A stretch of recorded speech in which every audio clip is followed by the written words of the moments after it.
Here we are again for another day of the Great Push. That's right. Welcome, everyone. I'm your host, Doe. With me are our lovely panel of analysts and casters, Nagura, Makes, Zyronic, Titles, and Dratnos. We've got another day of dungeon pushing. The keys will be higher. A new dungeon will be revealed. It's the EU region. And you know what? EU's looking pretty good across the board. Aren't they, Titles? Looking good, huh? Man, the region is more competitive than ever. It seems like we have a lot of incredible competition. We had teams do a 35 yesterday, Junkyard, and in addition to that, other teams did a 31, which is like, we were talking about, I didn't expect anybody to go above a 29 with the amount of time that they were presented yesterday, but with teams being able to do a 31, I suspect that this weekend we are going to see some incredibly high keys and lots of improvements on that world first tracker that we had from last week. Yeah, true enough. So is it part of it is the FXs, right, Mix? But it's also the. Do you think there's a skill diff? I mean, okay, I'm asking one of the EU people, but like, how much of a skill diff are you willing to say there is on broadcast? I think is a real question here. I think we did have a little tidbit about it yesterday, kind of comparing all of the regions, China, America, and EU. And of course, you have to keep in mind that there was Junkyard on EU day one, but there was also Junkyard on China day one. So true. The comparison is the score that the teams made on average on day one, and it's 107.5 for America, 108.8 for China, and then 118.3 for EMEA. So I would say that's about how much better EMEA is. I mean, there is the whole like Junkyard Day 1 thing, which obviously we didn't have that in NA, so a little bit lack of ability to score more points there, Dratnos. But like still, it is significant, it seems like. EU just being like almost 10 points ahead of like where China was, and they had Junkyard as well. Yeah, definitely there. I think the comparison between average teams as well is pretty it's pretty apt as well, because it shows that one of the big strengths of this region isn't necessarily that their top seeded teams are better than the other region's top seeded teams, but the 3rd, 4th, 5th, 6th seeded teams in this region are all so good and so close to the top here, and in any of the other regions they would be competing for one of those 2 slots out of the region, whereas here it's just super cutthroat because all 6 of the teams we had this weekend and all 5 of the teams that are still alive today, I mean, they are neck and neck. Speaking of the 4th place team, I talked to Speed from 3 Pods and Speed a little bit yesterday, and he said that they need to make sure that they're getting in and out of keys faster. It's just one of those things that's where they felt like they lost the most time. It wasn't coming down to like strategy decisions or anything like that, but they needed to make sure that they're getting in and out of keys faster just to be able to optimize the time. You know, that's kind of part of the strategy that we don't talk about a whole lot, is that you do have to like go back to Orbos a lot of times. Sometimes you need to change characters, like sometimes you need to change, gear or something like that, or talents. And that, if you don't have like a smooth sort of system for doing that fast, that can cost you a decent amount of time, can't it? Yeah, absolutely. Yeah. I mean, I think we saw near the end of yesterday that Echo and Monko were probably like 15 to 20 minutes ahead of GigaChads and 3 Pods and Speed. And it seemed like that was just time that had accumulated throughout the day, going a little bit faster in keys and swapping characters between keys. And that's why they have that entire extra 2-chest advantage over the other couple of teams, is because they were just really, really efficient. And not only how they cleared the dungeon, but their time spent throughout the day. Remember, it's a time-based competition, so every second you spend in Ouroboros is a second you're not in a dungeon, and it all adds up at the end of the weekend. We only have 5 hours. Here's our Chinese teams. Now, they do have 2 days of competition completed by now. That's why the points are going to look a little bit higher. And you can see that, the first thing to talk about, I think, is that Aster Y did win the Great Push, too. So China is coming into this regionally as the reigning champions. Tettles, do you think that's going to continue? Okay, so right now you see the team with the fire logo. That's the team that's formerly known as Aster Y. They're now Jishi Qingwang, from my understanding of that. And the team that's the panda logo is like it's like a Skyline team. It's a team made up of like Skyline Raiders, and I don't know the name of their team. I just got TM'd this information earlier. But the fact that the former Aster Y team was able to put up a 35 2-chest on their Junkyard is so it doesn't have 2 stars on it, but they 2-chested a 35 Junkyard. That's what we heard, yeah. That's crazy. That is pretty wild. Nagura, what do you make of all this? Yeah, there's a lot of incredibly high keys. I mean, the junkyard, the time is incredible, but the 35, of course, is something we've seen from the other regions as well. But there's some other keys that look really impressive, right? We see that 31 upper, for example, which is a key that we didn't even know if that's doable at all. So seeing the Chinese region getting the 31 upper, and then also this first team just looks incredibly good. Having 157 points on the second day, 3 points more than a second seeded team already, that is really impressive. And not just because they're number one in the China region, but also because their keys are really comparable to what we see from the Western region as well. So really nicely done by the first seeded team. I mean, it's day 2, and the top team already has every key pushed into at least 30. Like, that is wild. We didn't even have that at the end of day 3, I don't think, for NA, right? And again, affixes, there are some things that affect that, but it's still very impressive. And we got to talk about this too. Raider.io added a really cool thing to their dungeon leaderboard page where you see that little arrow on the left. If you click it, boom, you get to see all the conduits, all the covenants, legendaries, trinkets. You get to see all the information you want as far as what are the builds that these players are using, which is pretty awesome that they put that together for us. They added all the gear now too. That wasn't there before. Yeah. That's what people were wanting before. That's really good. That is sick. I heard this Especially is even useful for TGP teams, because I heard that there is one member of Echo who never goes to Ouroboros and gets summoned to every single dungeon. So now other TGP teams can spy on their gear. There you go. It's open information now. But I wonder about. So props to Raider.io for putting that together for us. It's because usually during the regular MDI we have a page where we can see what everyone's wearing, but you've got 4 or 5 teams, sometimes 6 teams on day 1 going at the same time. That is a lot of information to kind of aggregate, but they've done it. They've actually done it. Back to EU though. Speaking of Echo, they are currently sitting in number 1 just by virtue of tiebreakers at the moment. Oh, and we're going to Grim Rail Depot for our dungeon day. Here we go. Oh, the hype train is about to leave the station. And the affixes. And it's tyrannical, inspiring, quaking. Oh boy. Oh, okay. No. Even quaking is That's fine. dangerous. No, actually, I think Quaking it's okay. on the train. It is In fine. terms of the annoying affixes in this okay. dungeon, this isn't that bad. Things like bolstering, things like sanguine, things like even explosive would be a lot worse. And I think the only place that inspiring really comes into play as an annoyance is when you're talking about interrupting the flame tongues and the cinder seers. But other than Monka that, I is think it's already okay. on their way. Sorry, I don't want to. But We're in Monka, already. Well, we're going. According Okay. to the dot, they're going right in. I like You it. see a Grimrail already. Ooh, it looks like Giga Chads are in Upper Kara again. Oh, okay. So it's kind of interesting to see that 3 teams are starting in Gambit as well. So basically teams are just trying to jump into a dungeon and didn't really want to think about what the affixes were, and they were going to probably come up with a route at some point during their break to backtrack into Grimrail, but Monka immediately jumping to the train. Stop asking and get back to work. All right. We also see all the way at the top left, we see them skip basically all of the trash at the start of Grimrail. Yeah. And now they're pulling back the Shrouded mob with an Inspired mob plus, it looks like the mini boss as well, and another Shrouded mob. So double Shrouded plus mini boss. That is a scary pull. Ooh, I mean, this starting at Lust on this 25, I pull. suppose it's just 25 key level things. So since it think is our that they're dungeon, gonna- it's the first time seeing it, we should talk about the routing in Grimrail Depot pretty quick, because there's not a whole lot you can do in this dungeon to skip trash, right? I think the overall trash count in the dungeon's like 110%, and you can't really skip anything on the train.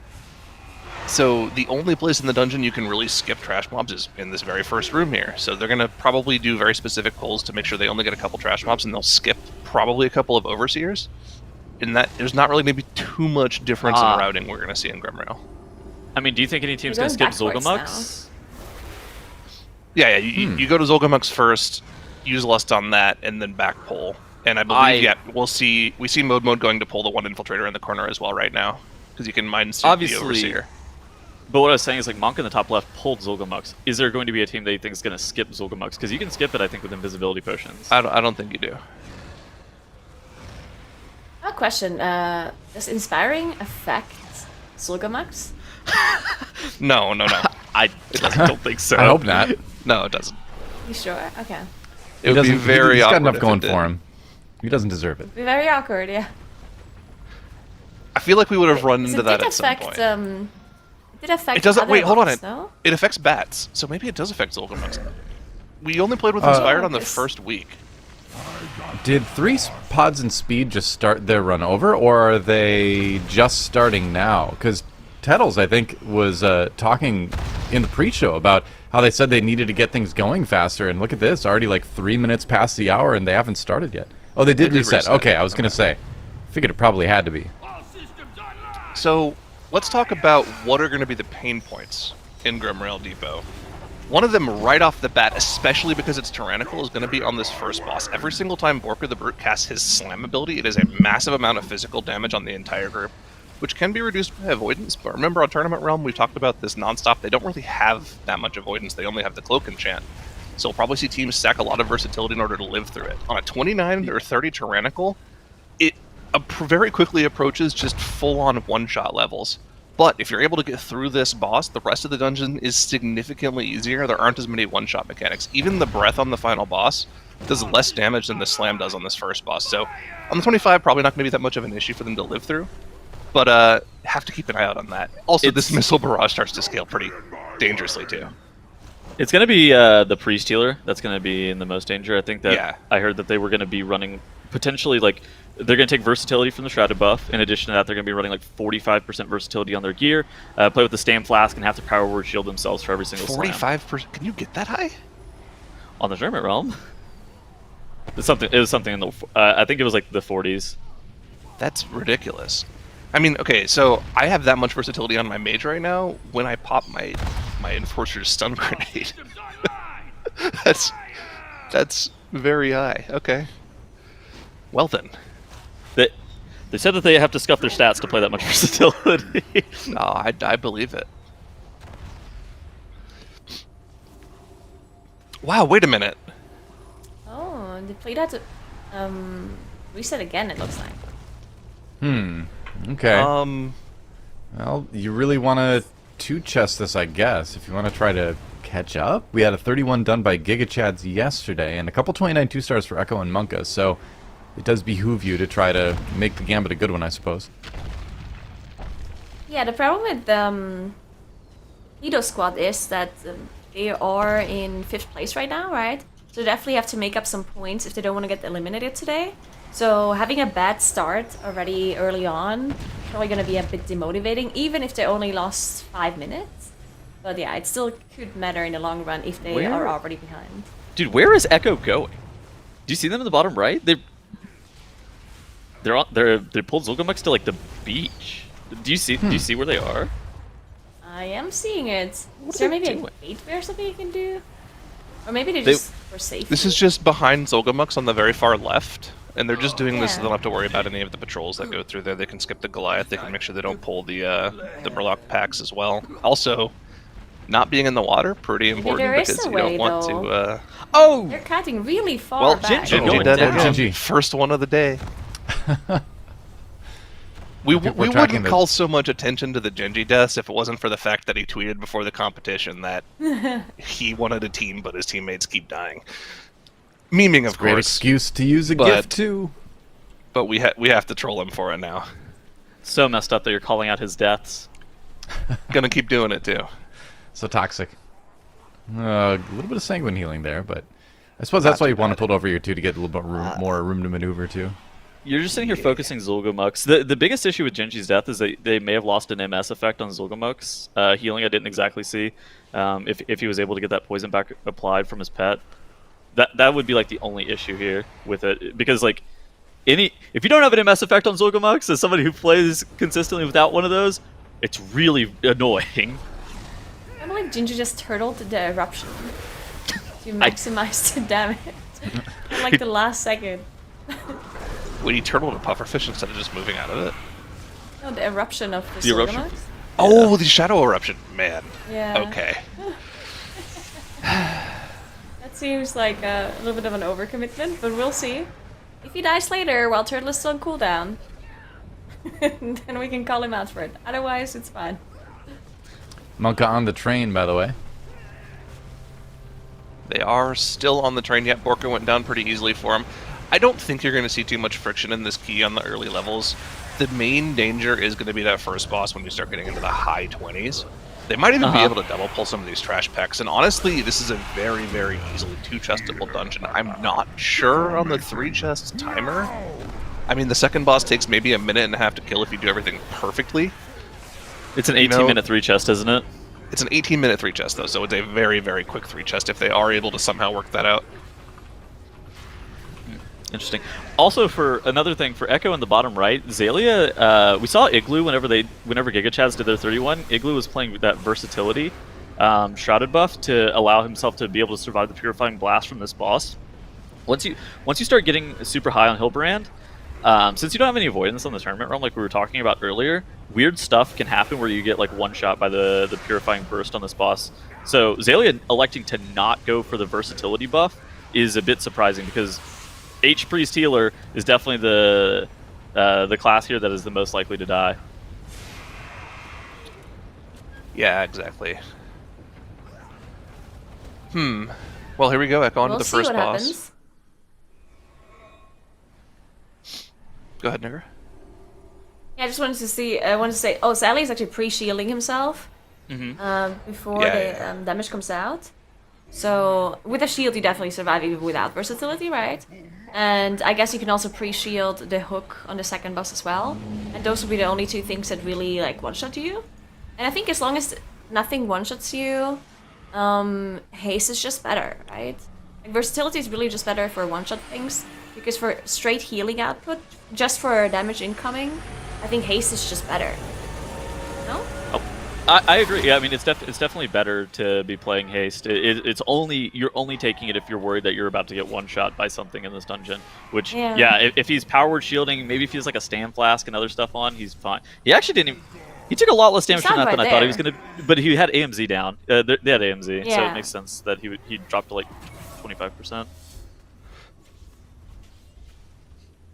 As for like Jinji, so he's actually able to pre-feign every other, but he has Hunter's Mark, which gives him passive DR from the Purifying Burst every single time, and so that's actually pretty good. Mirrors will always be able to have shields on himself, and Flix is a Warlock, and so that class can't die. That looked scary for a Warlock. And we also saw Zalia pre-shield Jinji earlier, so maybe there's no feign available, possibly. So maybe on the sets that Jinji doesn't have feign depth for, he's gonna have to get a power shield. Yeah, he pre-shielded right. Jinji himself again. Yeah, that makes sense, right? Because Clix is obviously fine. Mirror's actually probably cauterized there. That looked like a cast went through from a purifier, or maybe stood in something.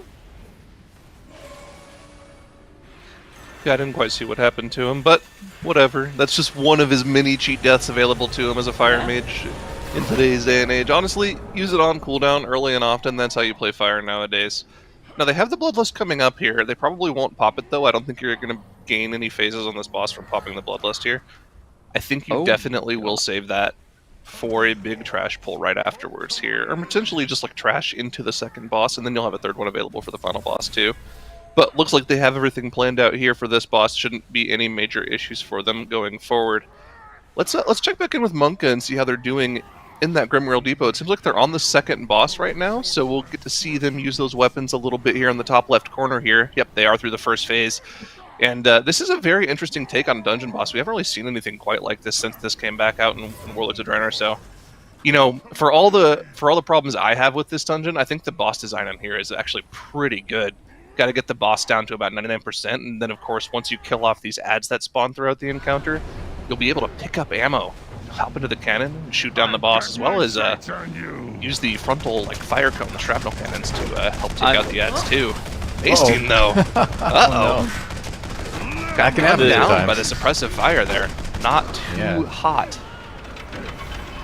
He has Infernal out too, which I mean that likely means that he was one of the major players at doing damage to these ads with just like his offensive CDs. You did see he hopped in that cannon with that honing missile, and then you do damage to the cannon. You need to shoot 3 of the honing missiles into the cannon to be able to get Nitrog out of that cannon, and that comes from those boomers. So you see that double set of boomers that just spawned on the far side. Doa very familiar with these mobs, but they do drop those honing missiles. Oh, come on. And this is actually perfect execution here, right? Like you said, you get your last 2 homing missiles. You want to use literally one set of your shrapnel fire to take out those boomers instantly. Then you'll have, I believe, 5 shots of shrapnel fire to put into the boss here. And you should actually get 3 more if you get the next set of ads too. So they should be able to very, very quickly deal with the boss just from using the cannons against their own boss. Yeah, look at how quickly this boss goes down here. 6 minutes to do the last platform, though. On this difficulty, do they not have any more shrapnel fire? No, they're actually going to have to do this any... HP on his own. They push too fast. Yeah, it's fine. Okay, now the question, we're looking at this timer. Is it 3 chestable? Yeah. I think they have to pull all of the trash and lust. That's what they have to do to 3 chest this. Final boss on 25 Tyrant, probably something in around like the 2.5 to 3 minute mark. Yeah. But the question is, like, so the boss is doable. This trash in this last area is really difficult. The Farseers, the Gromkar Farseers, they have a Spell Reflect and they have a Thunder Zone cast. The Thunder Zone cast is actually incredibly dangerous, and on higher levels we're going to have to see teams like stacking up and pre-moving that Thunder Zone. I suspect that Monka, even on a 25, is if they're pulling double Farseer, they're just going to stack up and move together with all of their DPS players. Maybe. We'll have to see. Of course, there's also the Rending Slash you have to be worried about from the captain as well, so melee players really have to look out for that. It's pretty much just going to be the Survival Hunter. What actually is inspired here? I don't quite remember. They don't really care. They're just going all in, popping lust, pulling literally everything. It's one of the loaders that is inspired, so hopefully their plan is just to kill that before they have to worry about interrupting any of the Storm Shields as well, because if one of those Storm Shields gets off on the Farseer, if you do not purge it through Spell Steal or Fell Hunter Purge, every single time you do damage to that Farseer, everyone will get zapped for a ton of damage, but they're able to completely destroy the loader before it even matters. Yeah, this was definitely they have 4 purges. This is fine. They have 1 billion purges. Oh, they're giga in time for the 3 chest. That was so clean. Yeah. That's really well done. Now this, of course, Tyrannical on the last boss does a decent amount of damage, but with the recent change, they can actually see puddles before they appear from the Dragon Breath. It definitely became a lot easier to... Oh, you only have to survive the initial damage, basically, which is definitely doable. And other than that, just have to dodge those spears, which are sometimes really hard to see, I have to say. Nagura, I have a question. Do you think that pull is going to be scalable up until like higher levels, or do you think that is just like a 25 special? I think so, because the mobs really don't do anything, right? If you purge the shield. Yeah. I don't think there's much else going on, so I think you can do this in high keys too. I think I'm really interested to see. What do you think would be preventing you from doing that? Like once you start to get to 30, maybe tank damage, but even still, Blood DK is pretty immortal. Yeah, it's Blood DKs. Yeah. They don't care. I'm honestly not sure. I think it's possible after seeing how they were able to perform it, and just like you mentioned the purges, it seems pretty reasonable to me. It looks like the Guido squad had to reset their 30 Gambit again. Oh no. So really not a good start for them. Maestine and Mode actually going down here. Mode's in the pod. Maestine not having a pod available anymore because of that suppressive fire we saw earlier. Did have a battle rest though, so they got him up pretty quickly. Everyone dodged the dot, and honestly, sometimes it's really hard to get out of the swirlies, depending on where you stand. If you're not like a quick class, or if you don't have like a blink or something, it can be, because it is pretty fast, right? It lands pretty fast. So if you're in a really bad spot, you might get hit by it anyway, and that is a really nasty dot if you get hit by it. Inquiry: why is Crim's vent there? Single target damage. Is it just better in this dungeon? It's just better for single target damage. If that's really what they want to push here, that's it. I mean, I think Night Fae Inventor is kind of a wash here. Like, obviously, I think Night Fae is just a better pick in general, but it's also hard to it's also hard to end up casting Shifting Power in some of the pulls too without accidentally pulling other trash mobs from what I've seen. So that may be part of it as well. I suppose as long as you're not going past the trash mob that you're fighting, that shouldn't really be an issue. But, I don't hate it. It's okay in this dungeon for sure, because the bosses are going to be the dangerous part of this dungeon, so stacking up as much single target as possible makes perfect sense to me. Okay. Ooh, RX going down for Monka. I think that they're still going to be fine here. Tarvald at, or Tarvald. Completely different boss. Executor Tarvald is back! This is how it happens. Executor Tolvra. He's gotten out of back the and depths! They put him on a train? Where are they taking him? You know, he had to get out and see the world. He was stuck in that dungeon for so long, you know? That's why Crims is Vinthier, because Tarvald is on the train and they need him to open the vial to Tarvald gain the tribute damage it pick. makes sense now. Not the Clearly, vial yeah. lantern. So Okay, that's that a was 3-star for Monka. Surprisingly easy 3 chests too. Like, just had a dead DPS on the final boss for 30 seconds. So, man, Monka already setting the bar for teams. Hey, 3 chests is key, or you're falling even further behind us, and they're just extending their lead now. But checking in with the other teams, Echo into that second boss of their 31 Gambit, and they're doing pretty good on time. And they'll have 12 minutes to finish this key off. Probably not in the realm of 2 chesting, since that's a 24-minute timer, and 6 minutes to the last room is pretty difficult to do on its own, let alone the final boss, but they should time that easily. Giga Chads and their 29 upper. 10 minutes on the 2 chest timer. Maybe in the realm of possibility. We'll have to keep checking in on them. 3 pods in speed. 29 Gambit. Might be able to 2 chest that, actually. That's important if they do get that. Just as a point of reference, Giga Chads in their 31 Gambit yesterday, they had Hillbrand down at 11:22, and they had Time Captain Hooktail down at 18:16. So it looks like Echo is I think pretty they didn't consistently play. behind. Did they play the mini boss? I don't remember. I think they'd skipped it. Might be wrong though.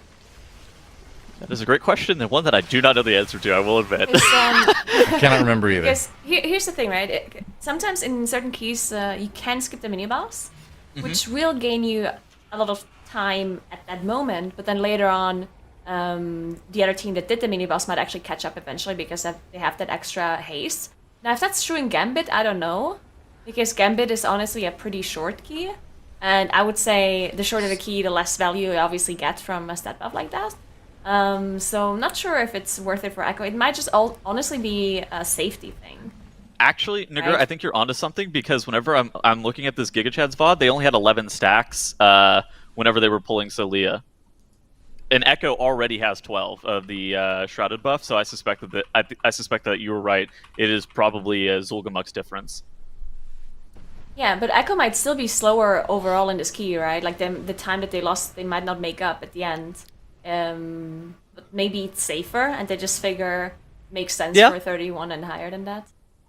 Giga Chads did this dungeon in 27:32 yesterday, so even if Echo is a minute behind like they were on Hooktail and Hillbrand, it's not like the end of the world. Like, they'll still be able to time it, even with the pacing that they have currently.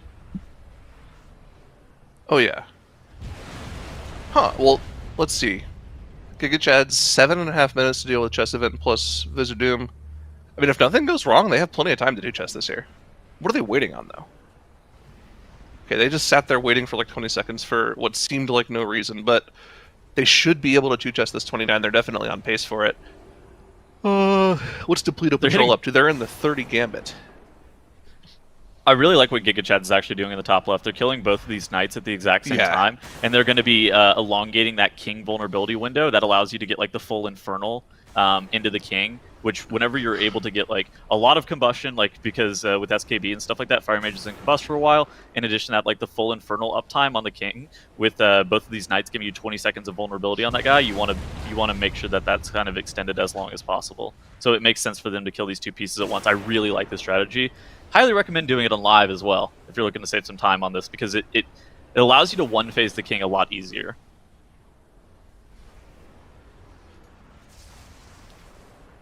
Ooh, is this the cursed spot when a knight jumps No. there? It's one hex back. That's the cursed spot. Okay. Yeah, one hex back. Oh, it yeah. doesn't work.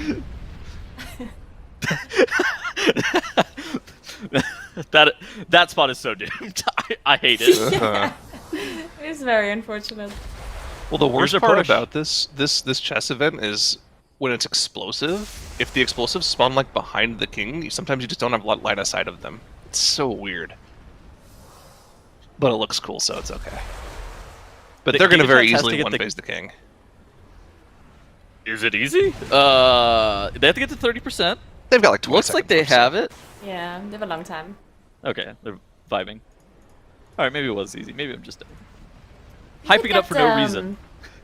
The Monk Up POV again, because it looked to me like, because they were doing the 28 Grim Rail, and it looked to me like that they were changing their routes a bit. They didn't pull the mini boss, right? They have 4 stacks. They haven't pulled it yet. No, you're right. Yeah, Like look so at they them. changed their routing to not pull the mini boss first. They also didn't use Bloodlust yet. Interesting. Interesting. So Oh, now they're lusting. So maybe they there's- skipped the mini boss completely. there's a couple of things to note about the mini boss. So normally it'll end up eating your bloodlust, like Nagura was stating. But in addition to that, like you can actually stop the patrol on this boss if you reset it, and so you can actually play the mini boss in the room. So it doesn't make sense that they would be pulling the mini boss after this boss without lust, especially on a 28. So I wonder if they're going to be skipping it. Yeah, I think wonder that's if the only thing that makes sense. Maybe maybe we could the check reason like the is- trash in the room still. If they have pulled it all, then maybe they'll be skipping it. Yeah, I think the reasoning behind this might be the fact that they need lust for the boss now. It's 28 Okay. tyrannical, right? So maybe they're thinking, okay, we can't lust Solgamax anymore. We have to lust the boss, and then we just skip it. I'm going to Also look there- at count in this dungeon. I don't even know if you can skip Solgamux in this dungeon and still have count. I think you'd have to pull everything in the first room. You do, I yeah. think they definitely pulled a lot, because I can't even I didn't see see it them in in the this trash. pot anymore this time. I don't know. It's definitely a question of like if you would have to pull everything, I believe, to be able to skip Zulgamux. There is a route that, at least early on, there was a route that you could skip it. Then they changed like some of the count of the infiltrators. I don't know if this dungeon was affected by that at all. You mean the bag item level incident? No. They changed the count of the infiltrators. Not that incident. There's a different incident. Okay. Workshop got like reworked with their infiltrator count. I know that there were a couple of mobs and a couple of dungeons that was just giving wrong count. I don't know if this was a dungeon that was affected. Iron Docks was another one. Mm-hmm.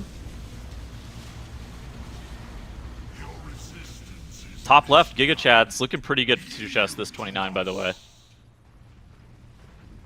That means that Echo is like pretty firmly behind because they only 1-chested their 29 upper, and so now Giga Chad's, if they're able to 2-chest their 29, we know that Monka is already 2-chested their 29. That could be really Okay. bad for Yeah. Echo. Yeah, they didn't That's pull. actually a big deal.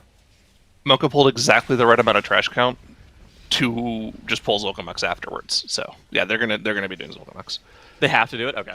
14% is what you do is the perfect amount of trash to skip to have perfect trash count So- with Zulgamux. Why do you do afterwards? What's After the the lust? boss? Does that make sense? I wonder if lusting the boss is just a little faster. Okay. That's all I can Is think it? of.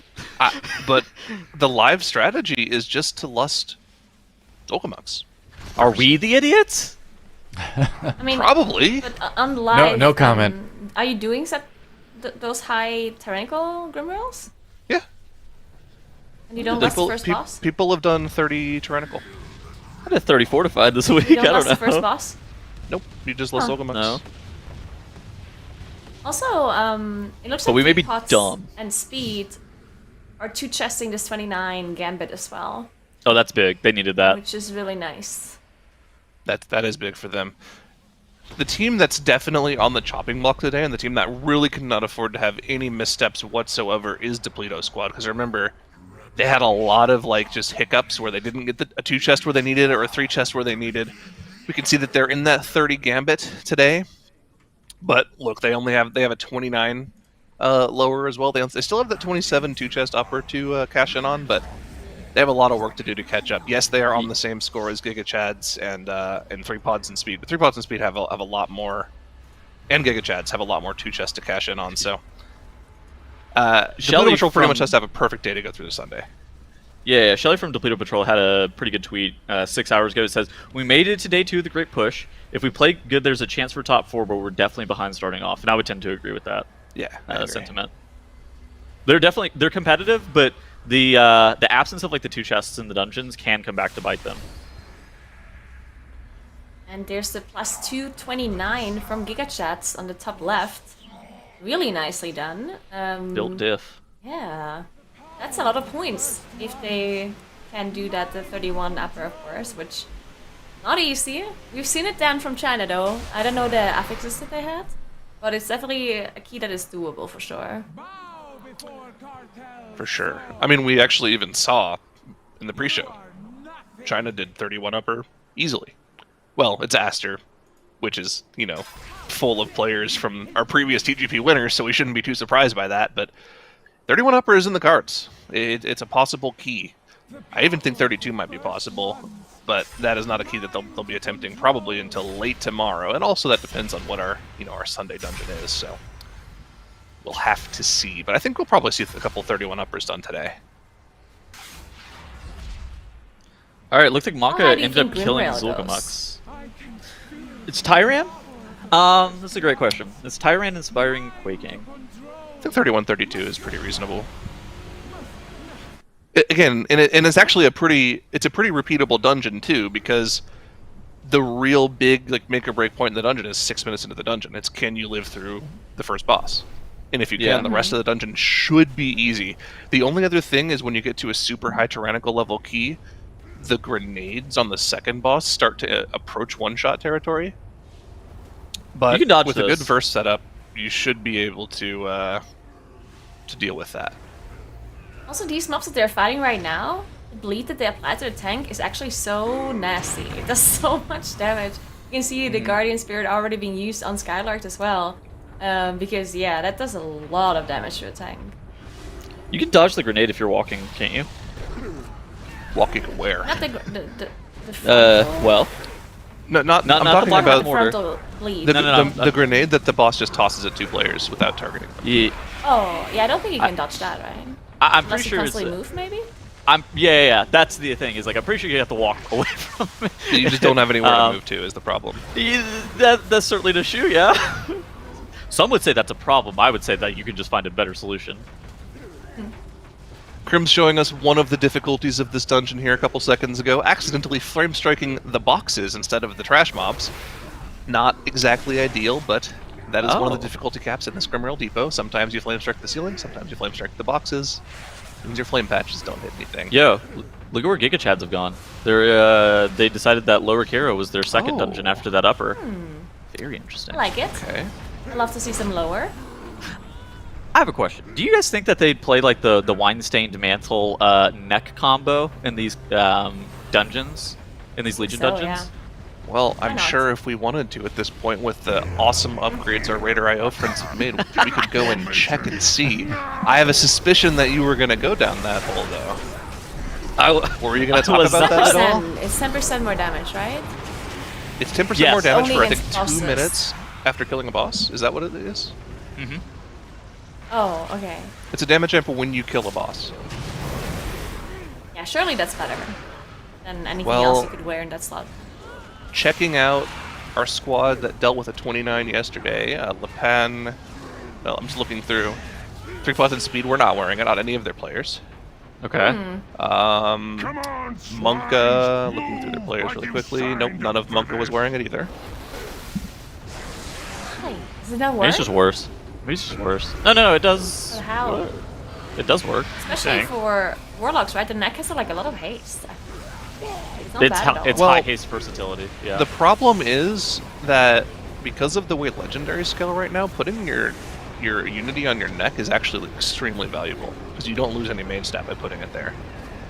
Yeah, but you can also put it on wrists and belt, and it wouldn't be that much worse, right?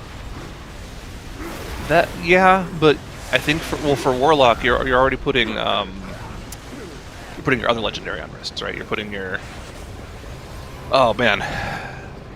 putting your CDR for your Infernal on your wrists. Wilfred's Wilfred's, thank you. I forgot that. Yeah, you still have belts, right? Warlock Still player have belts? TTV Tettles here. But again, I don't know, it if just you- seems a bit weird because it's a really big damage increase. Like, I can't believe there's anything else that is better than that. Like, mathematically. I'm wondering. Especially There's for a a reason I class that posed the has question. haste No is a clue. really good stat, right? Yeah. If haste is a bad stat for you, then I totally understand, I guess. well, isn't the Otherwise, Weinstein weird. Mantle versus Mastery? It's crit something mastery. weird like that. It's crit mastery, crit- so that's bad for yeah. warlocks. Yeah, it's a cloak, right? But certainly, like with the amount of haste you're getting from the dungeon Trell buff, plus says what the you have neck the rest isn't of on your gear. TR. Okay, that explains everything, I guess. Oh, The neck isn't on TR. That is Okay. a little All right, bit. never Now that mind, makes a lot of sense. All Good right, conversation, ignore guys. Ignore the buffoonery from the casters, not knowing what Talk, gears talk. on the TR. We are idiots. Ah, bozo alert from the casters. All right. Anyways, I talked to Speed a little bit yesterday, and he was saying that he is surprised that more teams aren't playing double warlock in a lot of these keys, and thinks it's criminally underrated. It's and so they're the only, like, we saw Donuts and Despair play it last week only in Lower Karazhan. Now we see 3 pods and Speed. They've played it now in 2 dungeons in Lower Karazhan and in Gambit. It's very interesting that no other team has picked it up if it is so good as Speed is claiming. So, I mean, I don't think that teams don't... Like, I think people know how good it is. It's just like, what do you switch out, right? You have to replace your hunter or your mage. And I honestly think mages are also incredibly good, and they provide intellect buff, which buffs your other damage dealers. So it's a bit... Okay. I think so, at least. I don't know. They also have really good survivability, which warlocks do as well, of course. But Yeah, I don't know. we had this Oh wait, conversation. Giga Chads are playing double lock now too. The Wait. Giga Chads are playing the double lock. They must have saw the VOD yesterday and thought that actually looks pretty good in this dungeon. You know what? I still hold by my opinion that mage is better than the demo lock in almost every situation. I do think that you can make a case for being able to precast Tyrant on the Maiden Shields and like get a lot of free damage that way. But I feel like that's a non-issue after the nerfs we had this week. So I don't know. I think it's a comfort thing. Dima does more overall, doesn't it? I don't think so. It might. I mean, I guess lower is a little bit different than most other dungeons where you do a lot of back-to-back-to-back, like insane pulls, like huge pulls. And I'm not sure who would beat whom then. Like, does Also- the demo do more than a fire mage? In that scenario? AoE Mortal Strike from the demo lock. Not that bad. One thing I also want to mention, by the way, is if you have a fire mage, you kind of want to give the fire mage PI, right? And that's kind of a loss for your extra warlock, especially on AoE. And on single target, giving PI to the demo warlock is also really good. So That's what you do. That's what you do with a fire mage. It's the same thing. On single target with this comp, with the double lock comp, you're giving the demo lock Fey and PI on single target. You're giving it to Destro on AoE. Same thing with fire mage. Okay, yeah, I don't know. Maybe why it's I'm not a honestly just professional whatever, player. and whatever you're more comfortable with. Speed was just saying in my whenever I was deeping him, he said it's criminally underrated. He's not sure why teams aren't playing it. He suspected it was because of like comfort picks and whatnot, which kind of makes sense that Giga Chads and 3 pods and Speed are going to be the 2 teams that would be looking to play it, because like Tobo can definitely play Destruction, Splat, Warlock main, and then for 3 pods and Speed, obviously Wolf Disco is that Warlock main, and a Shine can play anything, so he would be able to play Destro. What would you say if you play Destro, Devil, and Fire Mage? I guess then you do take each other's PI away. You mean double warlock fire mage, right? Yeah. Yeah. Well, I think you don't do that just because of how strong Hunter is right now. I mean, we're seeing that situation for That is Giga also Chads really right now. strong. Hunter is too strong to just not have one in your group, so JA is playing the Hunter instead of the Mage, which I think is the correct choice in this scenario. You know what? I think it's the other thing. I think the teams that are playing double warlock are underrating Fire Mage. I think Fire Mage is better than Demo. How dare he say that? Dr. J, criminal fire mage underrater. Yes. Of course. that was That the is a conclusion I good came point, to. actually. I think if there was a dungeon where mages get better, I'm pretty sure Dr. J's team would be the first team to actually play the mage. I Yeah. think. It's kind of how I feel about it too. Maybe he doesn't care about mage anymore because he's the hunter player now. He's like, I don't care, I'm playing hunter, and do whatever Look you at the want. situation they're in. What is Tobo? Is Tobo normally the warlock for their team? I mean, I feel like Tobo's Splat normally the would be. hunter. No. Tobo's normally the hunter player. True, yeah. Huh. Splat the warlock, and Dr. J mage. Yes. That's their default. They must think. Yeah, I mean, yeah, you guys are right. They must think that Demo is the play in here if they're having this swap up. I mean, it's I good. disagree. Oh, they've backpulled Zulgamux. This is interesting. Yeah. So they skipped it. I suspected it was like a cooldown timing thing. Oh, but they this skipped is it the and thing they we just saw ended from up Echo as backpulling. well, right? Yeah. So they What's- skipped the trash after the first boss, and then pulled it back into this downstairs room. Do you know the reasoning? Is it just for It's just because cooldown they want to timings? skip the trash upstairs. Because that one is kind of crazy and it patrols around and it's like super bad. Okay. Okay, that makes sense. So speaking of the mage conversation, Echo in the Grimrail Depot on the top right, not running a mage. I think this is actually not a bad choice at all. We keep talking about in Grimrail Depot the most dangerous part of the dungeon is that very first boss, which has the slam, which is physical scaling damage. Clothies notoriously just take so much damage from physical abilities. Drop your mage, don't worry about it. Just never die. I think it's Depleted fine. control It's Caster has a lot of armor. Say it. I forgot I'm up here Moonkin. casting with 2 Moonkin mains, man. What was that word that you were about to say, Syra? Well, I wasn't about to say anything. Depleted patrol timing. They're 30. Raccoon! They're 30 gambit. You know, it's not the best thing since we have teams at 2 chests of the 29, so they're able to go immediately into a 31. But it's actually a pretty decent start for depleted patrol. They need to have a really good day today to make sure they're not on the back foot and being put up for elimination. Dude, It does check seem out like that's Monka. kind of a slow start already, though, you know? Considering Monka they had was to like- restart a couple times, didn't do star it. A little bit rough. They're 2 minutes Monka's off looking 3 good. testing the 28. Yeah. they're looking blasting. strong. Oh, they're in 2 chests. Yeah, they're definitely in 2 chests of this. Oh yeah. They can wipe It won't opponents even be with 2 close. chests of this. Oh yeah. You get Chads with some deaths and care right now, but let's see Nagura- if that's I have a question for you. When do you think teams are going to lust on this boss once we start seeing it on higher levels? Do you think it's going to be a lust on pull like we just saw from Monk, or do you think it's going to be like I a don't 30% think. lust? I'm honestly a bit confused why they lasted them. Another one! I can understand damage. everyone has cooldowns ready, but you will also have cooldowns ready again later, right? So Yeah, probably. Well, let's talk about why don't know. they would want to I lust guess later, they've- right? Oh yeah, well, the way Tabra works is that whenever the boss is lower, you basically get more of these puddles spawn whenever the dragon breathes the lightning breath across the platform. And then it just becomes more dangerous because, of course, it's harder to dodge the lightning, it's harder to dodge the frontals, the spears, the freezing traps are covering the whole area as well. I think does it also happen more frequently as well?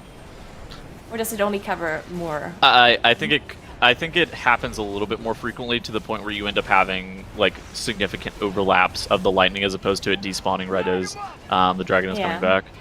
It gets to the point to the last 10% where you literally only have 2 safe spots on the platform, essentially. It also starts at 30% doing that, so that's Yeah, the it's really low. But I mean, I guess they're comfortable enough doing that with their classes that they don't have to worry about that at all. You know, modes like I'm a Giga Chad healer. If you get tagged by a lightning field, just call my name and I'll send a healer to your way, and you'll be fine. So the alternative POV is like you're speeding up the boss by a significant amount if you're lusting on pull. In addition to that, you're able to get it lower faster.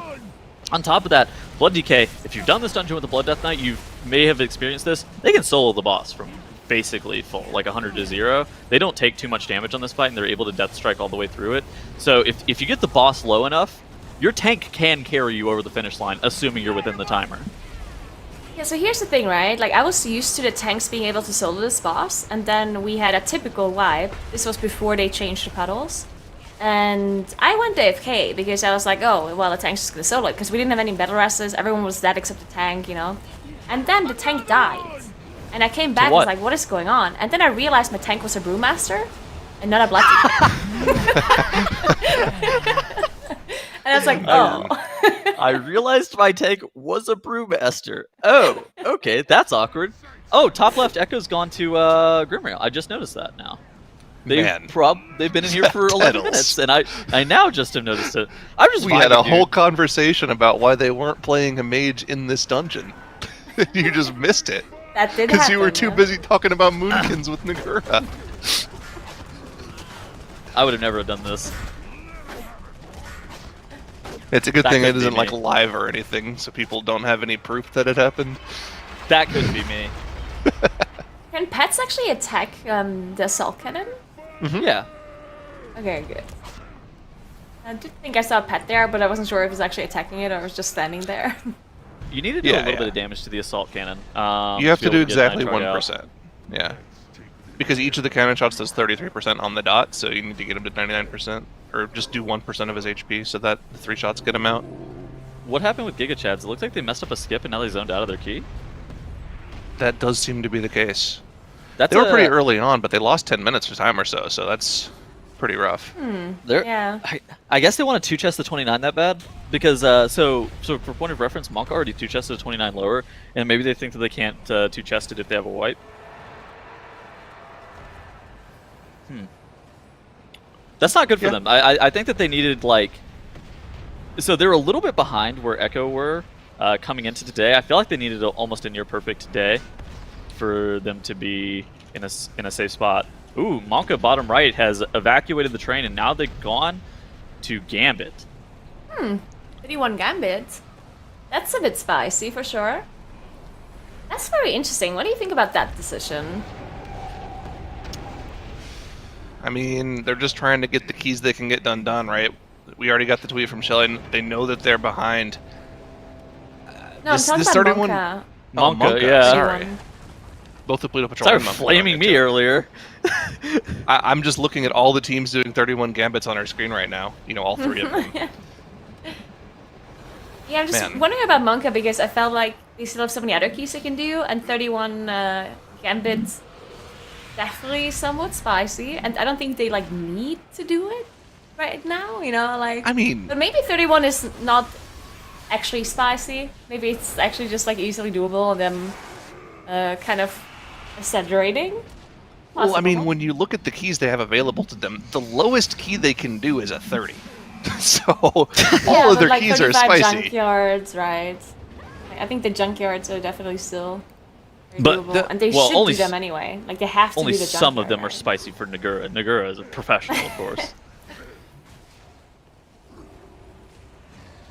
Have you ever done the Hot Ones challenge, Nagura?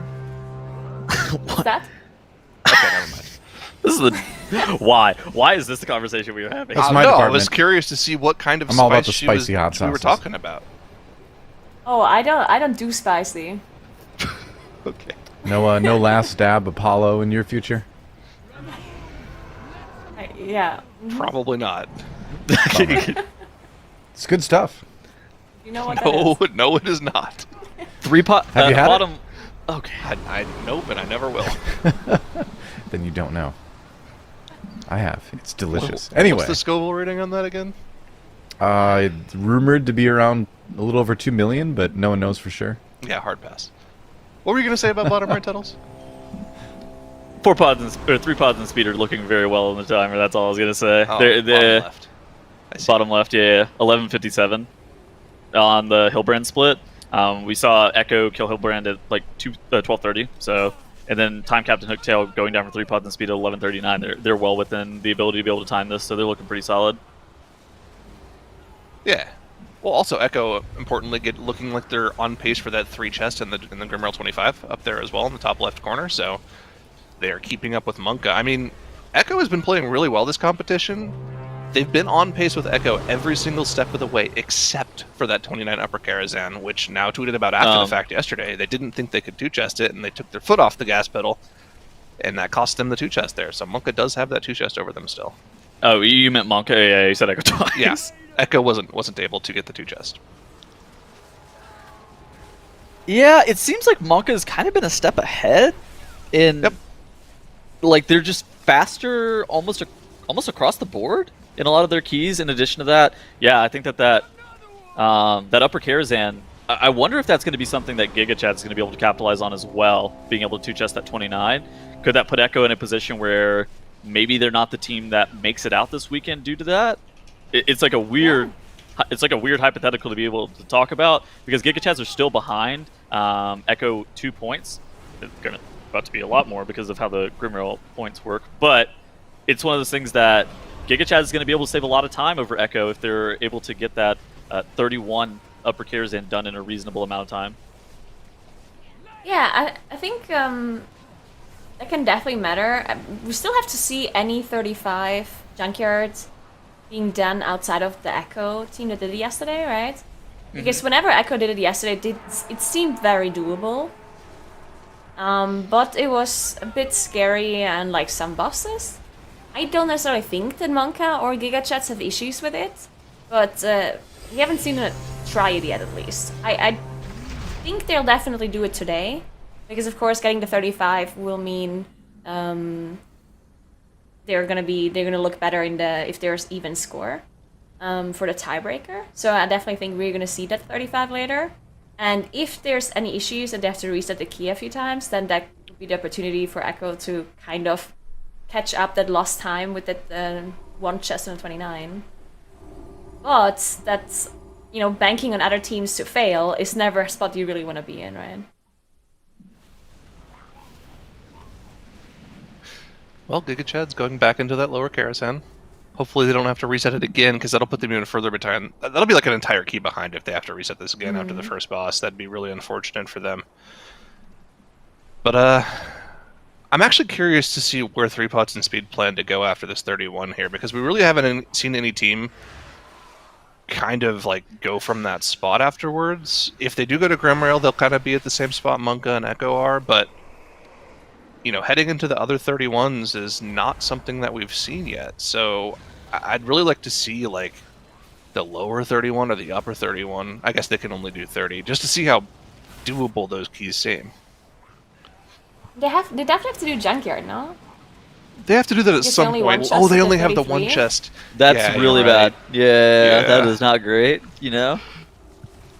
That's probably gonna cost them a decent amount of time. Junkyard being a 39-minute dungeon, you don't normally end up going too hard against the timer in that key, but with it being still relatively long, like they didn't want to run it twice. It's like that level of not great. I don't know. I think 3 Pots and Speed are still okay. They just need to, again, kind of similar to Depleted Patrol. Both of these teams, I think, need to have a really good day to be able to avoid elimination. Honestly, I think Depleted Patrol having the +2 in the 33 Junkyard versus only having the Gambit one chest set might actually make it somewhat even again later on. We'll see. And we also get in this territory of key levels where there's definitely things that can go wrong already.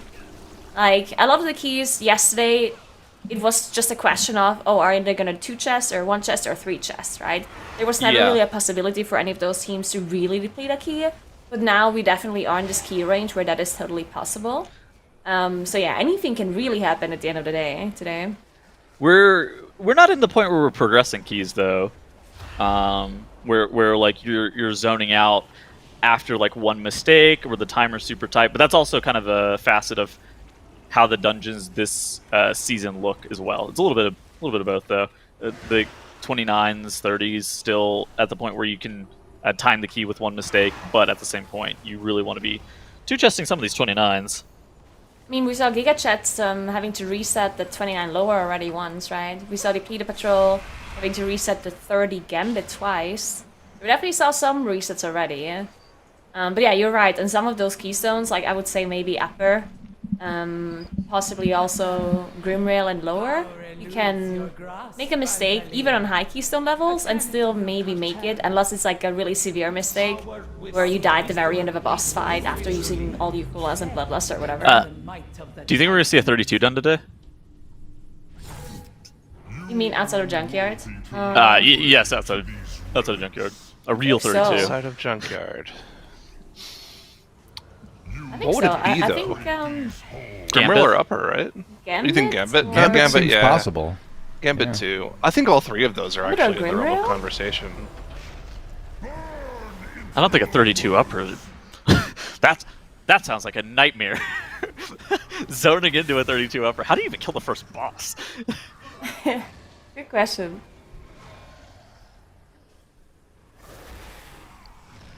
I think And I think Zul'Gurmux 32 on the top gambits. right side looks so sketchy. Oh, you could do 32 lower. I think it would take a while. Like that's a lot of dungeon because that dungeon is really long. But I do think 32 Can you lower is kill a doable. 32, 45? Like, can you kill a Zul'Gurmux on such a high keystone? Maybe you just skip it. That is a raid boss, What? yeah. You might want to skip that mob, yeah, into 32. So like the Shrouded Mon scale like really hard with dungeon level, and once you start to get to like 30 and beyond, they become really sus. And yeah, I think that at that point maybe you're looking to skip that thing.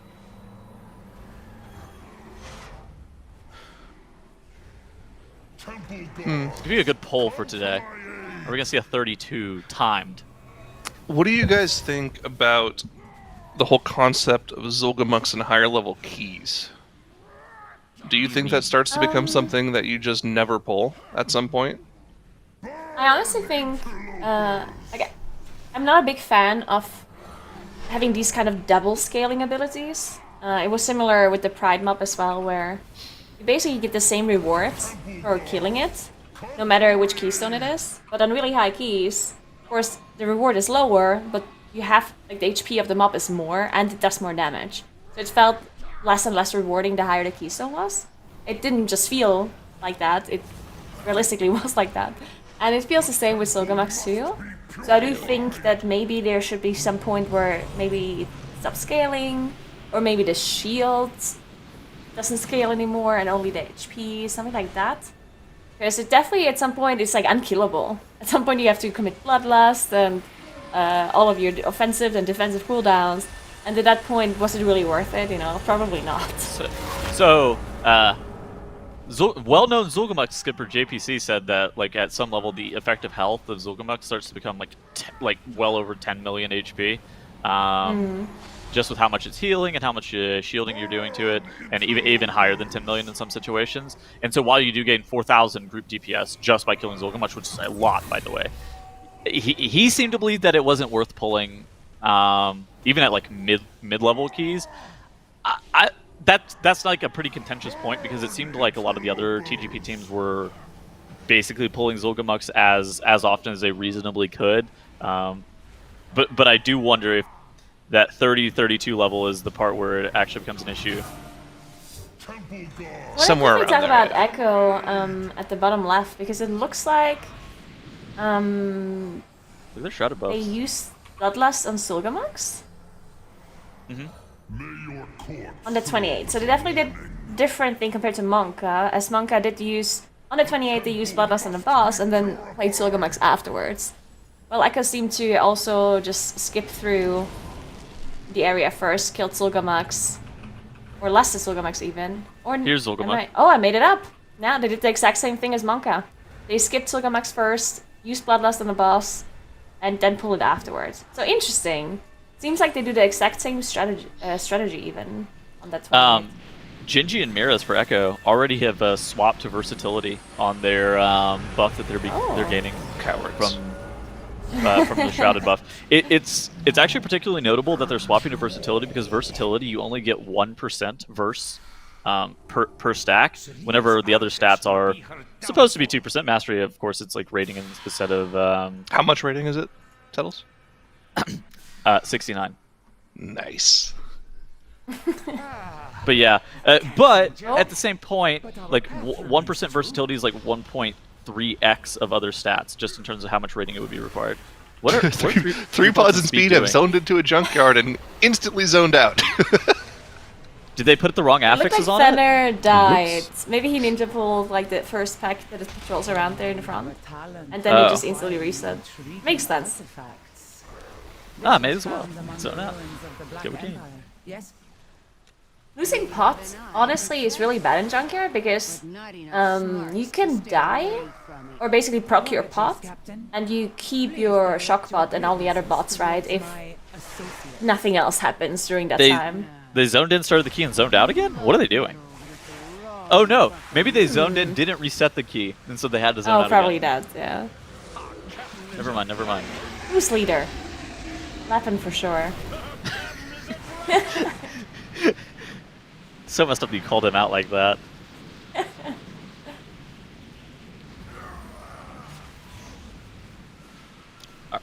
top right, Giga Chads.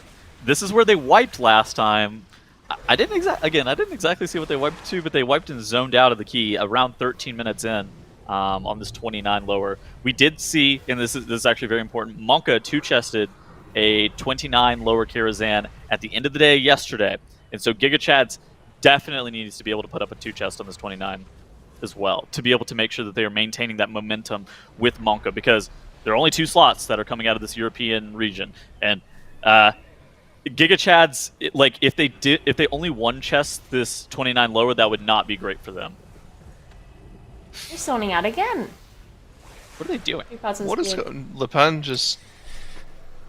Oh, People are just unable to get their shock bots tough to without watch. using a cheat death at the start of the dungeon. That is not great. I mean, Tettles, you were saying that they told you at the start of the day they felt like they lost a lot of time to just time in between keys. This is not ideal at all. Well, if it was going to happen at any moment in your dungeon, you'd rather it happen right then. Yeah, I suppose. But It's not great. I'm not going to justify wasting like 2 minutes doing this. However, it could be worse. It could be worse. That is true. Notably, we haven't seen anybody really opt to go for like the giant trash pulls available to you in Lower Karazhan now that the guardsmen have been nerfed. I wonder if that's going to be like a high-level key routing thing. I think that trash is giga inefficient. So the amount of Really? count versus HP, yeah. The amount of They count have a lot versus of HP, it's true. Yeah.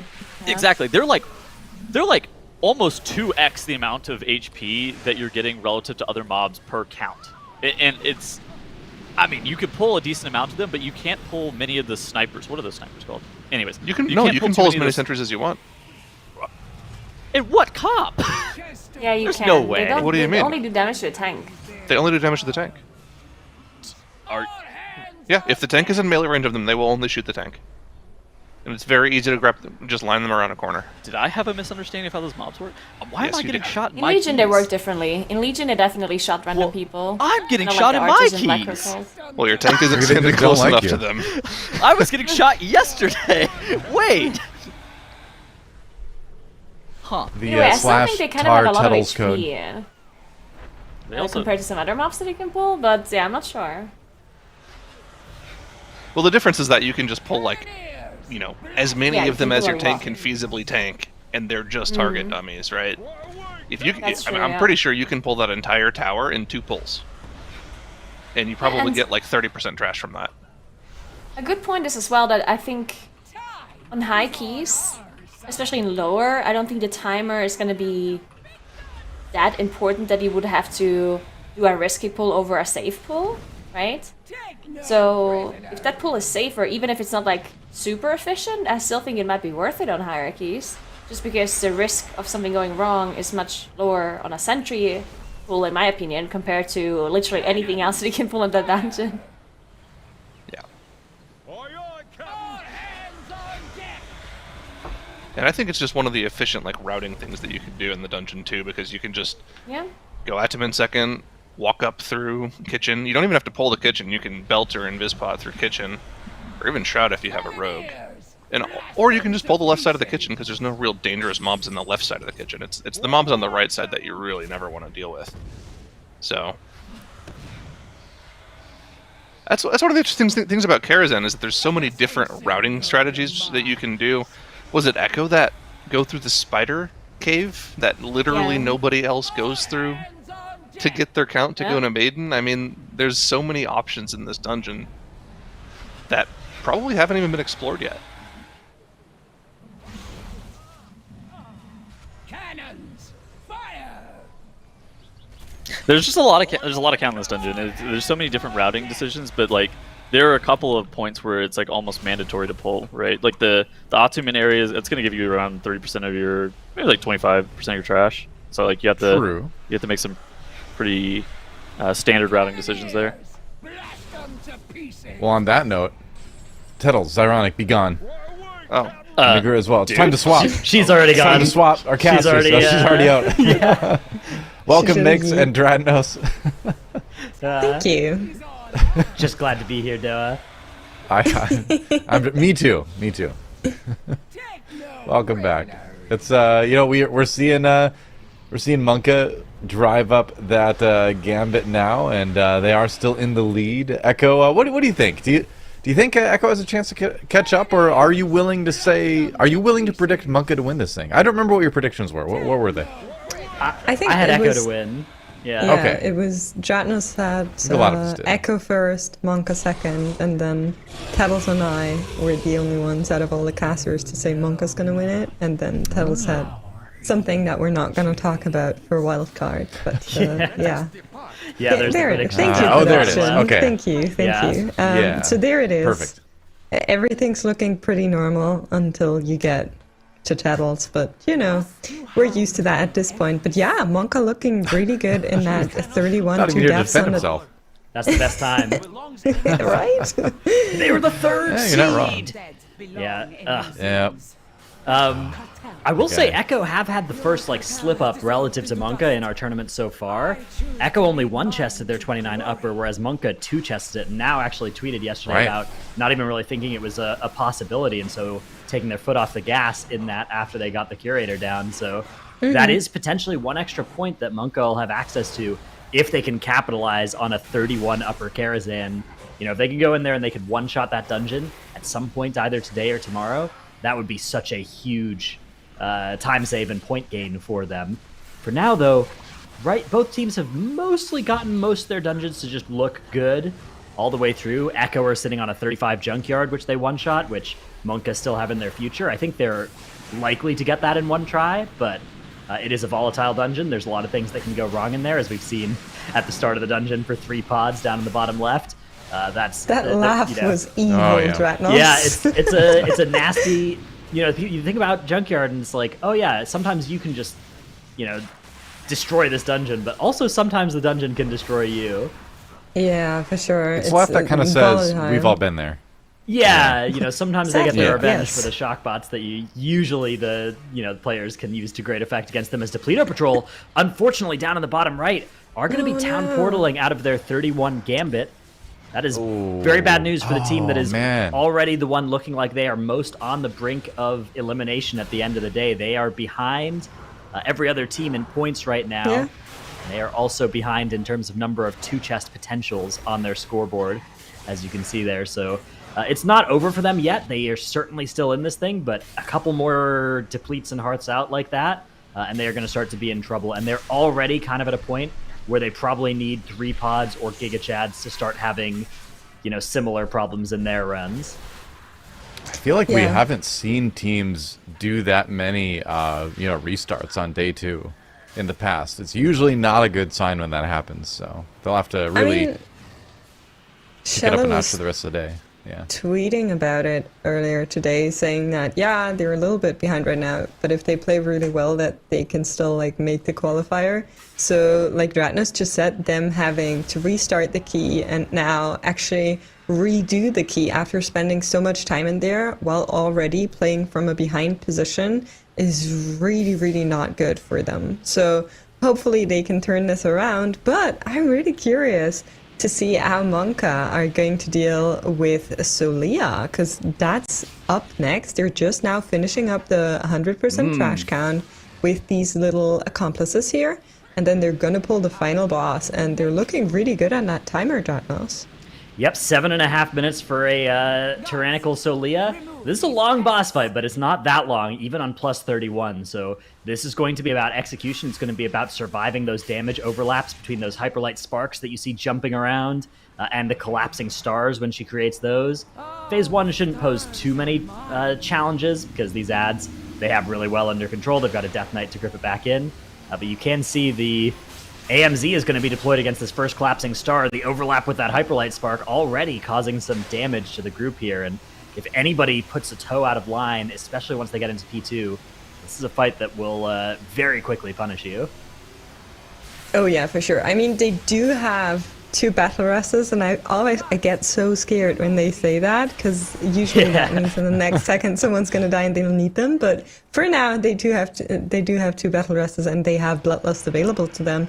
At the same time, Echo in the bottom right, they are on the final stretch of Grimrail Depot, just now hitting that 3-chest timer going over it, so it will most likely also be a 2-chest for them in the 28, putting them side by side with Monka's 28.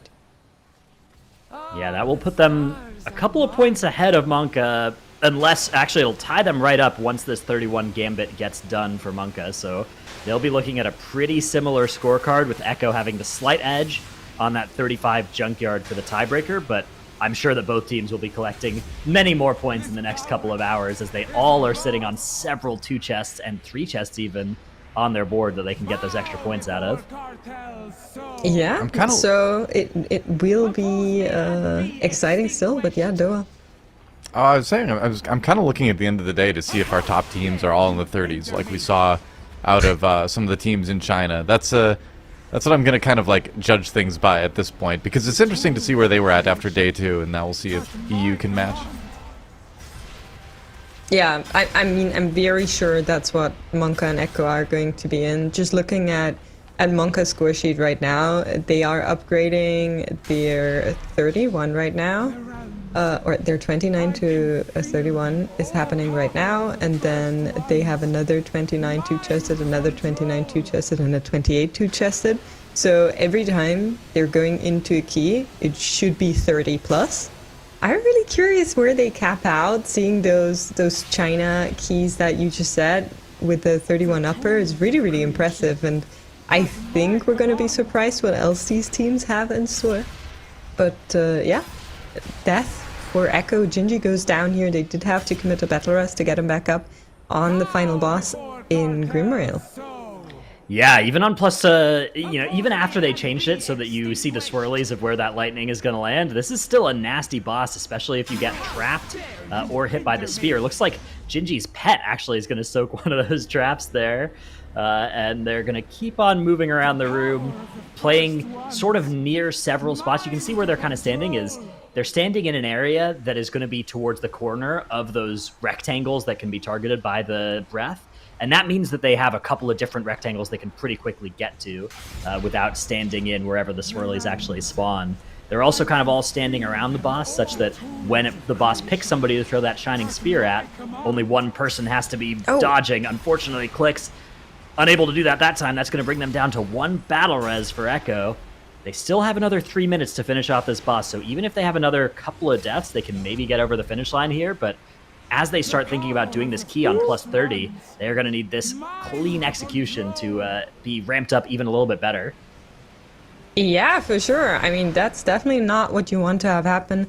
However, it is that 28, so not necessarily terrible. Like, even if somebody were to die here and they wouldn't be able to get them back up, they could still finish this boss as 4-man with how the timer is looking right now. But of course, they would much rather just get that 2-chest nice and easy. 1 more battle rest still available for them as Skylord Tavra goes down to 20. And actually, that's a very critical dodge from Maris here, but it will despawn just in time.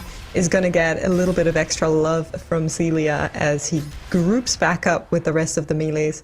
Monka at the same time, 16%, 15% on Solia, and that timer is actually getting a lot closer than I thought. Of course, they're not in a danger to not hit it here, but it is looking a little bit close-ish. How do you feel about doing a 32 gambit, Renos? So this is a 2-death run. There's a little bit that they could clean up, but even if they didn't, the 8% more health, 8% more on the timer would put them pretty much right on the line. So mathematically, it seems feasible, but you got to remember that in Solia's Gambit in particular, if a little bit more health means that Solia goes immune an extra time, if it means that Hilbrand goes immune an extra time, then that even further increases the penalty of going up a key level. So if that's the case, then maybe we're seeing it start to get to the realm of like, hey, this run actually needs to be turbo perfect, not just pretty good. Yeah, we'll see if they decide to go back there. Probably not for a while. Managing to finish up here in that Grimrail. I'm curious where they're going next. We are seeing the leaderboard on the bottom left of the screen. And of course, the 3 teams that haven't just finished a key, the Pluto Patrol top right, they just restarted that 35. No, actually, they went out of the Gambit and into the Junkyard here. after that gambit didn't go too well for them. So a little bit of a change of direction here. And then we have GigaChats in the Karazhan, and 3 pots and Speed are also in a 34, which is very unfortunate. They would have liked to have the 35 here. Yeah, they are going to spend that's- some extra time in the junkyard, but I think it still makes sense to do the junkyard, because if you don't do the junkyard and somebody else does, right, like if you don't get that thing up to 35, you're losing the tiebreaker against every other team if they are able to do that. So definitely a tough spot for 3 pods to be in, but the good news for them is that Depleto Patrol have also had some trouble today. Those are the 2 teams that are probably going to be going up against each other at the end of the day, because even though GigaChads have less points than 3 pods right now, GigaChads have way more potential points, right, with those 2 chests that are on their board, and with the lower key level that you're seeing, like on lower, right? That lower is going to be a 2-chested 27 that turns into a 2-chested 29 potentially. Although, as you can see up in the top left, maybe not. They are getting pretty close to that 2-chest timer in the 29. So if they are only able to 1-chest that, then that means we might actually have all 3 of those teams really close in score. There's going to be one big pull here, and then that should put them right on the 100, I feel like, just by seeing what Lamike is grabbing for the team. So they should be able to skip right to Maiden once they're done with all these trash mobs. But like you were saying, it is getting pretty close. Even with Bloodlust available, Maiden just takes a little bit of time because she has that extra shield that you need to burn through. Yeah, I'm putting my eyes onto this. I think it's going to be right on or right after the timer where they finish the key. That Yeah, would be we're going to very be looking at unfortunate. 33:36 is the time that they need to beat. So they have 3 minutes and 6 seconds from right now to finish this key and still get that +2, which is extra potential points for them. Of course, in order to realize that, they would have to do a 31 lower Karazhan, which may or may not be something that teams will try today. Pretty quick, though, teams are going to run out of easy keys, and they are going to have to start going into those really, really scary ones. And GigaChads would, of course, much prefer the option of the 31.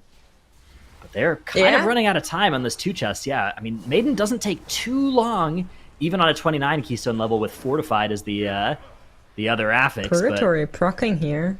Yeah, and they're only going to have 2 minutes for the boss fight. It's going to be really, really close. You can see they know just how much pressure they're under actually for this 2-chest very quickly, getting this soul shape invis set up. I mean, they still need to run there, then pull, then at least play 1 repentance into shield phase. I would assume maybe even 2, depending on how the damage looks on the 29.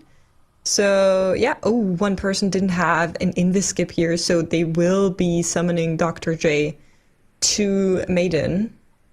Hopefully it means he has a damage pot for this boss, though. Yeah. So at least that's a little bit of extra we have- dam, and they're gonna pull right away. Yeah, about 1 minute and 40 seconds is how long they have to take down Maiden here on 29 Fortified. They do have a Bloodlust. They're not going to use it on pull. They're going to save it probably for either the first or the second Holy Shield. But if they get that second shield, I don't know if they'll have enough time to actually kill all the way through on this. So we're going to be watching that health bar.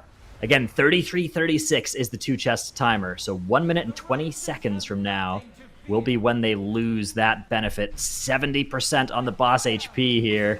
And it's going down, but it's not going down all that quickly. But the Bloodlust is going to be big for them. You can see Dr. J building up those stacks that Splat and Tobo already have of the Jailer Trinket, which will self-damage them, so they don't need to go into those puddles to break themselves out. That Jailer Trinket actually is giving them a tiny bleed that will break their repentance. And there is the Lust on the very first shield. 55%, so they will be able to beat the second shield with this, I think. It's just a question of that timer. Yeah, looking good. They did get that shield down here just in time. But like you said, oh, the timer is coming closer and closer. 48% remaining until they can actually finish making 30 off seconds. here. And, oh. The Lust way, is going to right? last most of the way through this. They do have a Demonology Warlock with a lot of little imps there attacking. But I think that the Demonic Tyrant is over here, so that damage... Oh, well, hang on. Maybe not. I don't think so. 20% I don't in think 10 so. seconds. No way. I think this is going to be tragedy here for the GigaChads. And yeah, this is just barely going over And they actually do get the next Mass Repentance as well. No. They should be able to break this shield and still time the dungeon. But unfortunately for Giga Chads, this is only going to be... Oh, are they even breaking the shield? Yes, they are. Okay, we are good. They are through on that, and they're going to be able to kill this, so they've at least beaten the dungeon, but it is only a 1 chest for Giga Chads, and now all of a sudden, Giga Chads and 3 pods are both in a spot where they're kind of only 1 bad dungeon away from being in danger of being overtaken by Depleto Patrol and being put down to 5th place and eliminated at the end of the day. Notably, Be tight, though, for sure. Echo also only has a 1 chest in that upper Karazhan, like you just said, because they didn't think that a 31 was even on the table. So maybe teams only overnight realizing that this was something that they could maybe do, and therefore not actually planning for routes to 2 chests in that 29. That's the thing as well, is, you know, the 29 2 chest, it's nice, but all it really does is it gives you permission to go and do the 31. But, you know, if you would spend 4 hours trying to do the 31 and you could get the 30 done in an hour, you know, maybe it actually is bad for you, right? Like, obviously it's not bad to have the option, but maybe it tricks you into trying the 31 and into wasting your time in there. That being said, I do think that all of the unlocked dungeons we currently have on our leaderboard, I think our teams are capable of doing them. You know, I think that Monka can do a 31 upper. I think they can do a 31 lower. It is just a question of, like, are they going to be able to get in there and get it done quickly? So we see Depleto Patrol in their 35 Junkyard. Shelly actually playing Demonology, not Destruction in this dungeon. That extra single target damage in that burst. I wonder if with this composition, they are aspiring to 1-phase the last boss, even on 35 Tyrannical, because if any comp could do it, I think it would be this one. Demonology just does so much damage when it has 18 stacks of Shrouded. They might be able to collect that for the end of this dungeon. We should mention real quick, too, one of the Monka players apparently is DC'd at the moment, so they're using a bit of their break to try to get them back online. Hopefully they can, but that's why we're not seeing Monk in a dungeon at the moment. Yeah, really hoping they can get that figured out. I think we all struggled with connectivity issues at some point. I think one of the teams, I think it was Echo, they even named it in their kind of questionnaire that we gave them of what they're worried about for the tournament. So yeah, unfortunate to see that happen, but hopefully they can get it back. But yeah, I think Depleto Patrol are on a good track in this key. Yeah, they're going back over here to the start of the dungeon to pick up a couple of these infiltrators. There's 2 infiltrators that you can get right at the start of the dungeon, although most teams are opting to get their shockbots first and then come back and pick up these infiltrators after they've taken out a boss or 2. Really just hunting down as many of those shrouded buffs as possible, because for Depleto Patrol, 2-chesting this 35 versus 1-chesting it, there's not actually a difference because the key doesn't go higher than 35. 35 is the ceiling, so the only real difference would be if we got to a convoluted, you know, 8th tiebreaker of time situation, which is very unlikely to be decisive in this tournament. Not impossible, though, so, you know, you don't want to waste too much time in here. If it's going to happen, it's going to happen at this honestly, group. The most valuable thing about finishing the dungeon 5 minutes earlier isn't having 5 minutes faster on your scoreboard, it's having 5 more minutes to go do another dungeon in the day. True. Very true. I mean, it also could be, like, in terms of a tiebreaker, you still want to be quick, right? Yeah. One of the tiebreakers is, like, the overall dungeon time, so if it comes to that, then you'd rather have, like, the 35 in 25 minutes than in the 30, right?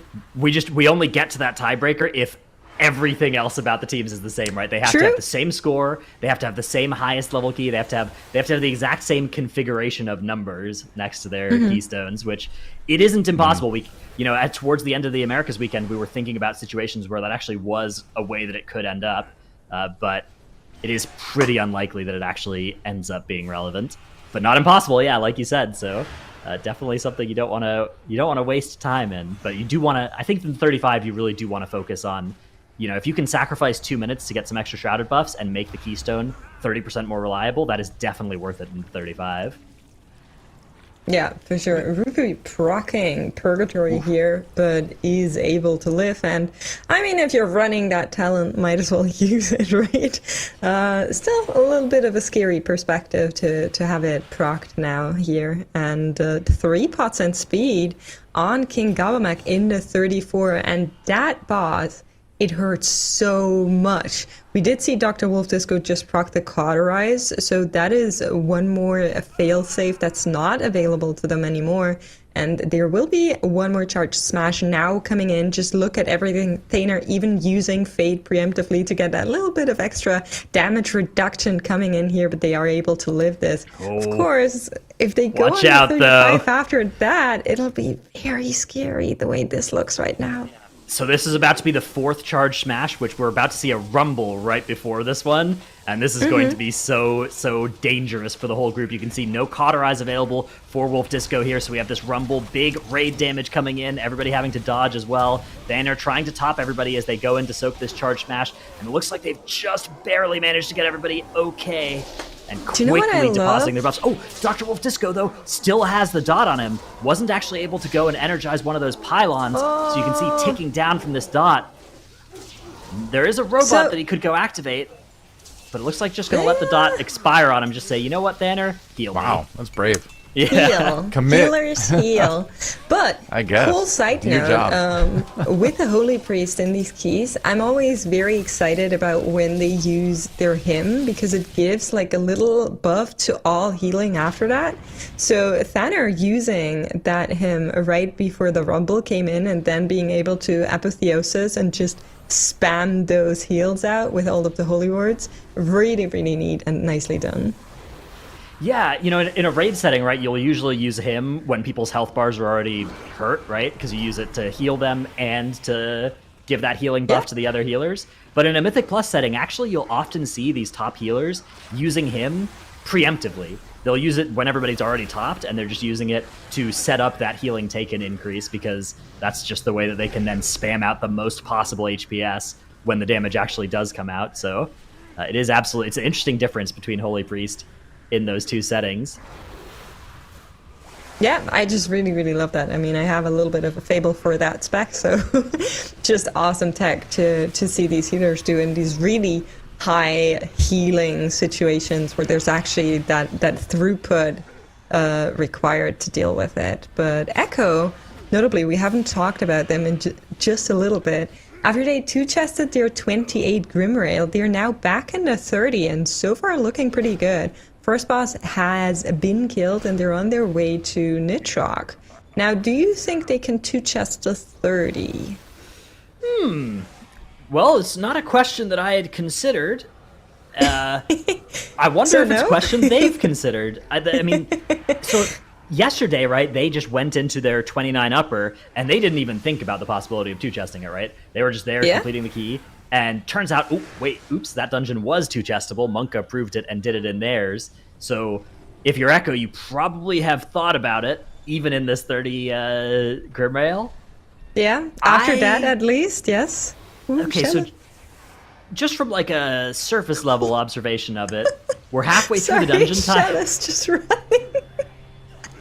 Oh no! Oh, goodness. Sorry, go what on. what was going on there? He had the Megatase, and Yeah. there were okay. they probably could have Guardian Spirited it, but didn't want to, so he had to run all the way Go all the way over the to smoke. the cloud over there, and then had to like hobble back until he was in range for that demonic circle. So I'm so sorry, Dranos. Go on You're good, about you're that good. about that 30. That's a good catch. Yeah, just like Echo, you know, that look, they're less than halfway through their count. They've killed less than half the bosses. They're more than halfway through the 2-chest timer. So just looking at that, it's probably not going to be a 2-chest in the 30, but maybe if they can speed up in the rest of the dungeon. But I think probably just a 1-chest in the 30 is what they're going for. I'm really curious. I think it's unlikely that it's a 2-chest, but like you said, after that upper care zone thing, they might be trying for it. They might have figured something out. I don't know.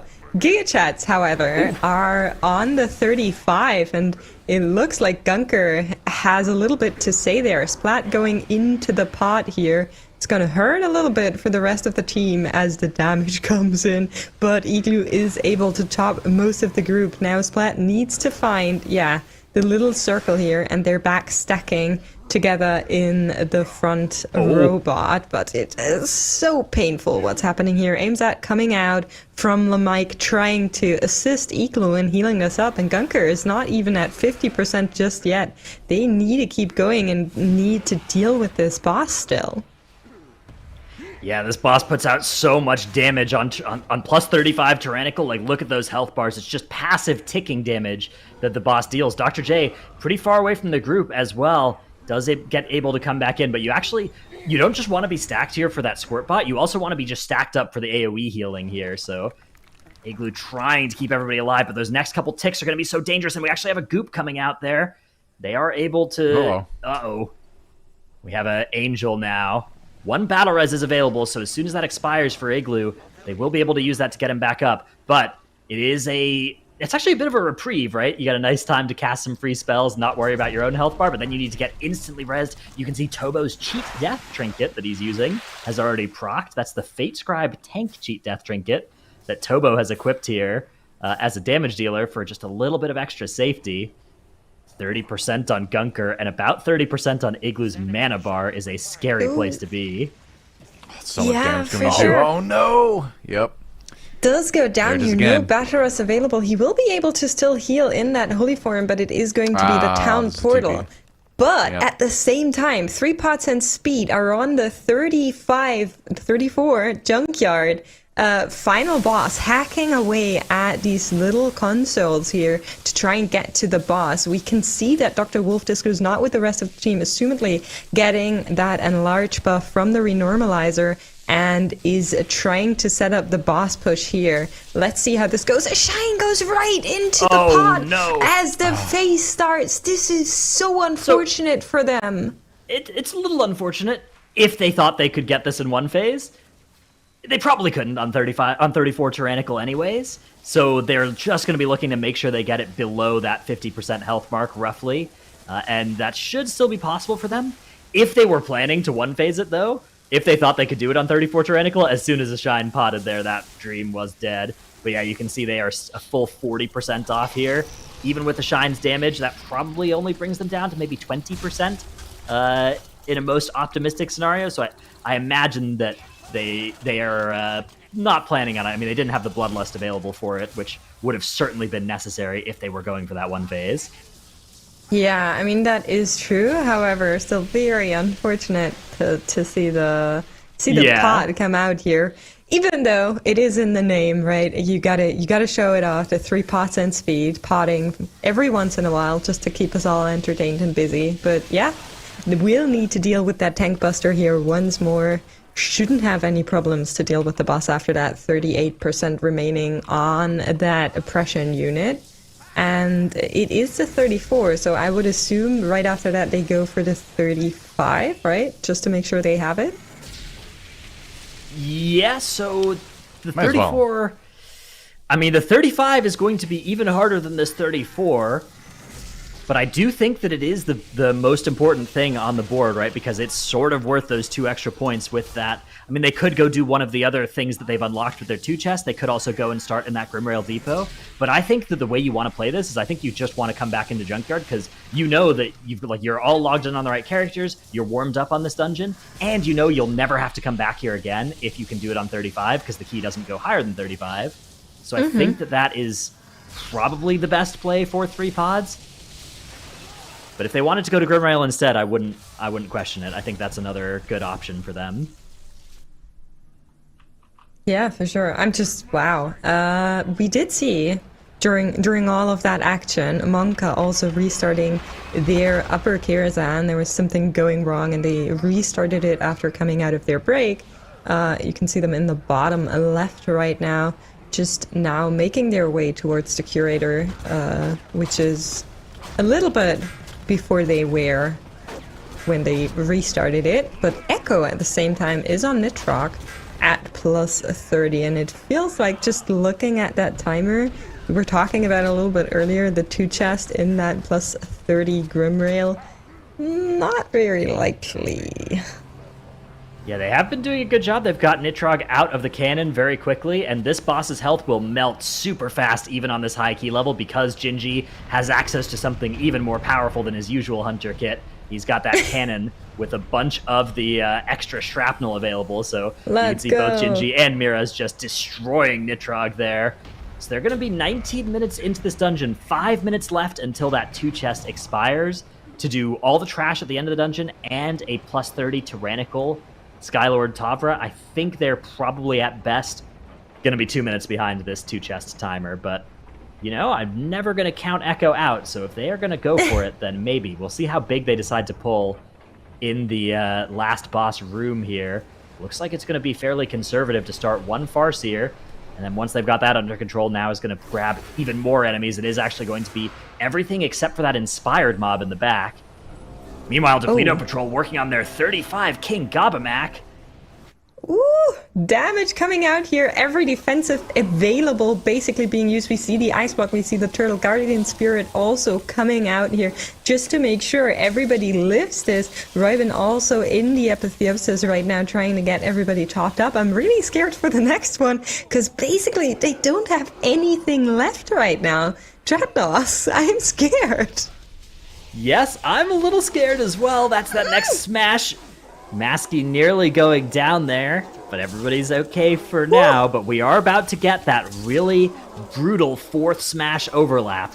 So in about 10 seconds, we're going to see the boss start to cast Rumble. And then right out of that Rumble, we are going to see a Charge Smash. And the question is how they want to handle that Charge Smash.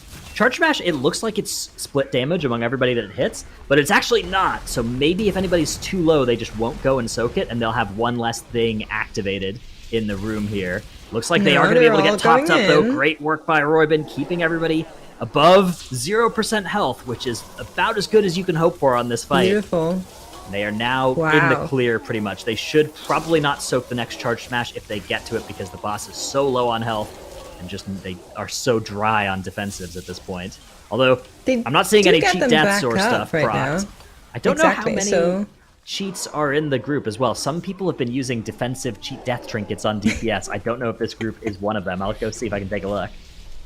So we definitely have the Cauterize on Maskin should we need it, and they're actually going to soak it one more time. Royben did have the Guardian Spirit available as well, making sure everybody survives, and Desperate Prayer was also back up. So last charge, not too scary for them, but it looked very scary in the mid phase of that boss. Managed to get through though, will make their way to the final boss of that 35 Junkyard. But meanwhile, Echo on Skylord Tavra in the plus 30. She's down to 88%, and yeah, I mean, if they channel like insane amounts of damage, then maybe they can do it. But Zalia going into the pot here during the Bloodlust, getting hit by the breath from the dragon above, not ideal. Yeah, this is a very, very scary boss encounter. So they get the next swirlies. Good job, though, dodging out of that. Another spear, beautifully avoided by Echo here. 2 minutes left for this 2-chest timer, and yeah, on a plus 30 Tyrannical, this boss just has so much health. I think they are going to be a little bit shy of that, but they are at least going to be making good enough pace that the 31 seems eminently doable if they can avoid having any deaths, which this is a pretty scary dungeon. There are a lot of ways that you can die in this one. Yes, definitely. Not that I all tested them out myself, but yes, a lot of ways to die in this dungeon. Jinji actually needing to dodge out of this here, but they are making their way through it. It will not hit that 2-chest. And I'm just looking at what's going on there in Monka's screen, because they're in the 31 at the Curator, and it is fortified. It's not tyrannical, but the boss still is a challenge in itself. So making their way through it here, dealing with these little volatile energies, and also one of the mana dudes in there. Yeah, those things don't do too much once you've got them, once you've broken through their shields. You can just have them under the boss, cleave them down, and take care of an extra little bit of count while you're working on the boss, and get some extra cleave value out of a few of your specs, although most people are cleaving anyways on that number of targets. Unfortunately, Mode going down for Monka. They do have a battle res available, so Mode is going to drop that angel form, get that res, and quickly come back up. The next Quake going to be a little bit annoying here towards the start of this evocation. Hopefully they're able to get this boss mostly dealt with through this evocation, but coming out of that evocation, they're going to take so much damage here. Once this evocation ends, you can see the AMZs coming down. Boss is actually going to do so much damage. The turtle is coming out. Defense Turtle is also being dismiss pet. used here. So they're actually dismissing pet and then going to resummon, I assume, a tenacity pet instead for extra maximum health and a defensive survival of the fittest because the bloodlust has already been used here. Mode. Yeah, You this see is the Guardian Spirit and the Apotheosis being popped at the same time. He has risen above 4 wings at the same time. Momo trying to keep his group alive here in that 31 Curator. Definitely not easy. Also, at the same time, Echo are starting to get in a little bit of a space issue at Tavra, because this boss fight has been going on for quite some time, and slowly but surely they are running out of space to dodge into. So a lot going on at the same time. Monka making their way to the last percent, but it's also the last amount of space that they have here. Do you think they can finish it? Yes, I think they'll be able to get through this. Evocation?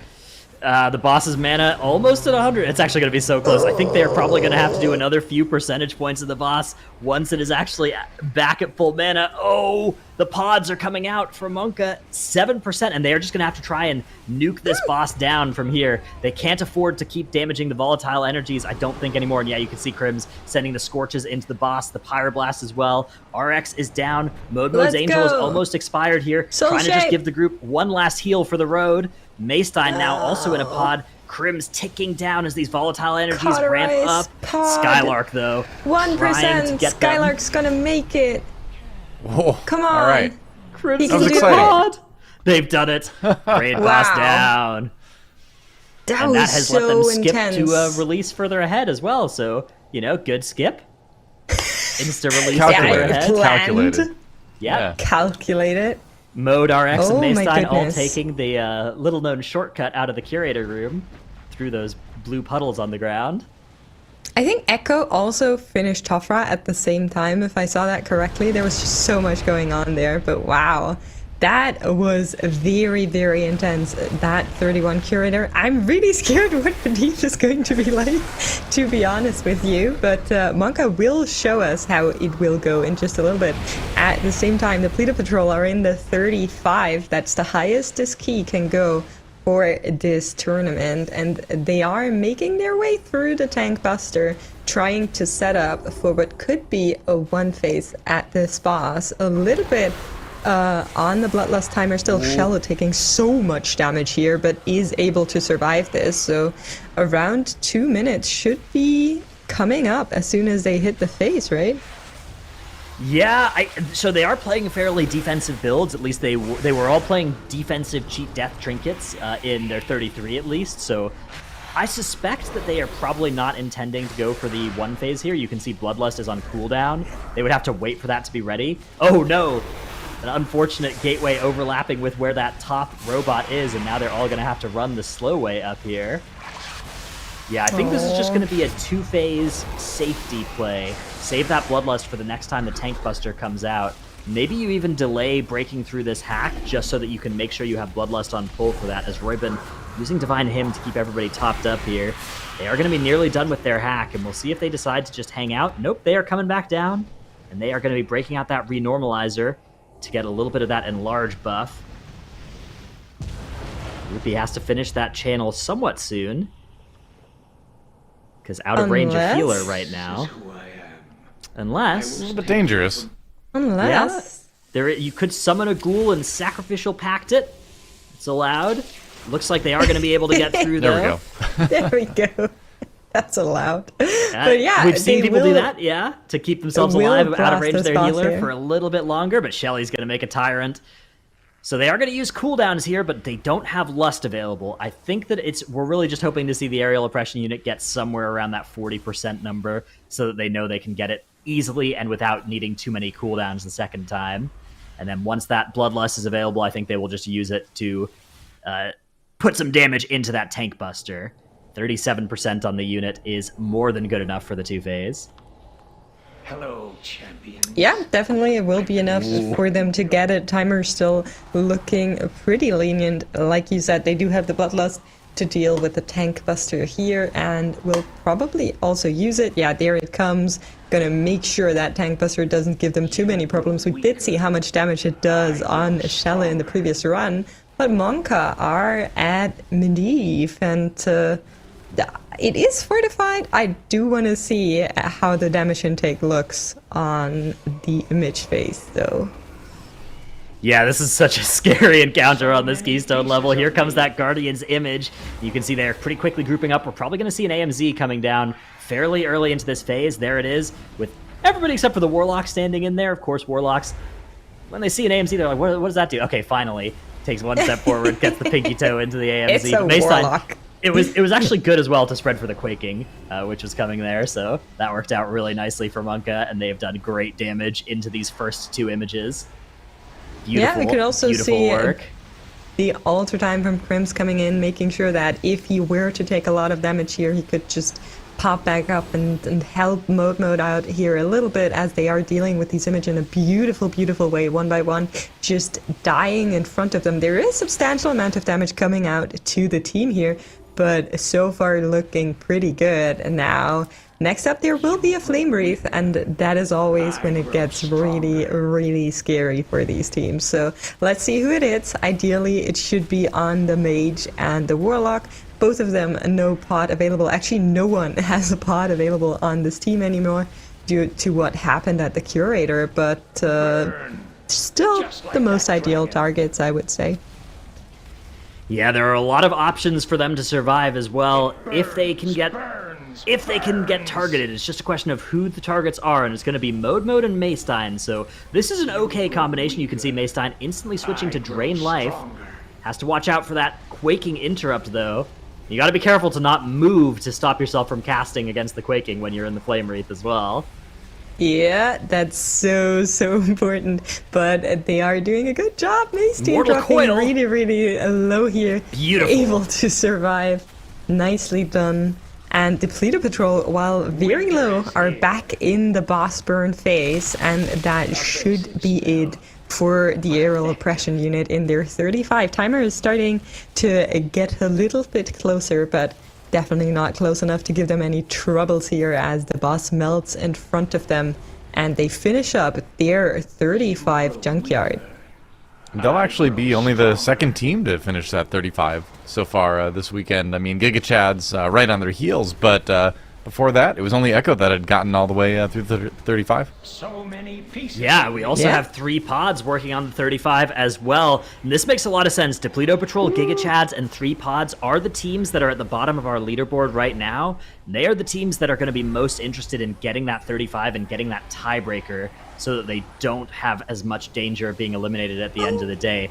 Ooh, the next Guardian I'm image phase sorry. coming out for Monka. It hurts!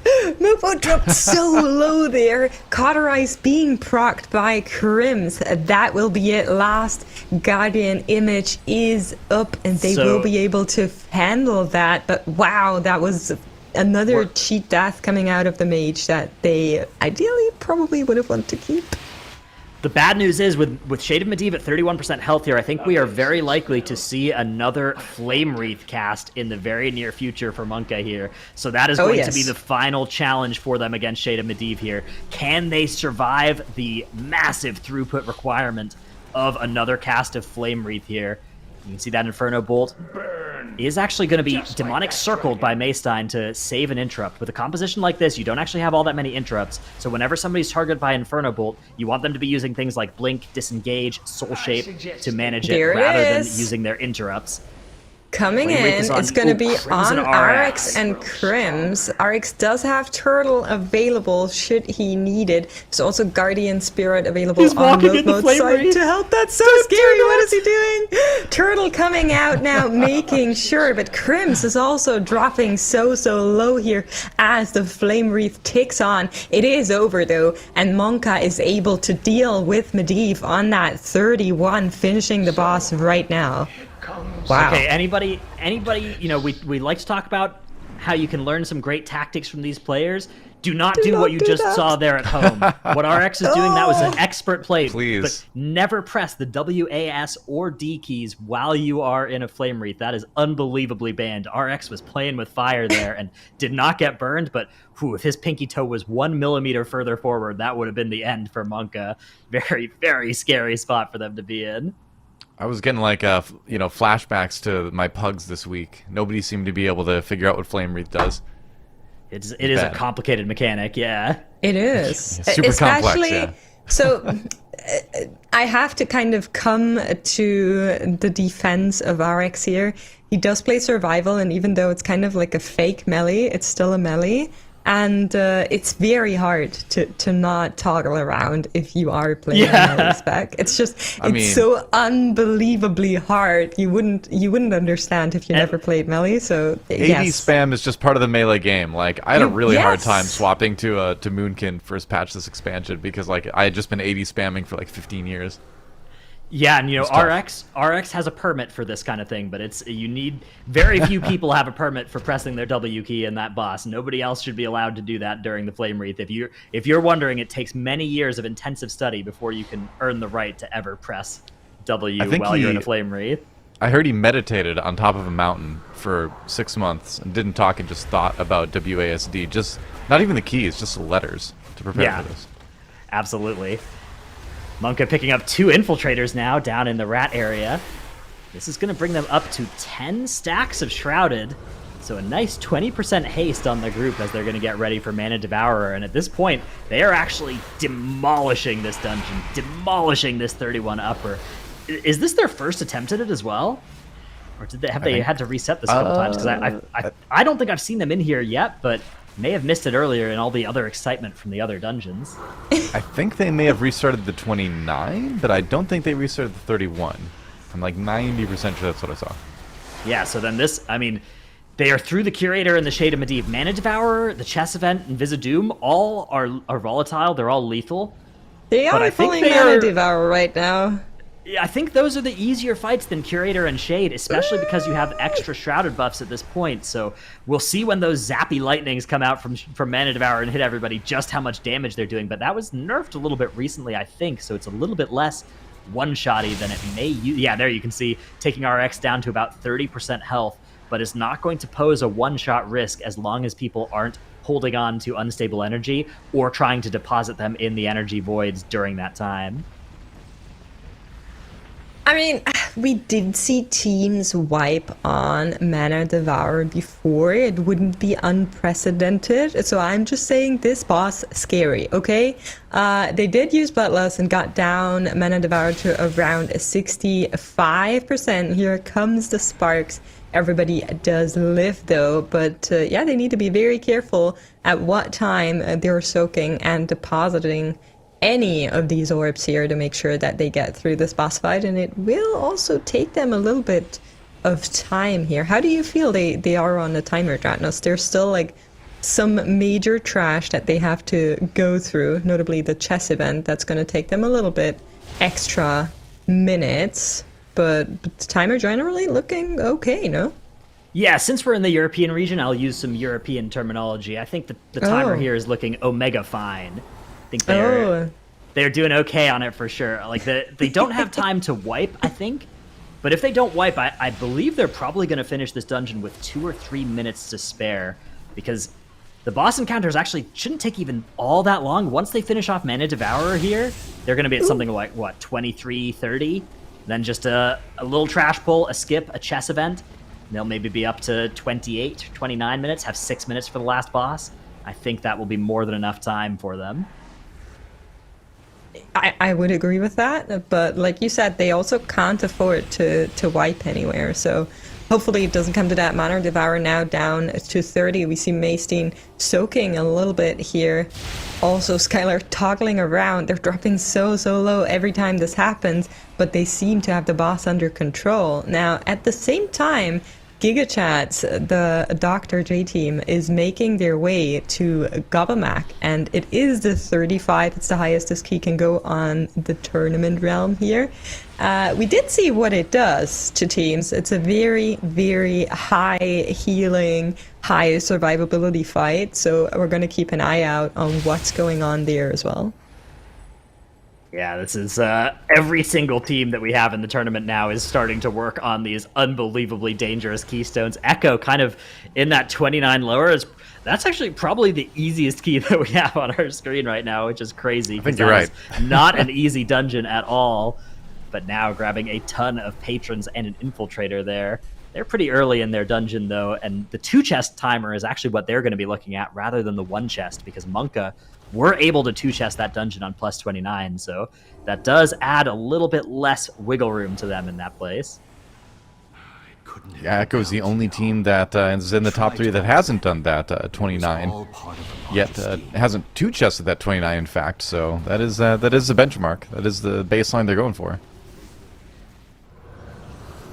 Yeah, GigaChat's now pulling a Gobamak. They did wait a little second for, I think, Rune Weapon, from what it looked like, for the Mike to be able to pull this boss. Did use the Bloodlust right away to make sure that they can burst as much as they can. A smash comes in, looking very safe here for them in the first one, but we know there's more incoming, and they need to use their defensives at certain moments, so let's see how they handle this fight here. Yeah, we're getting pretty close here to what I believe is, the second charge smash of the fight, which is going to be charge smash into Rumble. This one is pretty scary. It's not... I would say it's one of the scariest of the fight as well, because you also have those ads that are going to be unkilled for a little bit here. So here's the charge smash. Tobo also really low. Everybody has to deposit these really quickly here. And we're going to see a Rumble. But luckily, everybody is fairly high on health. Tobo committing the turtle here. Dr. J using the ice block as well, and that is going to get them through that second Rumble without too much danger. Yeah, Guardian Spirit was also used by Igloo, and from what I can see, it was also procced, so it's not going to come back up during this boss fight. It has gone on the 3-minute cooldown, and another charge smash is incoming here, taking so much from their HP bars. Dr. J still on that debuff for a second longer, but does survive here. Igloo has it under control. We see the hymn, symbol of hope, coming in, not the hymn, symbol of hope coming in to reset those defensives. Just can see the cooldown going down for all of the team members as he casted that, and here's the Rumble. Ooh, that's the critical moment. Desperate Prayer being used by Igloo to survive. The splat goes so low, but survives for now. There's a seat being procced by Igloo, and he still has that debuff. It's not going to hurt him in the seat, but he has to run and deposit it as soon as he can once he comes out. And you can see the soul shape coming out here, and the hymn being cast as a follow-up to this to try and get the group back to full health. Wow, yeah, I can't believe they were able to get through that. Things were looking so sketchy just 3 seconds before that charge smash, but Igloo did a really good job of topping Splat, ended up sacrificing his own pod, but, end of the day, didn't need it, and they're going to be able to get through that next charge smash now as well. Drop off this charge, kill the boss. They have about 10 minutes left to go and finish the rest of the dungeon, which is just a little bit of trash and the last boss, so GigaChad's looking great on this 35 Junkyard. 3 pods in a similar spot. They'll be pulling Gobamak very soon here. So we'll be watching to see if they can get that done just as well. And Monka in the top left, they have about 8 minutes left in their dungeon, and they are working on the chess event. They're cleaving down 2 knights at the same time so that they can double stun the king and get even longer and actually get full uptime on those long cooldowns that they're going to send into the king. Yeah, for sure. Also, Echo in that 29, making their way to Atoman. No, actually, they're on their way to Morose right now, so that should be the next boss that they're dealing with, just judging by where they are right now. And they do have Bloodlust available, should they choose to use it here. Monka actually have stopped damage here. They are just waiting on getting these knights both killed when all their cooldowns are ready. So they've AFK'd for about 20 seconds here to make sure that they can push this king in this stun below 30% health. You can see every single attack coming out here. Uh-oh. Mode, unfortunately, goes down, immediately gets back up, looks like had a soul stone available from just being clipped by one of those chess piece moves. The king now getting close to 50% health. This is a long stun because they did kill 2 chess pieces, so it does double up the duration. The queen, unfortunately, jumping right next to the king, causing a little bit of relocation here. And I think that king is about to unstun any second here. Let's see if it does and gains that shield or not. Very close. We don't have a boss bar. Oh, no, it does have that shield above it, so they are going to have to kill another chess piece here. And this actually does start to make the timer a little bit scary. The skull mark moving around from the bishop to the queen as they decide who to go on to. Did go with the bishop here, trying to get that DPS down, but it is going to take some extra time, like you said. And that's actually getting them into scary territory in terms of key completion here. There is notably a long RP event right after the chess event that we also need to calculate in when talking about how much more time they have to spend in this dungeon, because it's like 30 seconds that they need to stand around and just wait for the NPC to roll up and open the door before they can actually pull Wizardom. And then there's a lot of RP in Wizardom as well, so it's a very lengthy boss fight even on a fortified key just due to how this dungeon is set up. But they did get another DPS burst window on the king here, and that will be enough to get him out of the shield range even if this runs out, and they will be able to finish it off. But yeah, timer is coming closer. Yeah, and it's really tough as well because they stopped damage and everything to make that push, and then they were still unable to make that push, so they got the worst of all worlds here. They're going to have only 5 minutes for the last boss here on plus 31 keystone level. It is going to be really, really close. I think they can do it, but it's gonna be right up against the wire at the end of this.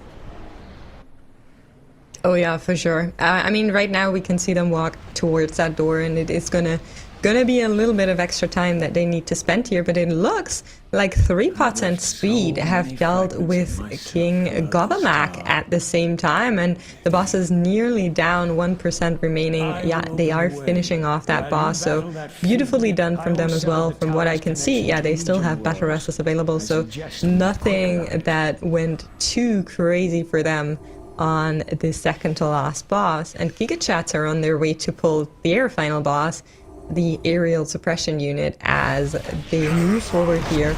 I don't think they're going to aim for a 1 phase like most of the teams do. They're just going to play 2 phases on this boss and nothing too intense. But Monka have pulled Wizardom Dreadnoughts. Yeah, only 4 minutes and 20 seconds to kill that boss. It's actually going to be... I'm very scared here for Monka. They are going to need to play so aggressively. They're going to need to optimize their damage so well if they want to get this boss dead in that time frame. They do have a Bloodlust available, so when they get to that last platform, if they can get to that last platform with a minute left or so, they should be okay on the timer. But that's going to be the question of, can they get these first 2 platforms done quickly and safely while also not, running out fully and doing the dispels the super safe way, right? They don't have the time to do that. Yeah, they need to really make sure that they play this cleanly as well, because every death not only is a player going down that they need to battle res, probably CDs being sent out the window, but also the penalty seconds coming in. So I'm really scared for them now going into this first phase here. Portal is up and they're going to move ahead and try to get into the second phase. There will be a third one after that for anybody that's unfamiliar with the dungeon that they also need to run through, and there will be another port like this one in between. So that timer is coming dangerously close for Monka. Yeah, less than 3 minutes now for Monka to finish this boss. It's a 64% health. They are going to get onto the second platform. They do have the damage. Looking at their damage numbers, looking at boss health, I think they have the damage. Oh no, but RX gets clipped by the disintegrate. And they're actually playing this safe as well. They're playing this on the side here, so that's going to increase the safety. But scary for sure, as Giga Chads in the top right have actually had Igloo going down here. They're going to use 1 battle res on him. They should still be okay to make this 2-phase work out, because it is not a particularly tight check or anything if you're going for the 2-phase. So back over to Monka up in the top left. They're still working on Vizdoom. You can see 52%. Looks like they're actually not getting hit by Quakes too badly in this area as well. They've got a nice little stack going, and they're just going to keep on blasting into the boss here. They only have 2 minutes left. They're doing a little bit less damage because RX is not in melee, although Survival, it still does about 90% of its damage, even if it's not in melee. Exactly. Survival can still throw some bombs and not be super AFK like we did see some of the rogues. Oh my goodness. But here is the boss push on GigaChads. That shouldn't be a one phase. I don't think it can be a one phase, just judging by not having Bloodlust available. So they will go again for this and most likely use that Bloodlust on the Tank Buster. But we can see Monka are pushing the boss into face in a second and should be moving ahead here into the portal of the 3rd phase. Yeah, there they go. So trying to face the boss, 30% remaining. And here it goes. So portal is coming up. They're going to go over there. 1 minute.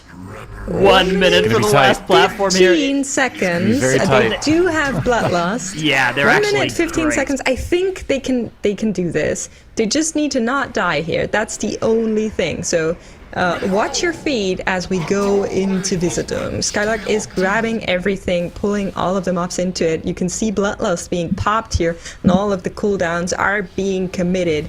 Coolies completely blasting into this boss as Vizdoom is dropping lower and lower, 23%, and dropping as the timer ticks. They are in the realms of 40 seconds to go, and they only have 12 seconds of boss HP to do. I think this is really, really looking good for them. Need to be a little bit careful with this disintegrate. Maystein's getting a little bit of damage here, but 30 seconds. Still a 31 upper for Monka.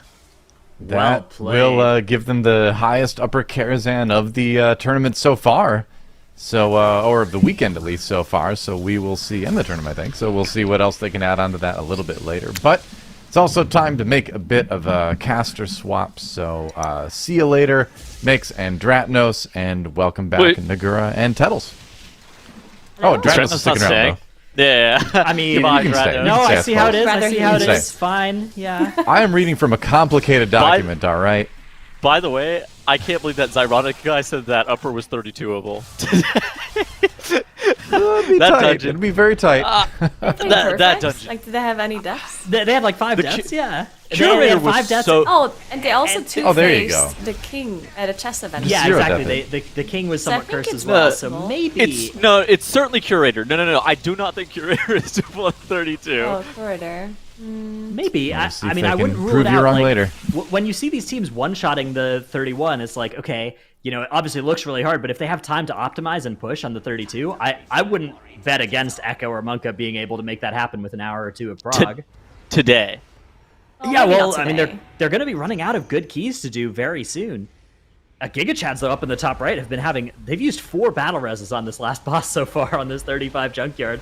The good news for them is they came into the fight with 4 battle reses, but they can't really afford to have all that much more go wrong, but luckily they are at the end of the fight, so GigaChads will be putting the Junkyard up on the board for themselves here, which is very good news for them. Exactly what they needed. Depleted Patrol in the bottom left also having some issues on Morose, as Royben did go down. He did have a battle rest, so they're back and recovered a little bit, but this boss does a lot of damage even on a 45. It is a plus 30 after all, so yeah, lower plus 30. Did any other team do the 30 already? We've only seen lower done at 29. We've seen it 2-chested by Okay. Monka and 3 pods. We're seeing Echo on 2-chest pace here. And then we've seen Depleto Patrol and GigaChads only 1-chesting it. So we'll see what they decide to do with that dungeon. Okay. Are Depleted Patrol... Is Depleted Patrol out? This may be a little bit preemptive to say, but they depleted like Gambit 31 25 minutes in, didn't they? They did indeed, yes. So looking at our scoreboard, you can see they are currently 2 points behind 3 pods in speed, 3 points behind GigaChads. The very bad news for Depleto Patrol as well is they're only sitting on 1 2-chest on their board, which is that 27 upper Karazhan. So they can get some easy points there, but 3 Pods and Giga Chads both also are sitting on 2 chests on their board, so unless Depleto Patrol can actually 2-chest the 29 as well, that's not going to let them create any extra time, right? That's not going to let them get 2 points in one dungeon run any more than 3 Pods or Giga Chads can do. But that being said, looking at the dungeons that are available here, you know, all the teams are going to have to spend an hour or so in Grimrail Depot. But beyond that, there's another couple hours where they're going to be doing these speculative hard keys that have a very high chance of failure. And so Depleto Patrol, I don't think they're out of it just yet, because they could succeed on those keys, while either Giga Chads or 3 Pods could end up having more trouble.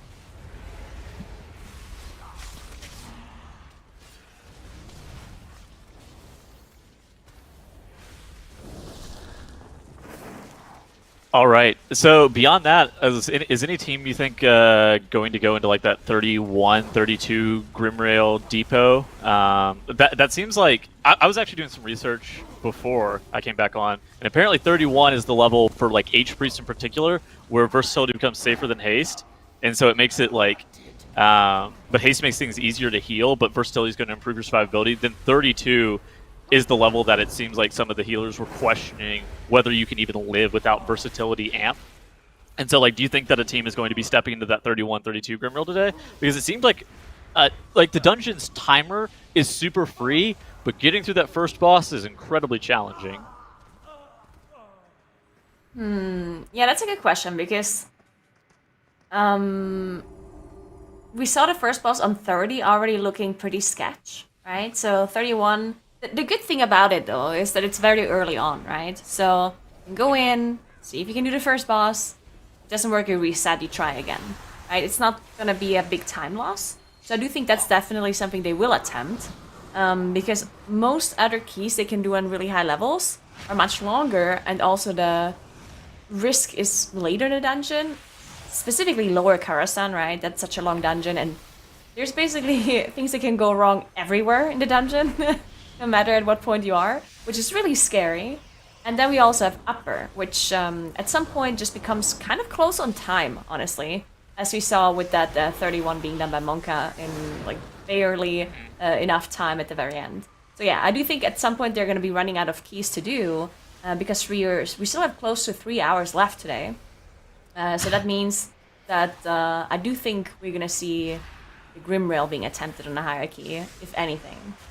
Dude, Gingy's just been playing Pet Revive Simulator. Yeah, do these mobs have a fervent? Spiders. Is he soaking something Yes. with that? Okay. Yeah. The poison, I think, is the fervent. I see. Interesting. Yeah, most of those have been taken out of this dungeon, but the spiders still having that, and they're using a really clever strategy to mitigate it. Very effective. I can't tell if the pulling the spiders are troll or if it's actually good. So, like, on one hand, the pathing, quite nice. You're actually into the maiden hallway from here. But on the other hand, that trash pull was pretty scary. They're now purged, and they use GS. There's a lot going on there, but I don't think know it's troll at all. I think you just need to execute it like really, really well. I mean, the technical layering of CCs, right? Now going in with cooldowns and then going out, lining behind a pillar, using Binding Shot into Frost Nova, into Dragon's Breath, into Death and Decay Slow, into Pet Soaking. All of that is like extremely technically intensive, but it got them so much count. I mean, those spiders, pulling 7 of those at the same time, that is so much more count than pulling, 20 guests over 3 pulls. World First 28 lower in Legion pulled those spiders, and it was a variation of this team, so I guess they have some experience at least pulling them. Yeah, so there's 2 incredibly scary things about the spiders. Number 1 is the web spray, which is a kind of like frontal that is being casted at the tank. Can be stunned and line of sighted, so that's why now is kiting at the very end. And then there's also that poison. It's not actually a poison, it's an undispellable debuff that ticks for a high amount of damage and leaves behind those puddles on the ground. And I'm not 100% sure about this. Or the closest target, either of those 2. And if the target already has the poison, it will go on someone else. And I think that's why we see the pets being resummoned all the time. So first it goes on Now, and then when Now already has it, the pet will be the second target that will be chosen, and that's why they constantly revive it. Basically saving everyone else's life, because I'm pretty certain if Gingy, for example, would get hit by that poison, he would just die to the ticking down. Yeah. that the dot would the last time I've seen those spiders pulled was Legion, but back then it would one-shot you. I have not, admittedly, pulled them since this dungeon has been remastered. But that dot that Nigger was saying was incredibly dangerous back then too. Yeah, Echo making very short work here of Maiden of Virtue as well. They are going to get one more shield on this, but that is still going to be a nice two-chested 29 for them in this lower Karazhan. Monka, on the other hand, though, working on the 35 Junkyard, so both teams will be advancing to 154 points off of the successful completion of their current runs. That is a lot of points for the rest of the field to be looking at, and Echo and Monka have just been doing such a good job of two-chesting these dungeons that other teams have not been able to. You know, two-chesting the 29 lower, the 29 upper for Monka as well. That is a lot of extra value and a lot of extra points over time.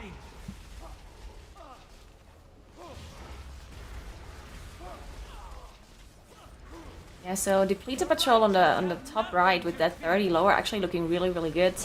A lot of these pools here are still very scary on that 30-45. These mobs just have so much health. And then you see these red circles, one of them being applied to Royben right now. They can actually stack, so one person could get multiple of those debuffs. And then it ticks for a lot of damage, so that can be really scary. You also have a lot of casts that need to be interrupted. You have all of these stumps, plus the charges. The charges, granted, only go into the tank, so you can aim them properly into the wall. But sometimes if the tank needs to kite, or thankfully there's no storming affix, because whenever there's storming, the charges go everywhere, because the tanks get knocked up in the air, and then the horses turn in random directions and just charge around. But no storming this time around, so they are fine. And yeah, Ataman also shouldn't really be a problem, but they have 2 melee players, notably, for Depleted Patrol. And that boss is a lot more difficult for melee than it is for ranged players. You're trying to tell me that ranged are allowed to just sit in the back and do nothing? I would never. That is exactly what I'm saying. Melee having to do mechanics, Kickshala really? having a great time. The vibes are good. Even moving Janus, back a little, there we go. Janus, where's the blue D&D? Yeah, so we saw a little bit of the blue D&D, which is the Night Fae Death Knight, out of the Americas region. At the time, Now tweeted about not being sure why they were doing it, because he was still a believer in the Kyrian, and it looks like the European region as a whole are largely believers in that Kyrian blood DK as well. It's particularly good early in the dungeon before you get too many haste stacks, really helping you keep that rune weapon uptime all the way up. Whereas the Night Fae, particularly towards the end of the dungeons, you start to have so much haste from that Shrouded buff that maybe you don't need the Kyrian as much, but honestly, the start of the dungeons are kind of the scary parts with this seasonal affix, so I imagine that's part of the rationale behind playing the Covenant that helps you before you get too many of those Shrouded buffs. Makes sense. It's just interesting to see that there is such a steep change between the two regions, where it's like, NA was playing Fae in most of the dungeons, weren't they? It was maybe mixed. I would say a 60-40 between the different tanks. Yeah. Even the ones that were playing Night Fae in some dungeons weren't playing it in all the dungeons, and there were a few that were still mostly playing Kyrian. Interesting. I'm interested to see how it evolves going into global finals. I'm also I'm really gonna look forward to seeing what China's going to be running too, because they're known for doing their own thing, at least in regards to strategy-wise, and then Covenant choices is also something that, like, you'll look through Warcraft logs on bosses and they'll be running a different Covenant than a lot of people sometimes, depending on the class. And so I wonder if they have a take on the Kyrian versus Fae Blood DK situation. I'm looking into it right now, don't you worry.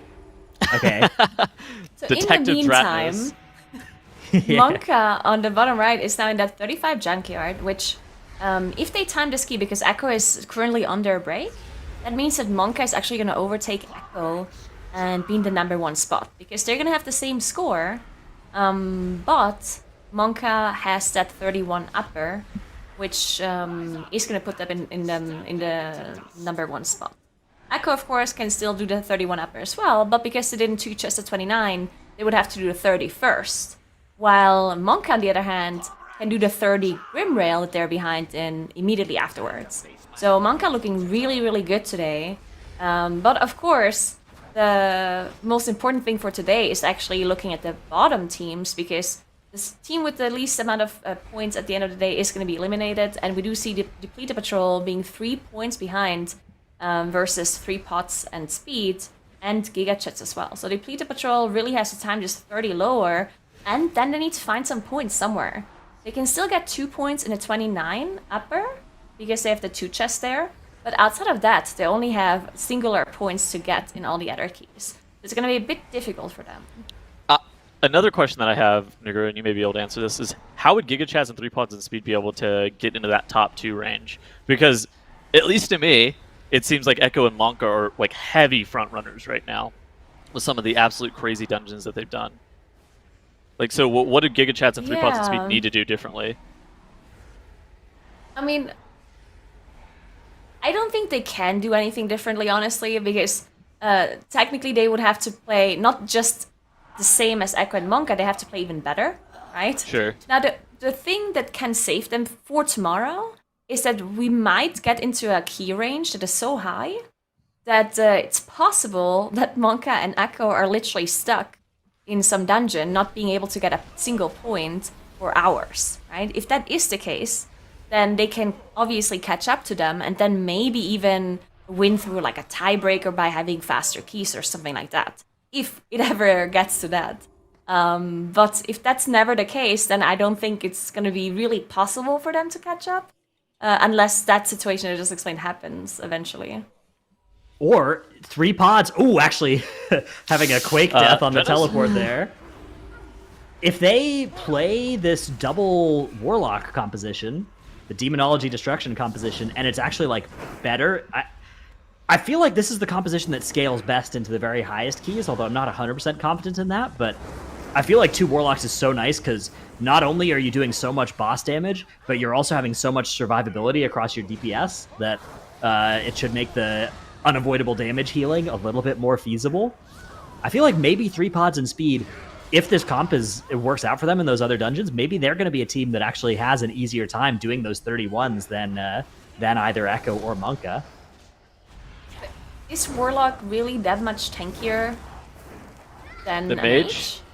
Not that I'm not much, sure but about that. like in terms of sustained damage against the damage profiles of these Season 4 dungeons, which it's, there's a few bosses that's like, oh yeah, there's something that's going to one-shot me, I'll ice block this, and then you'd much rather be the mage than the Warlock. But against the stuff where it's just like, yeah, every 20 seconds I'm blasting you for 98% of your health, that's where you'd rather be a Warlock than any other class in the game. The first boss of Grim Rail. The one thing about Warlocks in M+, though, is that like the thing that gives them the most survivability in raids is that they stack a lot of mastery, right? Mastery actually giving them defensives, which doesn't actually happen in M+. Like Dastro Warlocks specifically go for a haste and crit, don't really want mastery at all. I'm not sure if Demo Warlocks still play mastery in M+. Any of you know that by any chance? I believe they are all Demo, about that so I don't know. haste. Yeah, I think... Haste for sure, but then maybe the second status mastery, possibly? Because yeah, not having a lot of mastery means that the mastery defensive effect doesn't really... The mastery help defensive you that effect is much. only a Destro thing anyways, right? I am so, not right? sure. I never played Demo. I think so, yeah, because so the Destro one, it's that chaotic energies, right, where it's like, Yeah. it has some RNG chance of reducing incoming damage or like healing you, that kind of stuff, right? But the Demo one, I think, Yeah, is it's like just... a damage reduction. Yeah. It's like, Well, I think it's Warlock just also damage. has more HP than any other class, and then they also have shielding, just baseline, so that they have like a passive shield on themselves more often than not, and so like that really helps against things like the first boss where Mage can start to get into trouble in the first boss. Obviously, it's one of those things that the H Priest is going to be the one that is then the most is going to have the most issues, but you need to make sure that you're cycling defensives really well, playing fire on that first boss. I think in the end, if it actually would be about survivability, then you probably just play 2 Warlocks with 1 Mage, right? Because then I think the Hunter would be the biggest issue. Yeah. Out of all of those specs. Or maybe a Rogue or something. So the Hunter, I think the Hunter's actually pretty durable since they're a maleware on that first boss. In addition to that, like they're able to Hunter's Mark and have some passive DR for pretty much every single slam. Well, it's only for the slam though, right? Everything else magic damage. Also, last boss is magic damage too, right? Well, the only thing you're worried about is is like the first combo of the fight with the slam and the rockets, right? That is by far the most worrisome position. Then beyond that, you're worried about not getting 100 to 0 by the slam, which is where these HP stealers are running that versatility amp. In addition to that, like you're not really upset to play versatility amp on Serve Hunter if you're doing that high of a key. But yes, you are right. There is like some situations where the mage would be tankier. I just don't think it's this specific situation. Yeah, you can also play. I know in some high keys in the past we've seen mages forgo Shimmer and play the Blink Shield one. So maybe that's something that they will. True. I mean, it is tremendous pain. Not playing Shimmer is a heartbreaking thing to do as a mage, but that is something that we've seen. I remember in Toldagor you would do that. For like last boss having a shield for everything. So maybe that's something that they'll think about starting to do here if they're playing mage. Let's take a look at Depleted Patrol on the top left because they're in Maiden now, and Maiden on a plus 30, certainly very difficult to deal with, especially all of those shields. Like, being able to break all of them. They do have Bloodlust available, and they also played a comp with the Windwalker, which obviously for a single target that is not going to be as good as something like a mage or a Demo Warlock. So we'll see how they deal with Maiden. They might get two shields for sure. Yeah, the nice thing about the Windwalker is Windwalker, if they have cooldowns, they do so much damage to the shield. Their sustained single target, it's not phenomenal, but the burst damage that they actually put out on the shields is unbelievably high. So they actually broke that shield so fast, and they didn't even have Bloodlust or Infernal. I think that might have been only the Hunter and the Windwalker. I did some research into it yesterday because we were talking about it at the end of the day, and like the claim was made that Windwalker's not good on shield damage. That's actually not true. You're able to Tiger 10 seconds early on the first shield and have Tiger up for the second shield. So the Windwalker is effectively able to solo the first and the third shield if you are getting that many shields. And so then you could like lust the second one with Infernal or something like that, which is what it looks like Depleted Patrol is going to do here, and then be able to have that carry you. And there's a second shield, so they might actually get a third one. Even though, I mean, Bloodlust is running, so maybe with the Bloodlust they're gonna be able to skip the other shield, but they would need a lot of damage for sure. Yeah, I actually think they are maybe on track here for it, or something like a 5% shield, which would be a little bit of a heartbreaker, but they will have that Zhuen. Actually, the Zhuen's going to come up right like 5 seconds into the shield, it looks like this time, so we'll see how that lines up. They do have Coordinated Assault. Here. They have Coordinated Assault plus Arrow as well, so that is also something that they can use to be able to push them. I don't know if that's going to be enough by itself. They have a third shield, though. Yeah, I think this third shield is actually pretty likely that we're going to see it here. You can see those Jailer runes are indeed on all of their DPS players right now. Here's that Master Penance, 17% on the boss. So one more shield on this plus 30. Everybody breaking out. And they're now going to blast in. Yeah, Zhuen not actually back up here. But they are going to be able to break through. Nice. Oh, so they didn't even need it. Yeah, Bone Dust charge also committed all use instead. their trinkets here, notably, because the Jailer trinket, once you have those 4 stacks, which they are using for that bleed effect on them to get out of the repentance, you can activate it again to get that extra versatility buff, which they all used because they knew they're not going to get a fourth shield, so they could use that extra effect to get some more damage for the shield. Really well done. Yeah, the final rune with the huge damage buff for a little bit, and then the the explosion at the end. Yeah. I have a question. Are 3 pots speaking of 3 chests? So it's 18 minutes on the 3 chests in this dungeon, isn't it? So they have 3.5 minutes for the last boss run. I'm not sure that they actually will here. They need last boss is like 2.5. Yeah, so they're going to pull all this trash, and they're going to CC that inspired mob. Probably. Lepan sus there, running forward. We saw teams do all this trash in one pull and lust it earlier, but I don't know how 3 pods and speed are going to be able to 3 chest this dungeon if they aren't pulling all of this trash at once here. Yeah, I mean, the Inspiring Mob is really annoying letting those Farseers free cast in there, but you can purge off that shield, so they're going to land a couple of kicks and then let that loader come in. They now need to make sure that they do purge any of the Farseers so that they don't have that shield up, reflecting damage back onto the group. And they are okay here, so they You said 2.5 minutes for the last boss? Looks like they're probably going to have something like 2 minutes and 10 seconds to try and make it happen. Well, they've lost, so maybe it may be doable in a 25 Tyran. I mean, their composition also has a lot of damage on the like fairly regularly before that 2 minute interval. So they have to wait RP here. They're gonna have like right at 2 minutes. With Lust, I mean, they may be able to do it. So the 2.5 minute mark was something that they were teams earlier, Monka specifically, did it in 2.5 minutes without Lust because they lusted that last trash pack. This is we'll say this is tight, but this is within the realm of possibility, I think. Yeah, they need to be super efficient with their damage here. The Bloodlust still not yet popped. Looks like maybe waiting on that Infernal Power Infusion and Coordinated Assault here. Wolf Disco does need to send his Tyrant in the next 20 seconds, does press it right now. It's going to be a Tyrant without Lust. Because if he didn't send it right there, he wasn't going to get another one necessarily. Do you think it would be good to even hold behind the Lust for the second Tyrant? Or at least use it so it's the Tyrant is still going to be in the Lust? Surely Wolf Disco is doing the most damage on this boss, and then additionally Bloodlust also scales the best with the Demon Warlock too. Yeah, so you hold this Infernal, you don't press this Infernal, you don't press this Power Infusion, you wait until Wolf Disco gets back to that Tyrant off of that Wilfred's Legendary. You can probably press Bloodlust right about now, and then you can have everybody start using their cooldowns. Maybe you wait for the Quake to come out, and then you send the Lust.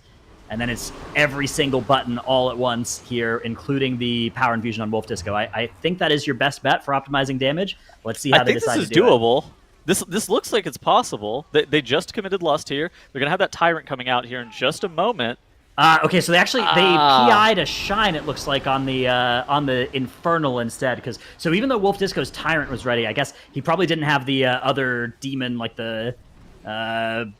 whatever. There's a couple other demons you summon that are on a longer cooldown. Yeah, there's Grimoire, and there's another one, another demony one that you want to wait for your Tyrant. You know how it is. Jonas clearly knows nothing about demonology. Whoa! I knew things. I just don't know the name.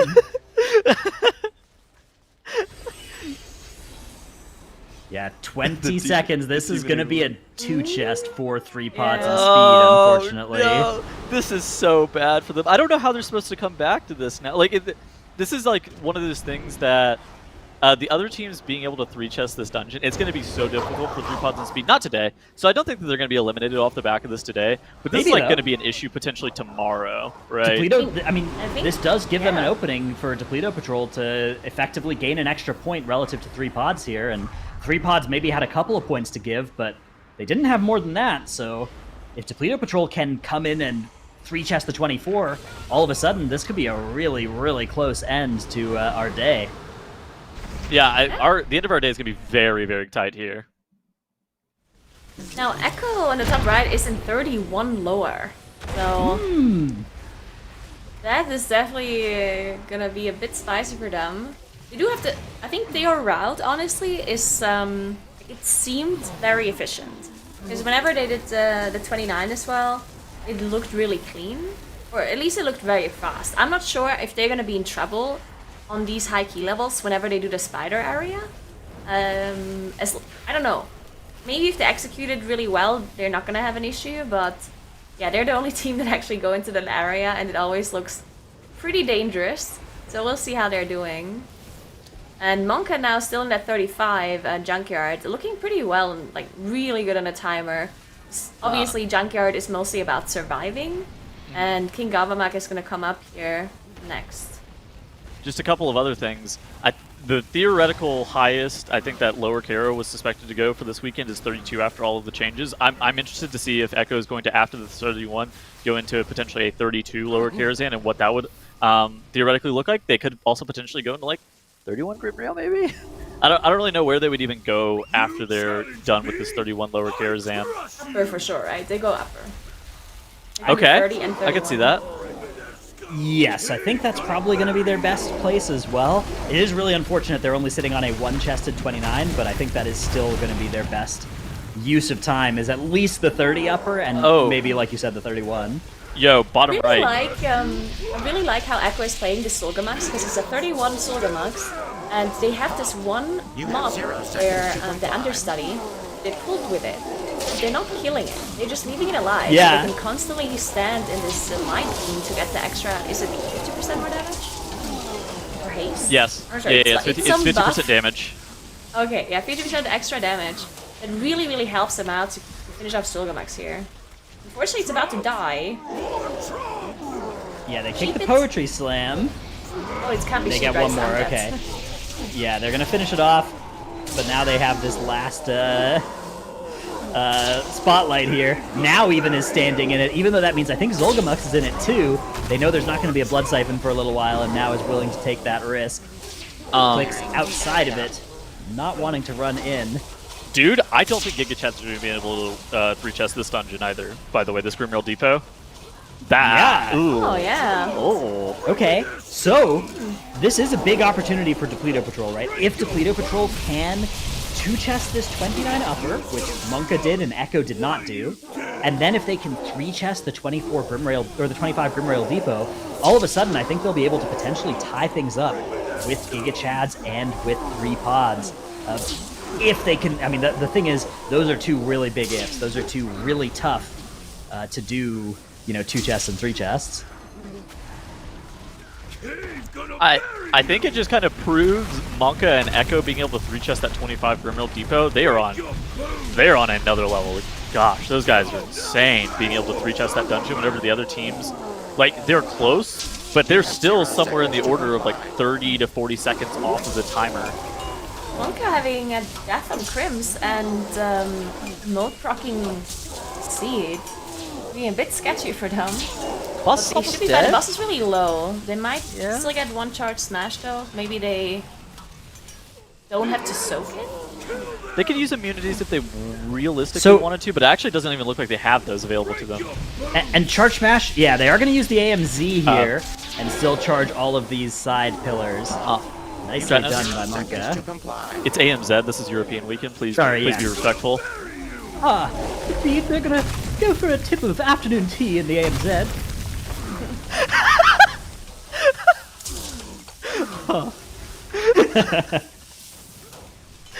Oh my god. Who let this guy on the broadcast? Sarah liked that one. Did Cyril like that one? Oh yeah, Sarah loved I'm it. hearing a lot of Discord alerts in my ears right now, so I'm sure that he likes it, yeah. I just have over to our Discord. All caps. Bruh, what was that at Tratnos? They were going for some tea in the AMZ. Sarah, didn't you hear? It's the European region catch up, Tally-ho. Tally-ho indeed.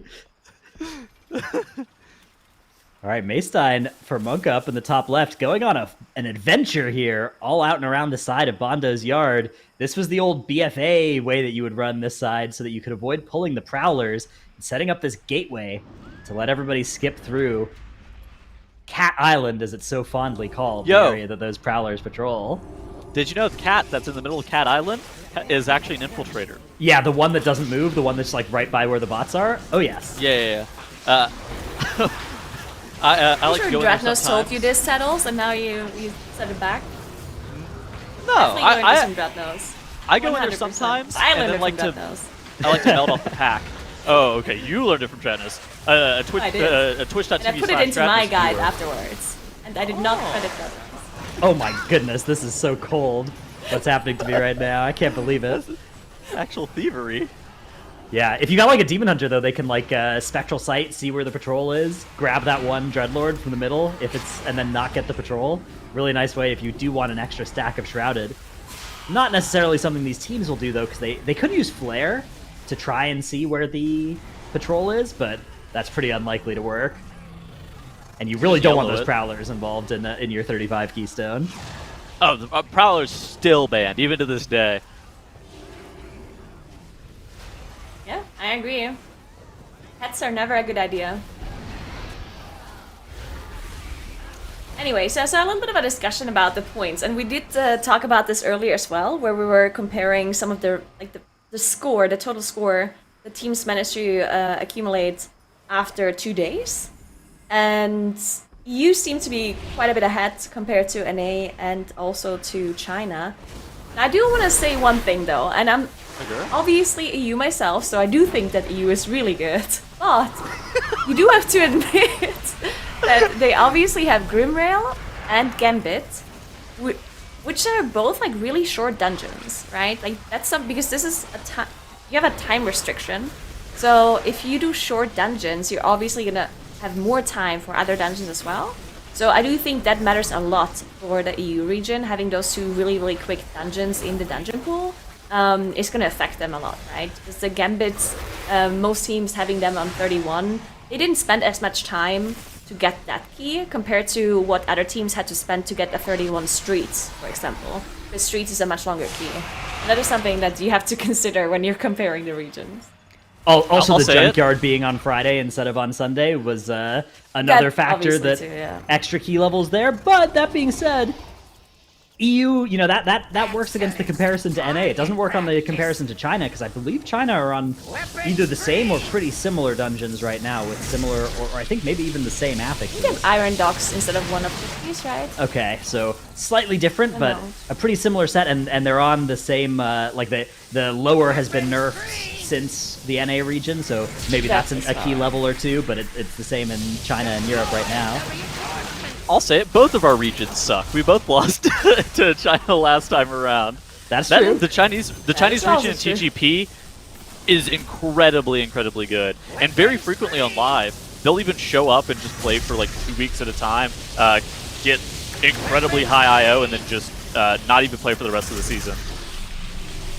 Yeah, I mean, I think that the top teams out of the Chinese region are definitely really strong. I will say the thing about the European region that's so scary about it is teams 3 through 6 in this region are unbelievably good and unbelievably close to the top. So the regional weekend itself here is so brutal, but absolutely I think the teams that come out of the NA and Chinese regions will be able to compete, as we do have RX going down for Monka up in the top left. That's going to be their last battle res for a while if they choose to commit it here. They'll get one more in the middle of this fight, but still things are starting to get a little bit tentative for Monka. They really need to make sure that they don't have more deaths, yeah. That fulminating Zap, proccing Cauterize for Crims, killing RX and having to commit to that turtle because he wasn't topped when that second Zap came out. It survived though, but yeah, looking a bit scary if that Zap actually does so much damage that it can close to one-shot players. I do want to also look at Depleted Patrol, which is at the bottom right, because this 29 upper they are on Medivh right now is really important for them. Technically they only have to one chest it. Not even sure if it's possible to two chest at 29. Actually, wait, we already saw 29 two chested, right? Yes. Yeah, we saw. So Monka two-chested, and then they went and did the 31. That's how they got to the 31. And GigaChad's also two-chested the 29. yeah, so if Depleted Patrol can two chest this key, that will be really nice for them because they have to catch up to some of the other teams. And they don't have too much time left, honestly, because they still have to do the Grim Rails. They haven't even done the 25 yet. So if they need to do 29 and 30 and 31 to get up to the same key level as the other teams, then that will obviously be such a big time loss. So 29 pretty important for them, but the 29 plus 2 timer is really close. Yeah, it is pretty important for them. I think they probably, in order to make it so that they don't just need a lot to go wrong for GigaChads or 3 pods, Depleted Patrol probably need to two-chest the 29 and then one-shot the 31 in order to like save a bunch of time. And then they probably need to head into Grimrail and 3-chest the 25. Shelly's Shelly is frozen. currently doing a mage impression here, saying, "Hey, Masky, how good is this mage thing that I'm doing here?" Unfortunately, so they didn't no, interrupt. canceled it. It canceled despair. it. Yeah, because of the oh my goodness, beautiful movement there from Royben though. Baits the bolt onto Shelly and then soul shapes out, so Royben doesn't get hit, but Shelly does and gets broken out of the frostbite. So they are still in good time here. They're gonna have to do one more Guardian Image phase and maybe another Flame Wraith for the last few seconds of this. I want to say the Curator split's a little bit slow. Because some of the teams yesterday, they were killing Curator in somewhere like the 7-minute range. I worry that Depleto, not like Depleto Patrol is going to deplete this key, but I worry that Depleto Patrol is not going to be able to two-chest this dungeon, which is something that they absolutely need. Ooh, that might be a wipe. Top left. That's a What wipe. happened? Aren't paid. Wait, they still have enough They can time. still time They this. still have Yeah, enough yeah. time, yeah. They need Wait. to get a lot of bots, though. They're Oh, teleporting? they're leaving. Really? Why? That's there's bad. there's only 5 minutes left on the clock. 5 They'd minutes, have to two-phase true. it. They would be pulling the boss with 4 minutes on the clock. I think the town portal does make sense here. I think you're actually Maybe. dead given the run back. Especially given the bot situation. I think you just cut your losses. Very unfortunate for Monka, though. That is a huge benefit for Echo in that top of the leaderboards clash that we're seeing between those two teams, that Monka have slipped there on that junkyard. Maybe they have to switch some trinkets, right? You can check their gear now on Radar.io and actually see what they're wearing. And we did see a lot of other teams were running really defensive trinkets and really defensive stuff in the 35 just to be able to survive the bosses. And it really looked like they had a lot of trouble surviving those fulminating zaps. There's another Flame Wreath actually for the Depleto Patrol. This is going to be really difficult to heal for Royben because it's also on Royben herself. And she's kind of low on mana, but there we go, they did manage. Yeah, It having looks like this last Mo Flame Wreath is died. really scary. Oh, Mode I'm died? looking back at the replay. Mode died, and then RX died of the zap. I didn't see what killed Mode. I would guess it's probably that dot from the bot. Oh, that's tough. That is a 35-minute time loss that they just incurred. So Yeah. basically, we've been talking about how they have this unactualized dungeon like advantage over Echo for a little while. That deplete right there, I think, kind of gives Echo the lead. Yes. Yeah, so if Echo Sure. get this 31 lower, they'll be sitting at 156 points. Now, Monka can get to 156 as well by doing this 35 and then doing one of the other things that their two chests have opened up for them. And then they can get to 158 by doing the other thing that their two chests has opened up for them. But that's going to take the kind of time that will let Echo get to 158 as well through their own, just running several of their one chests. So I would actually say the two teams are, in terms of potential, they're tied right now. But in terms of like difficult keys ahead of them, Monka maybe have a slightly harder road. They're all raging. All of these mobs for Echo here, they're all enraging, and they're all just killing off their players. The explosives! It looks Oh my god! Yeah, there's so many explosives as well. Gingy is still alive with Mirrors here. They're just trying to kite out the explosives as well, because they don't want these mobs to reset.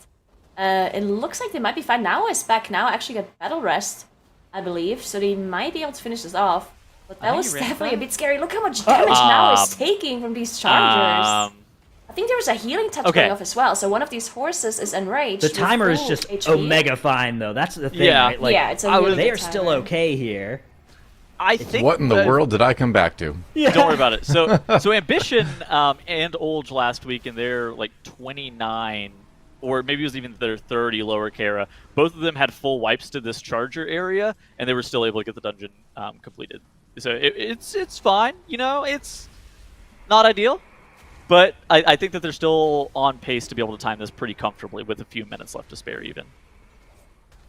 So don't panic. If there's another mistake, then we can panic. All right, meanwhile, we have 3 pods and Giga Chads on our bottom screens, both attempting that 27 Grimrail that their 25 two-chest unlocked. Very important for these teams to two-chest the 27 as well. If they're unable to make that timer, then they're going to be losing out on so many points that will really put Depleto Patrol in a position to potentially capitalize and stay alive in the weekend, because right now it is still Depleto Patrol that are under the gun for being eliminated at the end of the day, but they are by no means out of it just yet. I do think the Depleto Patrol is going a bit slow. What do you think? Like, I don't think they're necessarily On two-chest pace range. here? Yes, Yeah. I think I agree. I think that this is going to be a 29 one-chested upper Karazhan, which So it's still fine for them. They could still make it through to tomorrow, but a two-chest would have been really big if they could then do the 31. So like a 15-30 to 16-minute Shade of Medivh split was whenever the chess piece is also healed, by the way. That was when teams were really up against the timer. But I just don't think that we are in two chest range with a 14-minute Shade of Medivh split. I think that they would have probably need like a 12:30 or something like that. Of course, it's going to come down to how fast they're able to get through this last little bit of the dungeon. Echo, top left, I don't mean to cut myself off. Now going down again to these chargers. Are they going to be able to recover this? Now is releasing and coming? Oh, no, they actually committed a battle res this time. So now it's just going to re-MC that hand, and hopefully not die to this charger. Okay, that's fine. Now I think has his rune weapon back available, so they don't have to stand around and wait to pull. Maybe they do need to stand around and wait to pull. This area is just so scary, and this trash also cannot be avoided. You have to play all of this trash, because it will just aggro it automatically if you pull the boss. So yeah, there's nothing to prevent these kind of crazy, difficult pulls from happening. Another big pull coming out for them, though. It is actually pulled 2 packs together.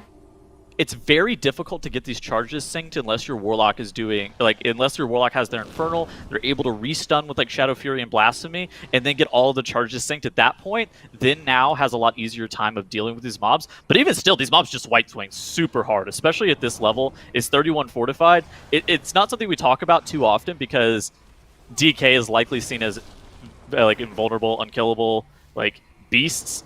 But at this level, these mobs even just melee very hard. It's mainly the raging as well in combination, right? Because we have 45-31 raging. That means that they are in raging range for a really long time. Like you can see, they have been raging for the past 20 seconds. And we had a binding shot come down, a guardian spirit being used, now just really fighting for his life here. Yeah. Trying to run away from these raging mobs. We do have one raging dispel on the hunter, but that's obviously not gonna help that much since they are 7 mobs that go into raging at the same time.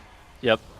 It's just really hard. This is a very difficult part of the dungeon to deal with. I think if they're able to get through this, they've already killed off Moros, they should be okay. They do have the spiders to deal with, which I'm not sure how you do with those on a 31 fortified, but,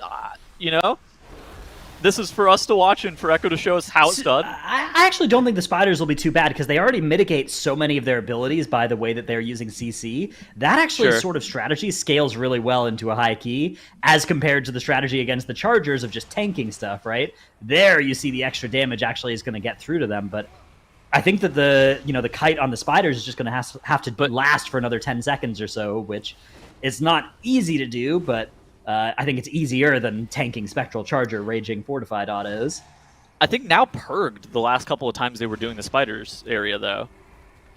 Yeah, the only thing that I would think could cause problems is that maybe it takes so much longer that they're running out of CC or out of tools to be able to let now kite the frontals. But we'll see. I guess it really is only 10-15 seconds that they live longer, so that should be okay in theory if they execute it perfectly. We'll see. They're gonna be going there immediately after Atiman, so we're gonna see how. And also, I think the timer is actually getting somewhat close now, considering how long those bosses take. I would agree. I would tend to agree that their timer is getting a little bit close, but I think that they should be. They should be okay because they're at 86% enemy forces, so they're actually really high on count relative to some of the other routes in this dungeon, so they don't have to back pull a ton. I think they're still within the range to be able to They only have to do one more time spider it. pull basically, and then it's Mm-hmm. Maiden. I think they're okay, but they are not within the room of they can't wipe or have any major errors and be able to still time this key. I don't think. Oh, Gingy just got mounting striked. Dretnus, you want to talk about how the mounting strike works? Yeah, it's messed up. It's unfair. You got to run away from that during the mount, right? Yeah. So battle rest. That means they only have 1 rest left for this boss, for the spiders, and for Maiden. This can actually become a little bit dangerous for Echo here. Yeah, Echo definitely. You can see Gingy playing a little bit further away from the boss. They're trying to get through here. But they are going to get Midnight again, once down to 50. Ataman 70% at the start of this phase, so they probably still have another couple phases ahead of them. They need to get them to 20? Time. Or is it 25? I think it's 20. So after I think the 20% threshold, he won't remount Midnight. I think so they're just going to do another phase is how it's going to work. Maybe. Oh, now Well, Gingy doing a great turtled, job gating. Yeah. Gingy turtled that shared suffering and now gated it. Ugh. Yeah, so Just- if it just doesn't hit recast anybody, it, it will right? keep recasting it, right? But if you turtle and immune it, then it will not keep recasting, which is nice. You can Okay. try and just keep it recasting for like 10 seconds, and then it'll eventually remount Midnight, but what Echo has done there does seem like the better way forward, as the Horsies once again are trying to take out their players. Luckily, they're not bringing Midnight. Now he's doing a really good job of not bringing Midnight too far towards the ranged players, so that there's no chance of Horsies spawning on top of them. The dead zone on that spectral charge from the horses is so obnoxious, by the way, because a lot of the times Midnight isn't even actionable for the first 10, 15 seconds while Ottoman mounts him. So Yeah, your just tank gonna is just block this following one, him I around. think. Yep, Shared that's what it Suffering. looks like indeed. Shared Suffering coming out. Mira's getting in position, uses the ice block. Looks like it Well, didn't hit didn't anybody kinda- here, but Mira's ice No. block should last. Ooh. Oh, life grip. Okay, Okay. probably going to cast again, right? Oh, Gingy taken out Oh, by the Gingy got Misair. ran over. And it's actually Oh, going to be the now bot- using Vamp Blood, Guardian Spirit, AMZ, Icebound Fortitude, Lichborn. Okay. And it is able to survive it through all 5 of the Infinity Stones that Death Knight gets. I don't know if I would take this if I was Gingy. I feel like they're fine without using this battle res Yeah, here. I So don't think Ottoman's we going to be take going this. down here in just a second. So how's the And then they timer just- looking? Ataman's going to go down in... You know, you probably it's been have better. You probably have, what, 8 minutes after this? You have to do Spider Pull and then Maiden. I think they do have enough time without using this battle res, but not by a whole lot. So the spider pulse, it looked like it was a pretty long pull, somewhere in the range of like 2 minutes. They also probably have like 2 minutes of travel time just to get from here to Maiden. I think they're okay, but I don't think that they can make any mistakes from this point. I like to save on the B-res. I feel like that makes sense. There was not really much going on there at the end of that. I also quickly wanna, like, obviously Gingy has died twice on this boss, and maybe also times before, but it is so much more difficult to play melee on that boss compared to ranged. And not only that, they're like the hunter's the only one that doesn't have a cheat death in this whole group, right? So I think if there wasn't a pot tender that the mages and the warlocks would be playing, the deaths would be a lot more even between the hunters and the casters, right? It's just the fact that the hunter does not have that cheat death available, so if they die, they die. They don't have Yeah. a second or third life. Ooh, I mean, perk well- being procced for now here as well. We have immediately. seen some Fey Hunters, actually, in a few dungeons to, I think, partially Ottoman for- has a long, yeah. storied history of killing melee too, for like since 2007. I mean, back when he wasn't tauntable, and melee would just pull aggro. So yeah, he's killed melee for a long time. I can't tell if this is like an intentional purg or not because he's purged here every single time. This actually may be a pre-planned purgatory. Ooh, spot now for going him. down. Oh, that's not planned. that's not planned. That's so wild. They're going to be depleting this key. They I don't instantly think rest. they're going to be. They instantly rest. They still have aggro. They're kiting now. All of them are line of sighting. They might be able to continue. We don't have poisons on anyone other than now, so that is good. We still Our have to threat. resummon the pets all the time. Clix is trying to get the poison eye, looks like, going close to the spiders here. Mira is dropping Mira's- really low, having aggro from this infiltrator, possibly even. Gingy had the poison on him there for a second. This is just so chaotic. They're gonna be raging in any time as well. They're Okay. not stacking up anymore. I don't think they can finish this pull. This is too. I don't think they can finish chaotic this now. dungeon. I don't know if they could do this dungeon in time now. If they're even if they finish this pull, I don't know how this pack gets killed off in time where they have enough time to also kill off Maiden. I don't know. Maiden's only, what, 3 minutes here? So they have 4 Probably minutes longer. to clean this up, right, and get in position for Maiden. I think that is enough time if they can Click's keep this spotted. alive. Click's pod is at the start of his gateway, but his body travels through to the end of the Now gateway. that's Now is going it's down not again gonna as well. happen. This is probably where you die. Do you keep it going, though? Yes, Echo are keep interested going. in Well, pulling it they're this another far. time. Again, they still have probably about 3 minutes to get to Maiden and have enough time. That pull shouldn't take more than 2 minutes. I think they actually can still be alive in Maybe. here. I mean, you're only out like what 7 minutes even if you do deplete. So Yeah, as Might soon as as they well know give it's it a depleted, try. they'll hearth out. But yeah, Sound copium. they're comfortable getting to the next day already too. So I feel like you can take this kind of risk on day 2, right? If you're in the position Echo is. I do think if they thought they can still continue after a wipe, they probably. I mean, obviously hindsight is 2020, right? But they probably should have, like, as soon as now was that, they should have just Yeah. like wiped it and tried again. wiped it the first time. Yeah, I agree with you on that. Probably. Yeah. But yeah, Now it doesn't have perk anymore, which does seem something that is almost necessary here in this pool. So we'll see if now it can survive the gathering up of these spiders. That seems to be the most crucial part, just that first gathering part. Obviously, I'm Get not a them pro under player. control. I don't know how they do this in 5 minutes. Well, the trash pool shouldn't take too long, and then they get the last boss, and again, 3 minutes should be enough for Maiden, no. even on plus 31. I don't think it is enough on 31. That seems wrong. I mean, it's 31 I don't know, fortified. honestly. I think it's enough time. Like the 3 minutes is that's what, the 4th shield or something that you're getting to. I think they'll be able to beat that. Now in a lot of pain here. Is surviving. Those Cold Mist Widows are starting to get fairly low. He's still lining those web sprays nicely. Gingy just resummoning, casting. Oh, another ad spawned. As now ran over some webs. It honestly looks like they're just missing a little bit of damage to finish off these spiders there at the very end. Yeah, They're so just running out of cooldowns may be CC, missing. right? Right, whenever They're you're running whenever you're pulling the same pull the second time, you have less stuff for it, Yeah. right? So you have to do it for even longer. They have Do 4 minutes Like, left I in the think dungeon. their cooldowns are honestly, or should be the same considering the class that they play. They I'm with should always Tettles have on this CDs. now. I don't think it's possible. I think they still got enough time here. I mean, they're going to 4 finish this minutes. pull in They about can 30 maybe do seconds, it. then shroud through. 3 minutes for last boss. Ah! I'd love to see it. I just think that the last boss is not 3 minutes, even on like it's the 31. Sure it is fortified, but it I mean, is it's a 31. 16% more health and damage than the 29. The 29 You have wasn't that long. 17 stacks of shrouded buff. I don't know, man. They have to finish off this last stalker. They have 3.5 minutes from now to finish the dungeon. No more trash is needed, though. They're actually at 100%, so they don't even need to kill that sentry. They believe could that they have the potentially damage. I shackle mean, undead. this is gonna be really close. Oh my god.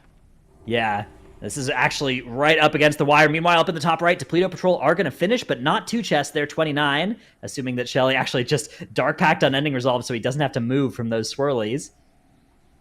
All right, but up in the top left, Echo with 3 minutes on the clock now. Here come Wait, those can you invis camouflage bots. with the dot on you, the bleed? No, Does you it not can't, break? so they will summon on the other side here. Click's getting ahead. Soul Shape expires, getting in position to maybe summon. Okay, no, so Gingy was able to get through. Yeah, it does actually not get broken out of his camo. Okay, I was mistaken. Maybe it's invis pots you can't do, but you can do camo. They're right into the boss now. They have 2.5 minutes to just nuke this thing down.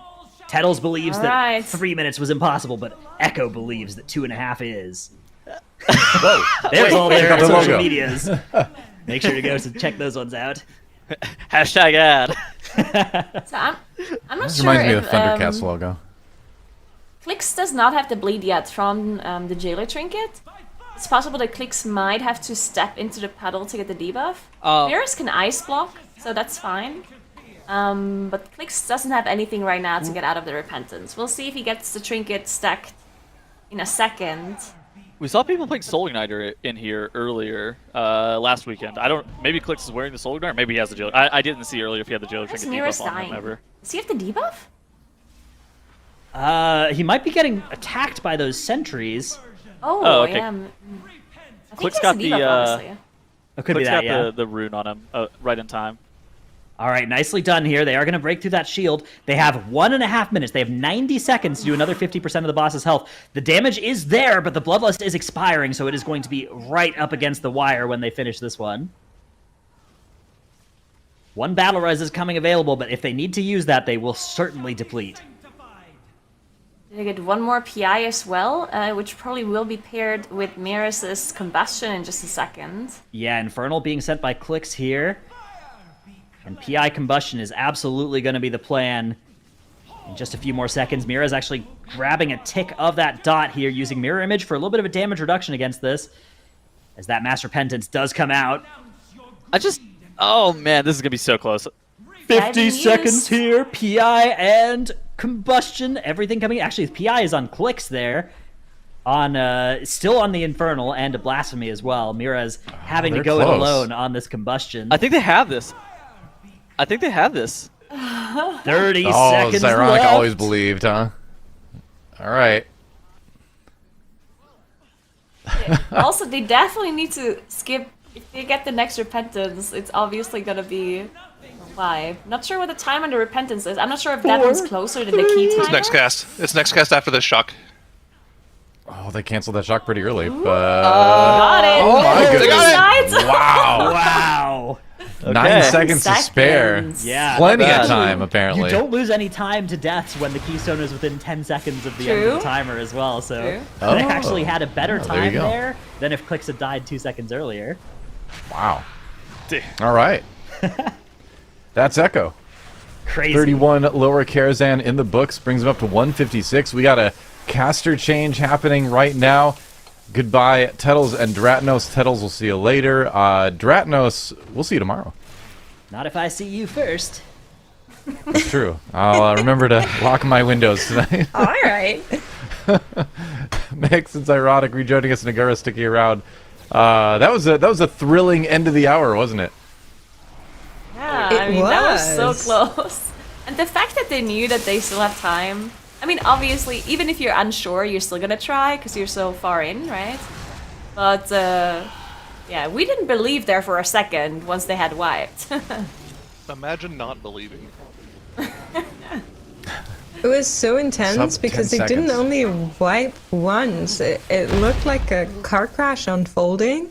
And then they Yeah. kept going, and everyone was like, wait, are they just going to see how it plays? Or what's the angle? And it actually worked out so clutch. It's just super, super impressive play from Echo there. That And- long and the- wipe to the spiders looked like it was. I mean, that looked like it was just so done. It took them so long to reset after that. That's Well, what the made really me think imp- it wasn't going to be in time.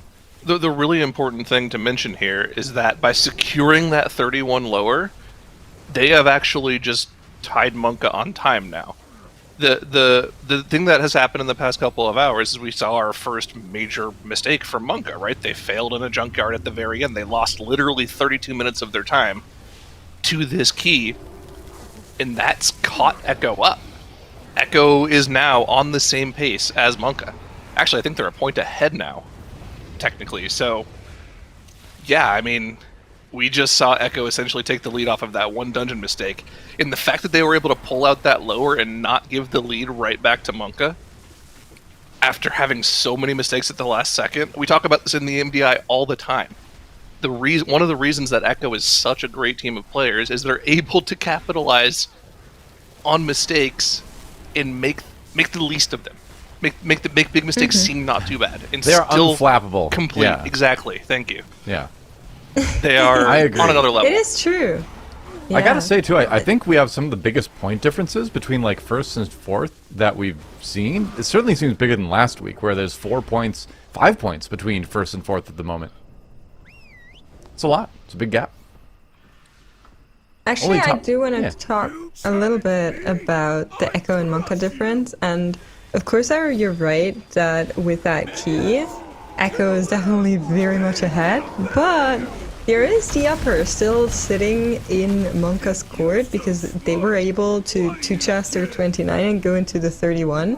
And Echo, if they want that key, and they will want that key, they need to play the 30 and then the 31. So that's going to cost them a little bit of time.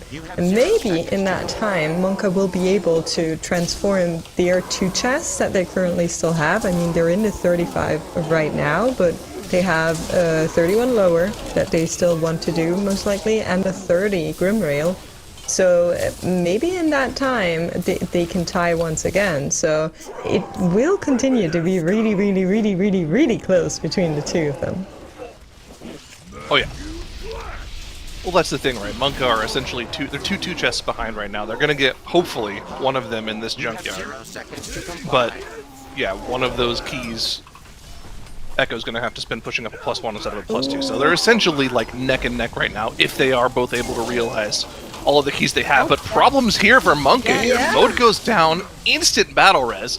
Get him back up right away because they have to have everybody alive for this charge smash that's coming out in the next 5 seconds or so. A little bit scary, but that was an instant angel cancel just to make sure that they had everyone alive for the smash. Is everyone topped? Oh my god, 90%. Man, it just looks so scary. Are they not running more It's defensive so here? ridiculous. Like, honestly, Yeah, it looked like they had so much trouble surviving last key. And obviously a 35 tyrannical junket is really hard, right? But Yeah. it honestly looks like they take honestly a bit more damage than I've seen other teams take. I'm not sure if they're still running like full offensive builds. Cyro, I'm gonna send you a mission to check. Oh, Mo just got hit by a rumble, I think. Oh, Skylark, no! Went down! Cauterized, Mace Team dead! Cauterized They don't have any Mason battle dead. resist Did left. use One more They rest have, for they have two Skylark. DPS the rest of the boss. Okay, this is actually really bad.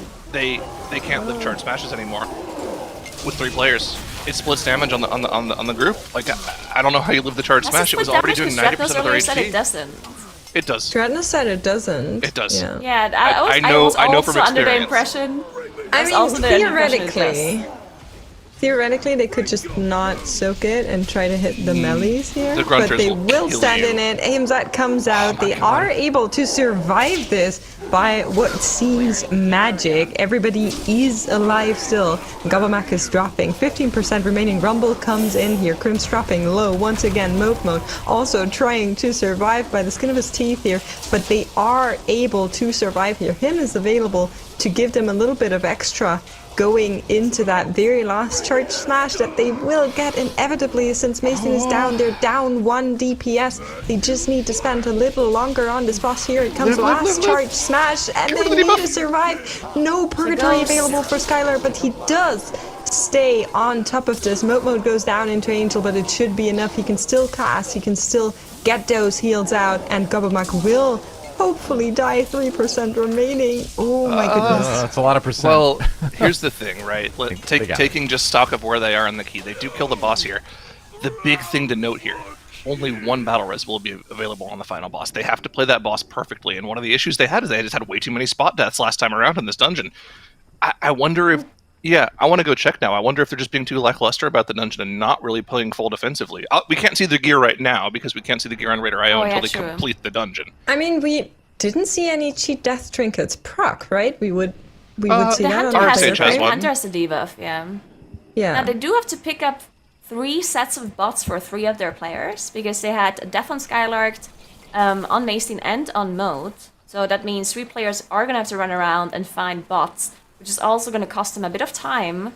And I think they still have time to do it. Notably, they do have to 2-phase the last boss, which just takes a little bit of time. I think it takes like 5-6 minutes approximately, right, Cyro? If you two-phase Probably the last about boss. that.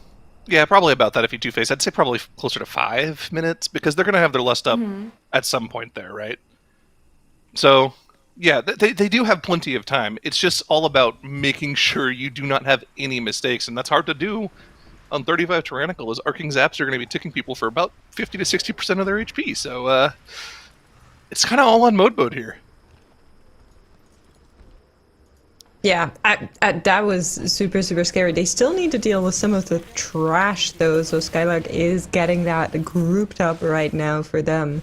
And we also see a Purgatory prot on 3 pots and speed down at the bottom right as Lapan is trying to get Solgamax to come out. Did not want to comply here, so a little bit of extra damage going out as Lapan goes down here. No Battlerus available, but he could release, so they're kiting Solgamax around, I would trying to reset survive, this, but I Blood think. Siphon will hurt. Oh, goodness.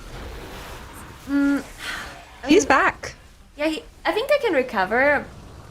They lost quite a bit of time, though. I'm not sure if that matters.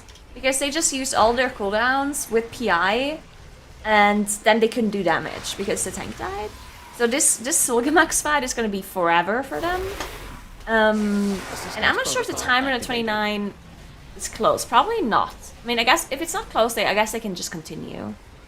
But I think if you would be looking for a 2-chest, and it's like close on a 2-chest, then I would go out, I think.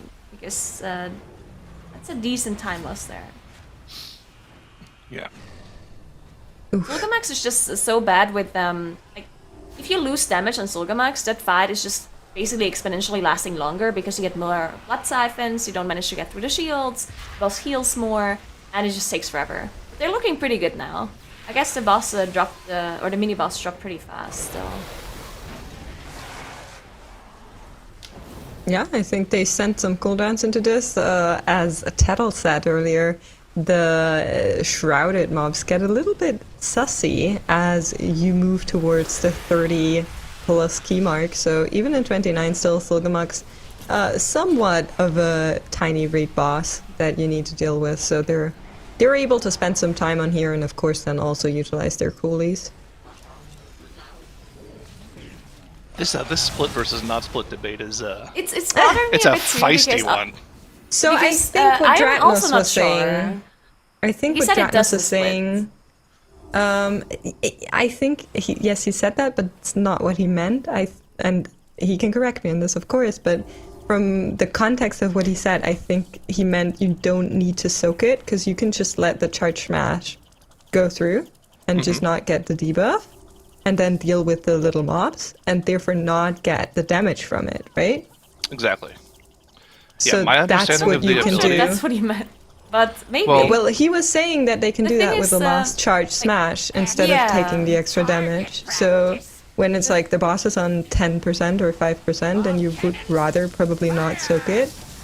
Yeah, and like, just I send get that, right? But I them. saw them soaking the smash with only like 4 players, and they took the same amount of damage as they did when they were 5. So that made me believe it doesn't split. And someone in chat was saying that it's supposed to split, like the tooltip says it does, but it does not actually do that. So, I mean, I guess it's possible. 'Cause I know for sure that in Legion it did split, but there's definitely some abilities that magically changed in Season 4. So I guess technically it's possible that it only like ramps with key level, or that maybe there's some like weird variations that it only splits some damage and not all of it. I don't know. Like there's so many things that can be funky with spells. I'm not sure.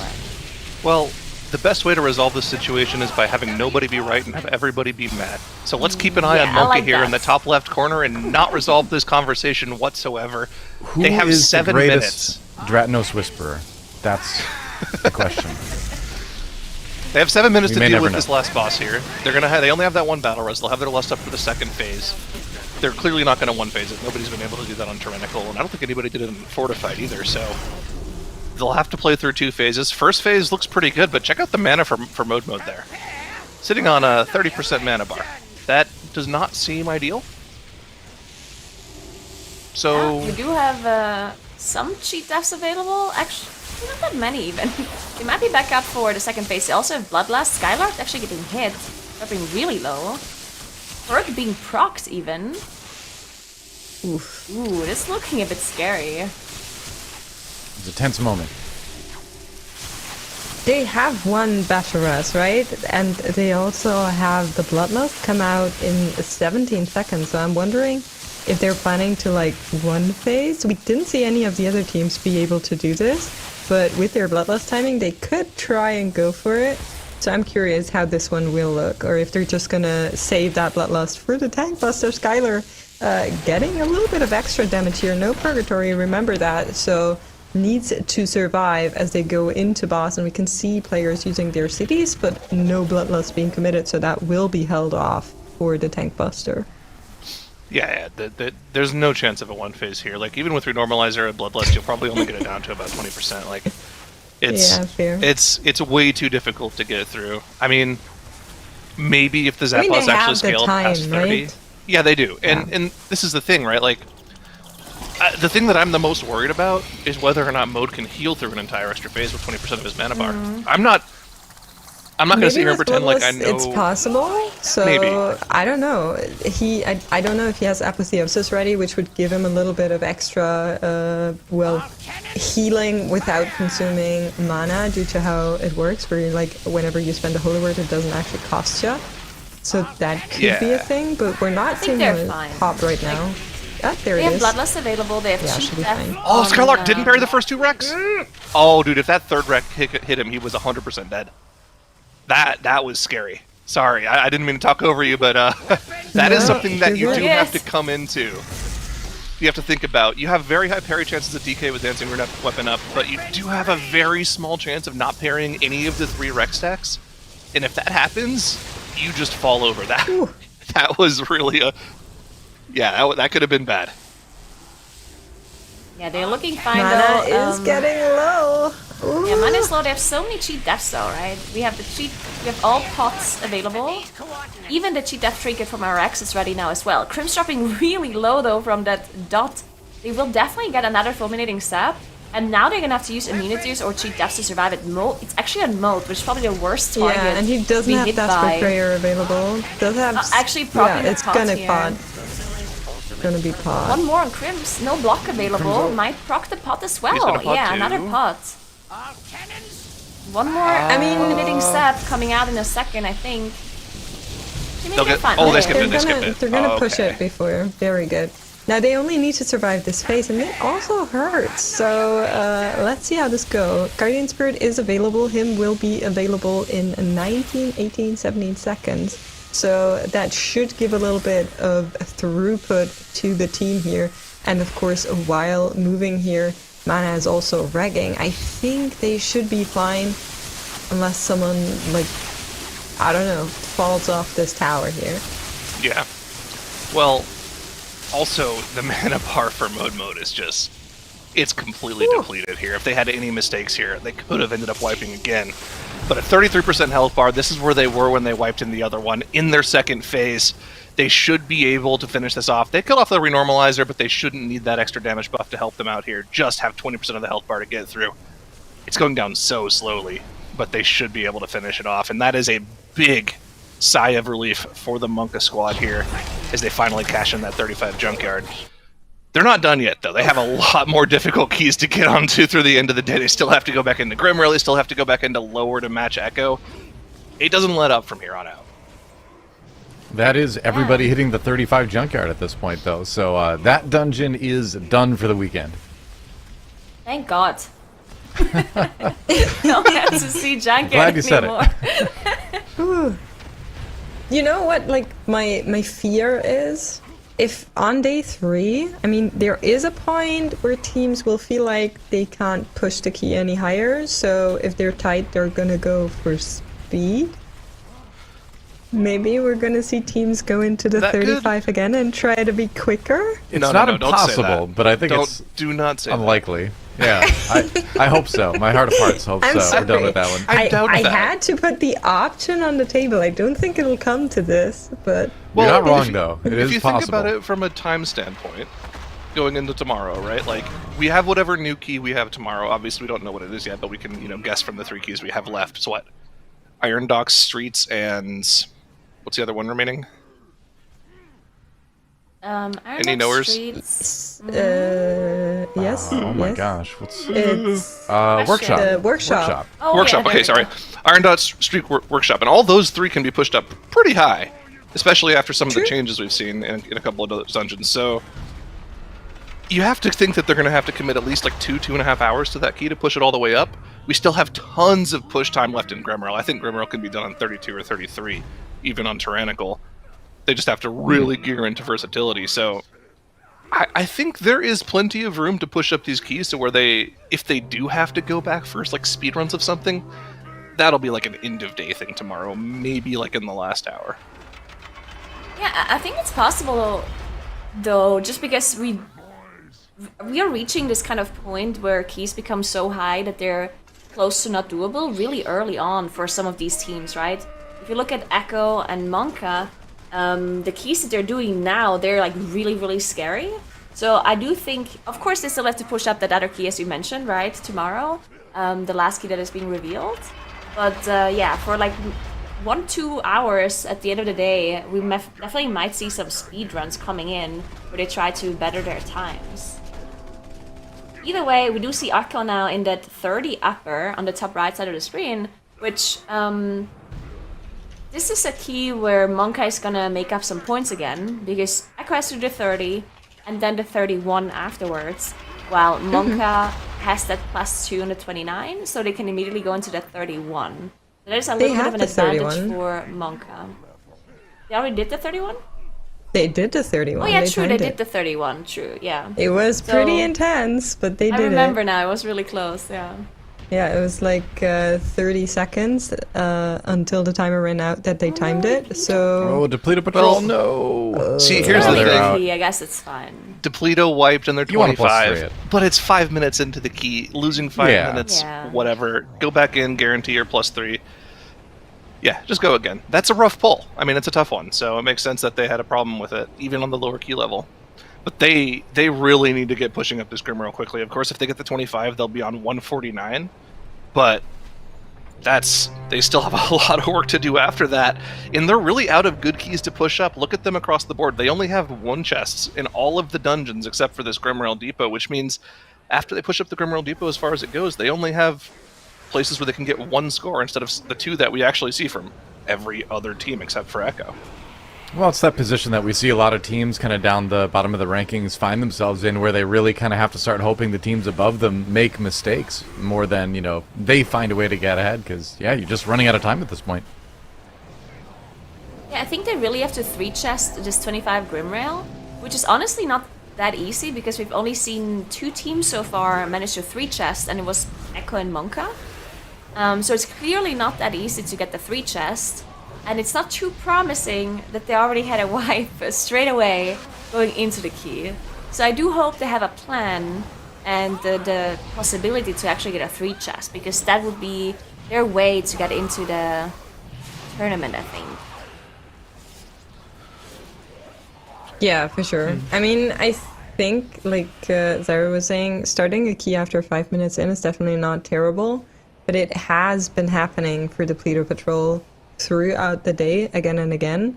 So at some point, those 5 minutes are going to add up to just a whole key being lost. And playing from a position where they were already a little bit behind, of course, this is just very unfortunate for them. I do think they played really great up until here, for sure. Like, Reuben never played in a tournament before, their healer. And I just want to say that they're doing a fantastic job. They did make it today too. And, I mean, maybe something still goes wrong, but it's just, it looks very much like that's going to be the team that will be eliminated, unfortunately. It's like we were saying yesterday, too. I mean, just making it to this weekend at all, whether you're eliminated yesterday or today, is still a pretty momentous accomplishment as a World of Warcraft player. So, can't say enough good things about them, even if they are eliminated today. Yep. That is true. But they're not out of it just yet. They have plenty of time left in the day still, about a little under 2 hours now, to get this Grimrail down. And it's a quick key. 3-chesting this 25, 18 minutes. Then they can 2-chest the 27, the 28. That'd be another 24 minutes. And then you have an hour left in the day to try to push up your keys. At that point, you're tied up based on score with the teams ahead of you in 3rd and 4th place. Not sure where they stand on tiebreaker, but after that is where things start to get rough for Depleto Patrol. They kind of need 3 pods in speed and Giga Chads to falter a little bit here to really have a chance of moving on to the last day. But, it could end up being pretty close. Do you know what I love? Giga Chad's POV that we're getting in the top left right now, it's making my heart so happy. Isn't this great? It really shows right. it really shows where you have to stand, basically. This boss fight does get crazy, though, like we were talking about earlier, as the health of the boss gets lower and more that gets covered, like you can see right there. Why doesn't Tovra just stay on the dragon? I feel like that would make it a pretty quick fight in favor of the boss. I mean, because it's a dungeon and players are supposed to finish it, Toa? What do you mean? It's a classic villain it blunder. would be like Ataman, where he's on top of the horse and then still slaps you across the face with a melee. Yep. Stay on the horse. Just stay on the horse, Ottoman. Don't get off. This is why I don't design WoW dungeon encounters. But yeah, 29 looking pretty good. Should be a 2-chest for Giga Chads if Giga Chad. nothing goes south here, which definitely is very Giga Chad. Oh yeah, in our production chat too, there's someone made a very good point of how fast is that dragon going to go back and forth like that with the train moving at the speed it is too. True. I mean, it could just Question. be a Point. very slow train, no? Just like Looks Well, pretty fast to me. Could someone calculate based on how fast the Really? ground is going by? I don't want to how many miles spoil per hour the- anything. so. Just looking at the stuff zooming by, they in it a tunnel feels now? like if you were on a horse, you could ride next to it. Ooh, check this Yeah, out. pretty We're getting fast into the horse. sub 30% How fast part are of the your fight horses? where only 2 or 3 You- spots are safe. Scary. Oh, check this out though. You can see that Giga Chads are actually trying to bait breath in one spot. You can see in the top right corner, all the rangers are stacking together to try to bait the breath up there, and yeah, Ooh. giving themselves a safe spot in the middle. Very, very good Traps. here. They're fine. no one As long as you steps don't into stand right on them. top of them, you're okay. All Baiting right, looking again. good. They have the lust up. This is an easy 2 chest. There's no way they have any deaths here. Famous last words from right. it's ironic there. But it's looking smooth for Giga Chad so far. Only 1 death on the dungeon. It also If you looks look like at the 3 pots dragon and is speed. drifting Yeah. as he flies over. Well, no, Too it fast, too dive. furious. It like dive bombs to breathe, and then because the train's already moving forward, it can kind of just glide back, like Fast and Ah, furious. exactly. slow It's down and just go back up higher. So like you chilling. know, Gorgon Drift. if you've played Dragonflight Alpha at all, you know when you go down, you go faster, but then when you go up, you True. slow back down. Oh, True, you know, he's yeah. just doing a little bit of Physics. that. Yeah, Yeah. that makes So- sense. 3 pots and speed also able to get that 29 logged in for themselves here. It was only a 1 chest though, so a little bit slower than their friends Giga Chads, but their POV was also not from above, so it just felt a lot more stressful to play this boss fight. This is another good way, though, technically, for the Pleader Patrol to get back the points, right? Because 3 pots and speed, getting only a 1 chest here in a 29. Of course, the Pleader Patrol not even having done any Grim Rails means that there's quite a lot of time they have to spend getting back to those points.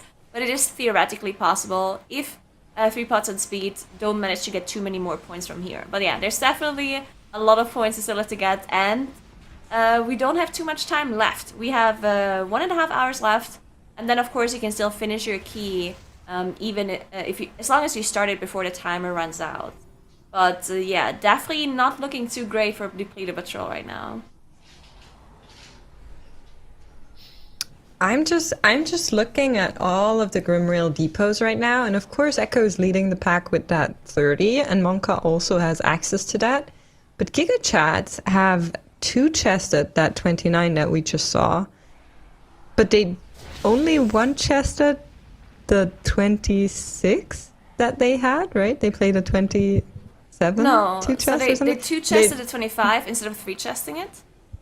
Yeah. So they had at 27. Oh, Then at all 2 right. chests 29. I was and trying to like- figure out where they lost one of these keys, but that now gives them access to a 31 Grim Rail, which is very interesting.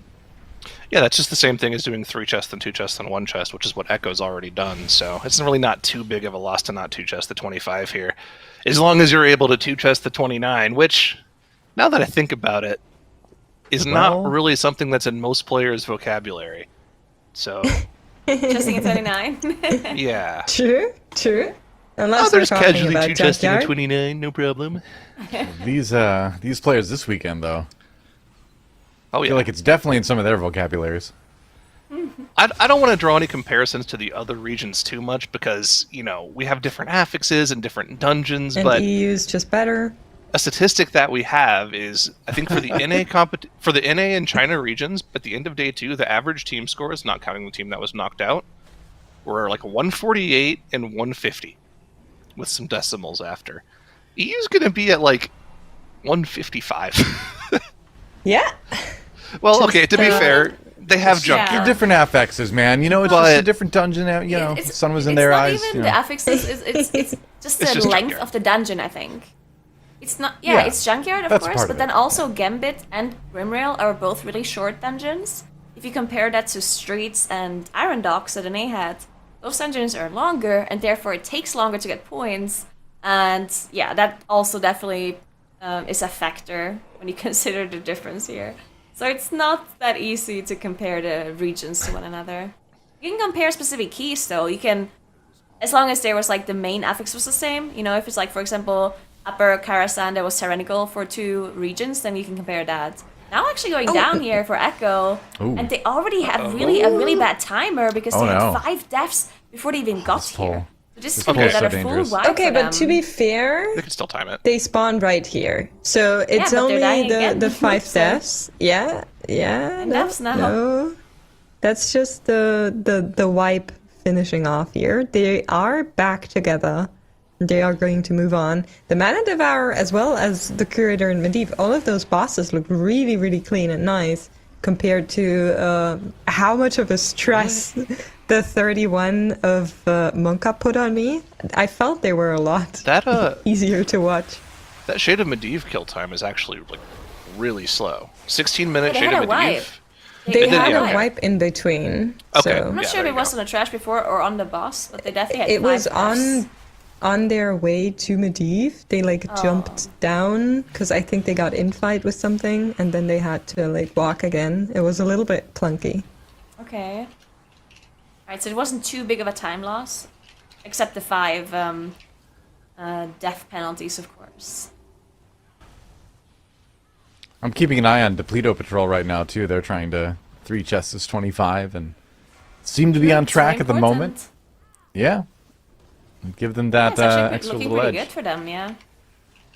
To see if they can keep it up. What's the 3 chest timer for Grimrail?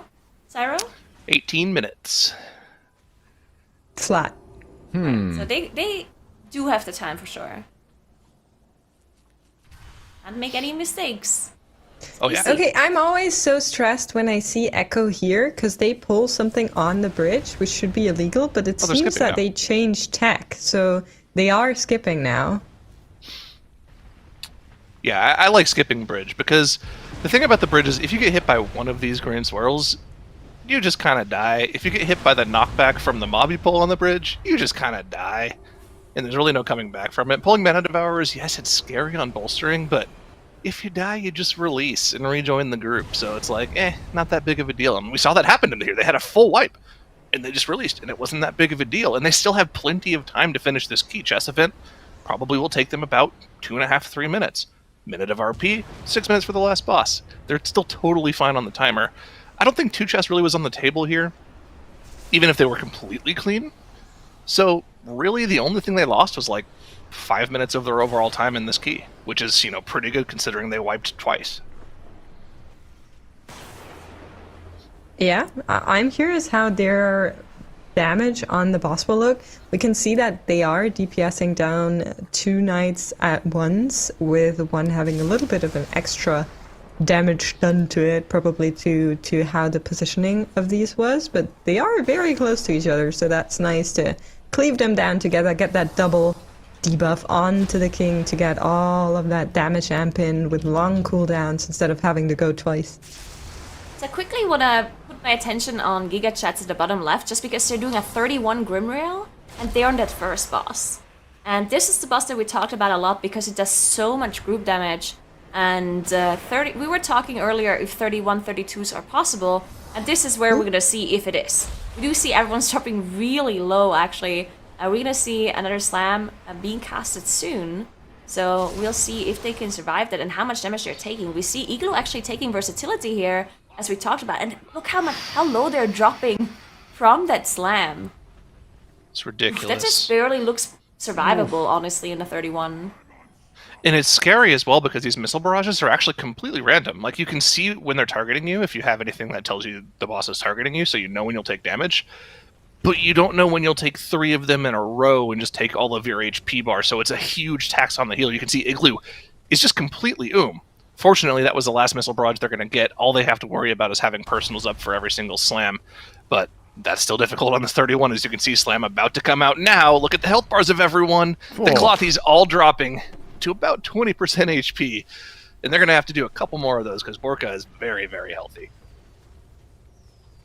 They're all playing dwarves. That means they can use the dwarf racial to get a 10% physical damage reduction for the slams once in a while. Actually, 2 of them used it here. Splat and Tobo both used that dwarf racial to reduce the damage a little bit. Nice little tool that a lot of people forget that even exists, because they mostly just use it to get rid of debuffs and forget about the physical damage reduction, which most of the time is not really that useful because a lot of abilities do magic damage. But this slam on this boss actually does do physical, so you can use it there. I And I just don't wanna- saw something and I can't shut up about it. I'm sorry, Oh, I don't do you want wanna to talk about interrupt you Monka too? guys, but yeah. So Okay, we can't let them get away with that. I was like mode mode. seeing them all die, and I was like, wait, what happened?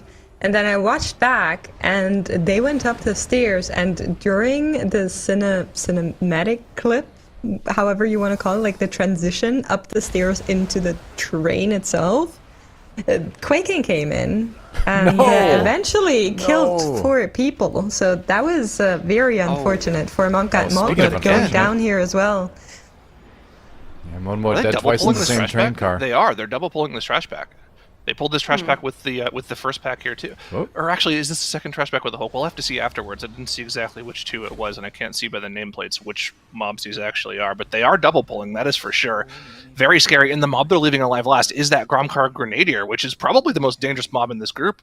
A grenade on plus 30 can do probably 80% of someone's HP, and if you're stacked up and you cleave that, it could just easily one-shot somebody. So I would just sit a focus those. Yeah, look at that. Grenade on Crimson mode. Man, it's scary. But they're able to deal with it either way.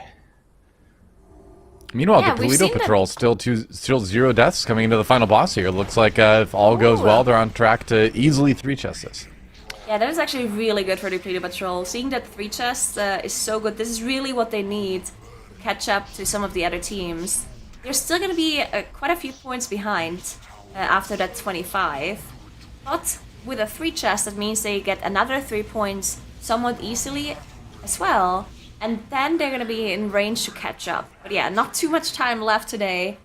So it's going to be a tall task. What do you think about Monka lusting this pull here in the bottom right? This is standard on live.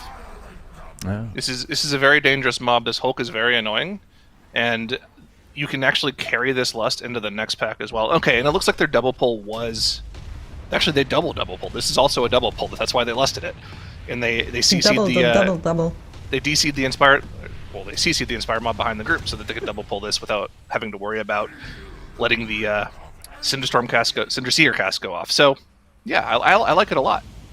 I mean, the bosses aren't particularly dangerous after the first one, right? So lusting this and then having your lust for the last boss at some point near the end of the fight when you start running out of room is the strat that I would generally like to see teams do. Ooh, Yeah. they let the cinder go off. Look at the ground there. Flame Tongue is on the ground. 2 of them went off. That's not ideal, but I guess it's because they got the inspired mob in the stand group. in it. Yeah. I They let think the inspired mob in. they pulled it back in to not do like one mob gaming, so I suppose. they kind of had to deal with them coming in. A little bit unfortunate. Maybe they just went off as they pulled it in or something. But yeah, finished it up. Looked pretty clean, I'd say. Gotta be careful here at the start of this boss. Make sure everybody's in their individual spots, right? So the danger on Nitrog Thunder Tower is literally just the grenade throws. He will throw a grenade at 2 players. He'll do AoE damage to you and around you. And if you cleave those 2 grenades, you will probably just die. Look at how much damage that grenade did to Mode there. 80% of his health bar. Wait, I didn't So, know that door stays open. I Yep, always you thought can had just to stand move out into here a and line it. room. Yep, this is my Nice. spot. I stand exactly where Mode is. And actually the nice thing about this spot is the mortar, even if it targets you, can't go outside the door. So watch, Mode Bone's just not even going to move. It's kind of nice. Makes me Please see don't this fix this, staying Blizzard. further back. Yeah, I love this. I'm gonna have to stand here Please as well. don't fix it. Oh, he's getting so much damage from this. Why is he getting all of the grenades in his face? But I think Echo it sheds, also finishing up here their run, looking very good on that timer. Wizardom last phase now being entered as we follow clicks over into it. 9 deaths on the counter. It did look a little bit funky at some point, but they should be very good on that timer here. Yeah, for sure. Echo getting that 1 chest here. They still have to do a 31 afterwards to even it out with Monka. But Giga Chats on the bottom right, in that 31 Grim Rail. We haven't seen anyone else do this key just yet. And if you look at the time, they just got done with Solgamax. Unfortunately, we see an Angel here in Igloo. For those 2 mobs, probably got hit by the cleave even. But yeah, they are 11 minutes into the key. Only have 21% trash and only the first boss. So this first area takes so much time on that 31. Pretty crazy to see. Especially because of Solgamax taking so long as well. Yeah. We see Splat also entering the pod here on GigaChats as they move to the top right. And our leaderboard is also coming in. And now that Depleto Patrol has done the first Grim Rail of the day, they don't look as far off as the rest of the pack anymore. But of course they need to run it back and try and get that Grim Rail as high as possible. And then also just compare Echo and Monka in each of their keys. So you can see that they have basically the same time in the Gambit, basically the same time in the Junkyard. And right now, Echo is working on the lower Kerosene? We'll see where they go next. They just finished at 30 Really? upper. Looks like they're going to lower, but that means they're also our first team They to are hit in 30s the, and everything that's, too. that was a curveball I wasn't ready for. I was like trying to say, okay, Monka needs to do my. that 31, but Echo trying to even one-up themselves Oh, it with could be upper. 30. It's 30. upper, yeah. It's because 31 upper, yeah. it's of course the same dungeon, right? okay, It's lower and yeah. upper, so the green spot was in the wrong part. Ah. I would have been very surprised if they do the 32. Well, yeah, there's no way that's of what knowing it when they was. zone in, right? What a more of Yeah. a world record, I guess. Yeah. Because when you zone in, I think when you zone in, 32 you're is- actually at the lower starting spot, so it makes sense for the to think that. Yeah. Well, anyways, Yeah, they're gonna do the that's right. 31 upper. Down to your level. Yep. We go by the That green makes dot, a lot you more know? sense, yeah. Yep. Exactly. The mischievous little dot threw us the wrong way. But yeah, so Monka are looking to kind of pull back into the dungeons that they currently have the 2 chests, and you can see them on the right side of their screen, top right, top left, and then Echo is doing the upper, trying to even that out with Monka. So both of the teams are working to get the score evened out, which is nice. I'm still just looking at Giga Chess on the top right because I'm very curious to see how easy or hard that 31 Grim Rail is, and if that is like a range of where the timer actually becomes hard. We did see the first boss look pretty sketchy already for Giga Chats, but yeah, the timer also definitely looking a lot closer than on those 29s that we've seen before. Monka though on the top left, they're already on their way to last boss and their timer looks more than fine. And even 2 chests? They would have The to be Grim Rail? really fast. No. Yeah. You need about 3 minutes for the boss on this level, so they'd have to kill this Yeah, trash you're pack in right. 40 seconds. I mean, I don't think yeah. that's gonna happen. Blast But into like- damage. We'll be a Extrapolating little close. out a little bit here to kind of look forward at what the teams have left to do for between Monka and Echo.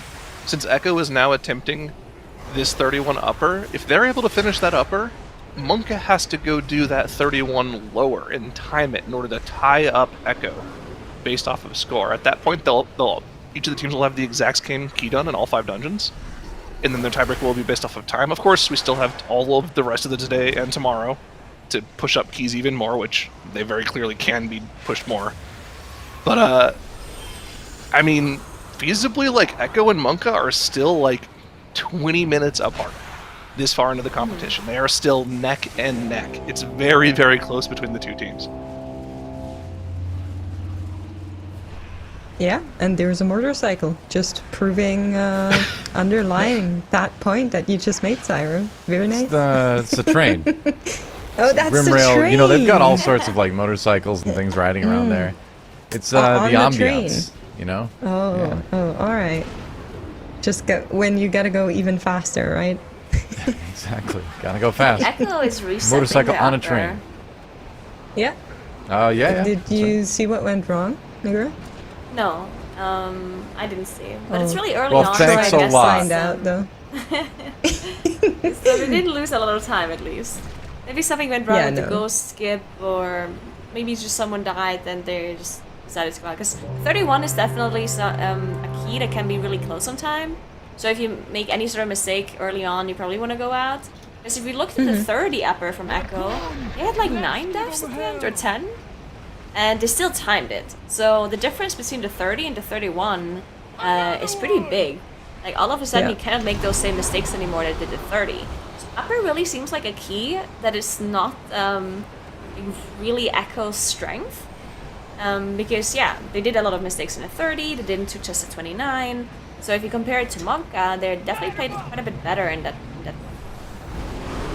Okay, I'm watching back what they did in the upper, and I can't really pinpoint what's going on. Like, there wasn't a death or anything. I think they spent too much time on Zulgamax, which is why they decided to reset it. They got one last blood siphon before it was nearly down on like 10% HP or something. So maybe It's also that was the possible that reason. someone just had the wrong, Or like yeah, talents, wrong challenge, gear, something or, like yeah. that. Show them what you're made of. Could be. Either way, Now you do need that like I max efficiency to do it. thought- So Now that I thought Echo is going into the lower 32, do you think it's possible for them to do that? Because their 31 was timed, even though a lot was going on. It was giga scuffed. They probably lost like I 5 didn't want minutes to of say time it in like that, game. but yes. they had that really long reset on the spiders pull. So yeah, I mean, if they can clean that up and a couple other things, it seems doable. I definitely think it's doable. The problem is, I personally think it's going to be really hard. There's so many things that can go wrong. And the problem is that it's such a long key, right? If you do that really long key and you end up wiping on trash on Etumen, or you wipe to the spiders at the end or whatever, that's such a big time loss. I think I would rather spend my time in any other key before I go and do the 32 lower, honestly. Just because Yeah. it would be such a big time loss if you don't time that key compared to You like are right. Rail or something. You are 100% correct. That would be the normal thing to do. But remember, Echo decided to go to lower first, before anybody else decided to go there. So who really knows what they're thinking? I think in an ideal world, yeah, you probably never go to lower until like you leave that for your end of day keys for the next couple of days, right? Because 42-minute dungeon, probably pretty low completion percentage compared to the rest of the keys you have leveled up still. But yeah, who knows? With Echo, you never really know. They think that things are possible that other people don't think are possible, and they manage to pull it off. That's been the history of this team in the past. So we'll have to see. True. They could try it at the end of today, even, right? Yep. Because that's probably the most efficient key that they can do at the end of today, time-wise. I'm just wondering where we're gonna go from here tomorrow. I mean, what are we gonna see? We're gonna see keys pushed to the extreme limit for sure. But I wonder how many points can be gotten just in general from a board like Echoes right now.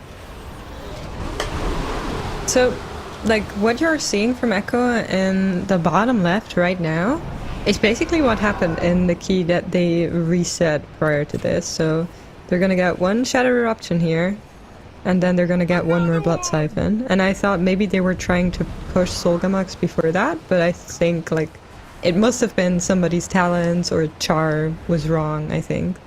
That's the only thing that makes sense to me right now. But yeah, production making us aware. Monka is on that 30 Grimrail depot at Skylord Tovra and looking pretty good. 9% remaining. One more time they have to dodge. Group is pretty low here, but looking like they are going to get it. Monka has Yeah, Mode has like literally half zero mana. mana, by the way. Yeah. No mana. This is the last Does breath have they're about desperate prayer though, and it's going to get used. to get. You know what? When it comes to Skylord Tavra, there is literally one rule and one rule only. Do not spear your healer. That is it. If Yeah. you do that properly, you will complete the fight in most situations. And of course, Monka is able to do it, secure themselves that +2. They are now 1 point behind Echo. Of course, if they're able to get that those 2 keys levels in lower Karazhan, they'll be on par with Echo if Echo's able to do this upper Karazhan that they're currently in. They already did have the reset, like you guys were mentioning earlier, really early on, but it's going to be neck and neck. I don't really know if Monka would go to lower next. Do you think that they'd maybe like push up the Grimrail more first? Because Grimrail seems like pretty safe still. Like you really only have to get through the first boss, and then the rest of the key seems pretty okay. Maybe they leave Yeah. the lower for the end because it's already close to 11 p.m. Well, I guess time zones. It's close to like only 1 hour being left. So maybe That they last end one. up. We're in you say 11 p.m. So maybe maybe they want to try some Grimrail, and then at the very end also attempt that lower. Same with maybe Echo as well. Oh, look at Pots and Speed at the bottom right, being so close to a +2 here on the 30. That's actually pretty insane, their time here. They still have Bloodlust available as well. What is the 2-chest timer for this? 2-chest number? Zyro. 24. 24. All right. So So it's not like gonna 1 hit it, but minute, pretty 10 close. seconds. I mean, at some point they have to use Lust, no? Are Oh we yeah, not they do have using Lust, don't Lust? they? Yeah. So A lot just of cooldowns. I'll Send it. bet you that they Send those use it at cooldowns. 23:20 exactly is when they hit the lust. okay. Maybe a few seconds beforehand. All right. Are you Ooh, anticipating that's when 12 is going to exactly be around 30%? at 23:20, maybe a few seconds earlier. Okay. Well, I imagine they'll do that just because they want to try to maximize their chances of 2-chesting the key. Yeah. Should Cool, be that's up. coming in. Pop now. it! Let's go. Pop it now! Let's Okay, go. And I nope. made it Oh up. no, they didn't. Nope. Did they Wow. forget they What have about the two Bloodlust? chests? What are they waiting on? I mean, all cooldowns are ready. There we right? go. Here it Oh, there we is. go. Okay, that's the stream 23:30. delay coming through, I feel. No, of course not. But yeah, that won't be +2, unfortunately. Won't be a Would have been +2, no. nice. But very Would it close. have been that anyway, means even like if they hit it? I don't know. Nah, I wouldn't. Yeah. oh Be the frog. Not Oh, even this little soul close. shape. It wasn't even scary. No? Not it even it close. was kind of scary, but it Well, no, went you- well. You can't blink off of an edge. It's actually impossible No, to do I it. didn't. I didn't mean the edge. Oh, okay. I meant the HP bars. Oh, A they're not shine worried proc about pot. that. They've got Now Thanner. that, That's Boom. Thaner's problem, yeah. Now that they did 2 chests, can we take So a look rude. at Giga Chats, because they are doing that 31, which I want to take a see look how at much Giga damage that does. Yeah, they're timing this. Top Move bar on to the in next just a key. second. Yeah, I mean, 3 pots of Let's speed have go. plenty of Really good time left on time. that 30. you're super good on time, yeah. Yeah. But Yeah. we'll see how much damage it does on it. Like I said, breath. That's the does so point, much right? damage. You're just gonna get. I'm really curious. Top left corner, in case you're wondering what we're looking at, the Skylar Tavra fight on 31. We have not seen this until now. So let's see what the damage intake on this actually is, as they are sending it. No Bloodlust available just now. Need to wait around 2 minutes to get that back up, and here it is. That's substantial amount of damage coming in here. Oh, pretty decent amount of damage. We'll see if Igloo does manage to keep his mana, honestly, because it's Yeah. obviously healable damage. But at some point, mana is going to be an issue. As you can see, everyone's dropping to 10-20% HP. And then if anyone gets hit by a dot at some point, it's going to be even more healing that has to be done. And on a 31 Tyrannical, the boss is going to take quite a while. Show them what you're made of. Yeah, it looks fine. I mean, they aren't even using Verse, right? You could get like an extra key level out of Verse if you really wanted to Who here has as Verse? well. Yeah, but that's because he's the only coward in the group. So He's a holy priest. If he's not a coward, he's dead. Do not come for the holy priest. They're so squishy. Straight up rude. what do you mean they have the They best need defensive this. in the game? Desperate prayer. Increase your health. Sorry. Leave my white. No. Pure. Nope. Pure little angels. Well, if they're angels, that means they've done something wrong. And I will take a screenshot of them. Well, they do get angel wings when they're still alive too. There used to be a glyph for I that as well. suppose.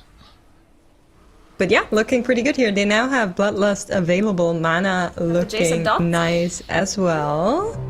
Alright, nice. Ooh, he's okay. Yep. Doesn't When are think they that I have using the jailer Bloodlust, though? trinket. Towards Is the that, end to make sure they don't wipe. Yeah, Who's probably using- whenever oh. cooldowns are ready. Yeah, so Titanic Whenever Ocular it's Gland, closer. which Dr. J is wearing, we saw the debuff on him a little bit there. It's actually a very over budget stat stick. It gives like, I want to say 25 or 30 extra secondary stats over just passive stat sticks. So if you have like 95+% uptime on it, that's fine. You're never. It's just generally better then. I probably wouldn't wear it in this dungeon because you're going to be below 50% like a lot because slams on the first boss, breaths on this boss. But I think it's actually Just need to tell Igloo to get the priority heal on him every time. Yeah, instantly. exactly. I'm sure every time Jay goes below 50%, he's yelling at Igloo, "One heal!" That's the call that's being made. Just one heal, Oh please. goodness! Probably Look sent at him a their weaker HP at bars. Yeah, probably send him a weaker that has like this really loud noise whenever Dr. J gets the debuff from Ocular Gland. And it's just like a recording of him saying "heal me," so he doesn't even have to use his smoke shot. Just like a Wikara that spams an audio line for someone else. Yeah. Just every time you press a button, heal me. But yeah, there's Bloodlust. They're gonna send it here. Still have some defensive to operate with. PI is also available. Let's see when that's getting used. But Tafra slowly but surely ticking down. And I think this looks really good. And I think they can do 32 as well, just judging by how this one went. Oh yeah, 100% they can do 32. I think, judging by the looks of how this boss is going, this boss is definitely doable on 33. It's about slams on the first boss. If they can do slams on the first boss, you can do this boss, because slams do more damage than the breath does. And they're looking pretty good here. I do think it eventually gets a bit sketchy, because if you don't survive slams anymore, you might have to take versatility. That means you do less overall damage. If you look at the timer, they have 2 minutes left, approximately less than 2 minutes when they finish up this boss. So I do think 32 is definitely gonna be a bit close time-wise. Their run was pretty perfect. Yeah. Yeah. It was. Well, they also spent like 2 minutes like sitting there before this boss because they needed to have Lust come up at 30%. That's true. That won't be an issue in a higher key. Yeah, you're right. Yeah. You see Monka now in the 31 as well. So they decided to do Grimrail and continue in that key. Giga And we see Echo. Giga Chad. They had to reset their Not 31 bad. upper again, actually. As now went down pretty much instantly as they started the key. But it was really early on, so they didn't lose too much time. Yeah, they have managed to fight the curator here, so that is pretty good. Now getting the Shadow Meld here to skip that mob. Fortunately, it did proc Purgatory, but that's just going to have to do as they move on to Medivh. And now their 30 Medivh was already hurting them a lot, and we did see the 31 Medivh from Monka earlier today. I'm really scared for this one. I know I say this all the time, but every boss that just with one snap breaks players' HP bars into like fragments of themselves is very scary by nature. Yeah, that is very true. We see Monka... Ooh, Skylight actually proccing Purg on the slam, it looked like. That was a lot of damage. We also see Mode is not running the versatility stat for the Shrouded affix in their 31, while Igloo was running it for Giga Chats. And we also see... Sorry, I just want to say that Depleted Patrol on the bottom right is easily two-chesting that 28, which definitely makes it possible for them to get out of that 5th slot. But at this point, I think it does require the other teams to kind of stop getting points from now on, because otherwise it's that's a gonna tough be ask. hard. Yeah. Don't think Yeah. we can comply. Oh, hi, Tettles. Yeah, It's, yeah. Titles? Nagura, Yeah, that's yeah, yeah. actually. I think that the that mode not running that versatility is actually super interesting. So I was talking to Timbermaw from Donuts and Despair, and he said 31 is the level where verse becomes safer than haste, but you can still do it. Like you have to like scuff your stats and end up wearing like a stam flask, and your power word shielding yourself for the slam, but it's doable. 32, you got to wear that. You got to take that versatility buff, is what Timber was saying. Whenever it's tyrannical in that first boss. Fair enough. It's all down to the ultimate min maxing now for sure. But we gotta do our final caster swap of the day. Nagura makes Thanks for joining us. We will catch up with you tomorrow. I know Nagura likes to just immediately like peace out as soon as I start gone. to say They this stuff. always But wave. Bye, Nagura. she already gone? I don't know. It's all right. Oh, you Yeah, wait. but I the don't see chat that though. Doesn't see that. I'm looking. She at the didn't wave game. this Yeah, no one time. can see that. Oh my gosh, there she goes. Oh, She's man. gone. Well, goodbye, Mix. Goodbye, Nagura. We'll catch up with you tomorrow. Welcome back, Tettles, and hello to you, Ironic. You're still around. I'm still here. I'm still hanging out for the last hour and change. Gongam. You know, post dungeon game time here.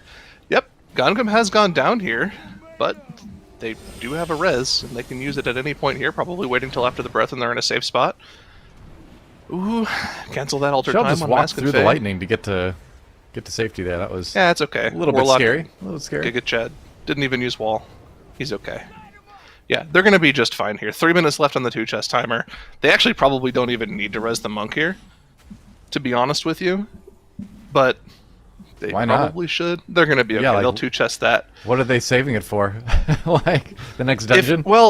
If he fell off, they couldn't res him. I didn't quite see what happened to him, but Did I'm he assuming actually- that he probably did fall off. I guess I Well, don't it see his body happens. sitting anywhere.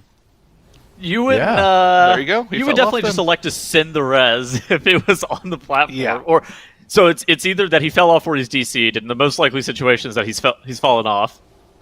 Yeah, I That think is if there's any unfortunate. change that they make to this boss, it would be that falling off the train makes you resable. Because currently what happens is if you fall off the train, your res spot is like at the start of the train. So Yeah. you You're cannot left be behind. behind. That probably should be fixed. But it doesn't really matter. They're going to 2-chest this 28, which is the mark that they wanted to hit anyways. Actually, very comfortably. Still 2 minutes left on that 2-chest timer. They're going to Yeah, the collect their train- 2 points. The train stopped. Do you see that? They Yeah, reached the end of the they- line. There's actually a potion that you can click in the train, which turns off the movement for any people who have Oh. really bad motion sickness. So Oh yeah, very yeah. I nice forgot little about that. thing. The second you I, get on uh, the train, there's a little potion on the right side of the train that you can click that helps you with that. Echo here in the 31 upper Karazhan. We've already forgot. seen Monka do this dungeon here, but this is the second Flame Wreath that they have to heal through. Boss is actually still a decent bit higher than normally, but I believe it's Ceaseless Winter after this, so they're going to be very, very easy on timing here as long as the Giga Chad healer Zaylia is able to keep everyone alive, and of course he's able to. Last No, tick no, of the it's the Flame Wreath Echo going healer. out right now. Echo healer. Giga Chad has that's something Thank you else. so much, Doa. Listen, Noah, all healers are Giga Chads. They don't have to be I'm part just- of the team that's called Giga Chads. You're not wrong. It says Giga Chad the team, and then there's a lowercase Giga Chad, which is just anyone who heals, huh? It's actually all uppercase when it Oh, comes to okay. healers. Got it. It's all Every all single letter. uppercase for our team too, according to our score. And then scoreboard and then there. and then any healer that takes the haste shrouded bounty whenever other healers are taking versatility, those are the most giga of Chads. It's kind of like The, you know Omega how when Chads. people talk about esports and e-dash sports, right? Oh, don't. I even- prefer digital sports, all caps with a space in between each letter. You are cringe. What about cyber sports? Cyber athlete. That was the yeah. That's what people tried to How- call back how- a long time ago. How tight was the Giga Chad's 31 Grim Rail? Because 3 pods and speed, having a shine About- dead for a lot of this first boss. Is this like a reset? They had about like 2 minutes at the end of the key, but they also were Good amount of very, time. very close. They waited a little bit for their bloodlust timer, so very Ooh. doable. 3 pods Okay. and speed. Okay, they did. A shine is down. No battle res is available. This is gonna get a little bit tricky. They'll be okay. It's not great, but they have a rocket spark down below 20%, so they're not going to be going into any more of those rocket phases. Borka, basically, they're just focusing down Borka here. It's going to be like a long time, though. They're losing a significant amount of time here. Yeah. That's a big concern, right? If they're able to still chest this key, then it's totally fine. There is a major question of whether or not you walk out and reset here, because we're starting to get into the territory where, like, you can't necessarily afford 2 or 3 minutes of leeway in this kind of dungeon. But I suspect that 3 pods and speed have practiced this dungeon enough where they know how fine and how safe they're going to be timer-wise. You'd hope so. Yeah. Yeah. Well, Monka Well- moving through the train, trying to complete their 31 Grim Rail. That would give them 2 keys that were level up on Echo here, but Echo might be able to tie it up with their 31 Upper Karazhan if they get that done. Well, to be honest, for 3 pots and speed, their boss timer doesn't even look that bad. They're going to kill this boss around the 7:30 mark or so, but if you look at Monka in the top left corner here, 0 deaths. Their first boss kill timer was 7:46. So, it looks like it's totally fine for 3 pots and speed to be where they are right now.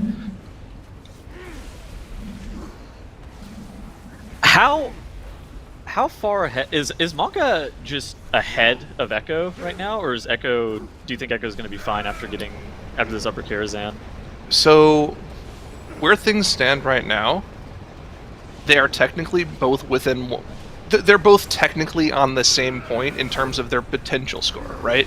Sure. So, if Echo's able to complete this key, and Monka's eventually able to complete their 31 lower, then they are on the same score, with the same dungeons completed. However, Monk have decided not to do the 31 lower and opted for the 31 Grimrail instead. This is only going to give them 1 point, but they still have those 2 potential points in lower Karazhan, which are possible because we've seen Echo do it. So I It's a feel good like one to start right Monka's, before the end of the day, for sure. I feel like Monka's end of day route is Grimrail, and then they probably go Grimrail 32 here because that's another 30-minute key, or they could go 32 Gambit. Both are fine, at least in my opinion. And then they start end of day with like 15 minutes left at the end of the day in the lower Karazhan 31, which they needed time. That dungeon, by the way, is incredibly scary on a 31. We almost saw Echo deplete it, so it's not free. You would like to have a couple of attempts in there, but Monka, it seems like they feel pretty confident in this, and it would make sense that they're doing these two short 30-minute dungeons back to back, and then making sure that they're able to get that really long 42-minute lower Karazhan at the very end of their day. Yeah, I would say in this 31 Tyrannical Grimrail, the timer that you need to be looking for when you pull the second boss is probably somewhere around the, I don't know, like 17, 30, 18-minute mark. And Monka are definitely way ahead of that. So 3 pods in speed, they killed that first boss actually pretty much at the exact same time as Monka, maybe 10 seconds slower. They should be on pace for that as well if their train is clean. And we also know that they do have the pace for it based off of their damage as well, because of their boss kill time. So that I was actually kind of surprised. Their boss ended up taking a lot longer because they were pretty much all holding their CDs specifically for Zolgamux here, so they didn't really pop anything at the end of the boss. Ended up taking them like 30 seconds longer than I thought it would. Being down one player too is also not great. Yeah, that's true. Not ideal, but it's something that more mistakes. Being down a Shine for as long as he was dead on the boss is going to cost them somewhere in the order of probably like a minute of time lost. Let's check the grenade damage for Monka here. Let's see how much these grenades are going to do whenever they go out. They just had the mortar, so they'll have a grenade coming out in the next couple of seconds here. All right, Nitrog, throw them out. There they go on the 2 ranged players. Mode takes 90% of his HP bar. Okay, Thanks. so it looks scary. However, there is no other damage on this fight outside of the Blackrock mortar and the grenades. And so, with there being no other damage, there's nothing to really kill mode on this boss. So he's going to be getting every single one on him. So since he is the only ranged here, not every single one of the grenades, but at least one of the grenades every single time is going to be thrown on him, and then we'll pick a different melee player as. Oh, actually no, it'll be him and Maystein every single time since they have 2 ranged. Yeah. Looking at their composition wrong. But yeah, it'll be him and Maystein isn't Maystein actually every getting single time. hit by the grenades, though. I wonder if it's because he's too far away from the boss. Maybe we can get a POV on Maystein. I wonder where he is. Like, Well, he's I would like to doorway? steal this. So Mode is like on the bridge between the 2 cars. Maystein is behind him. I heard lore that you could like if you're walking, whenever they're being thrown, you can actually dodge them. Well, maybe I you can haven't just dodge tested them it back there. myself. Maybe that's the case. Yeah. Maybe he just goes forward and back and dodges them. Yeah. Because at that point, you're 30 yards away from the boss. You can see it go out. You can have one of the melee collies throwing, and then you can just move.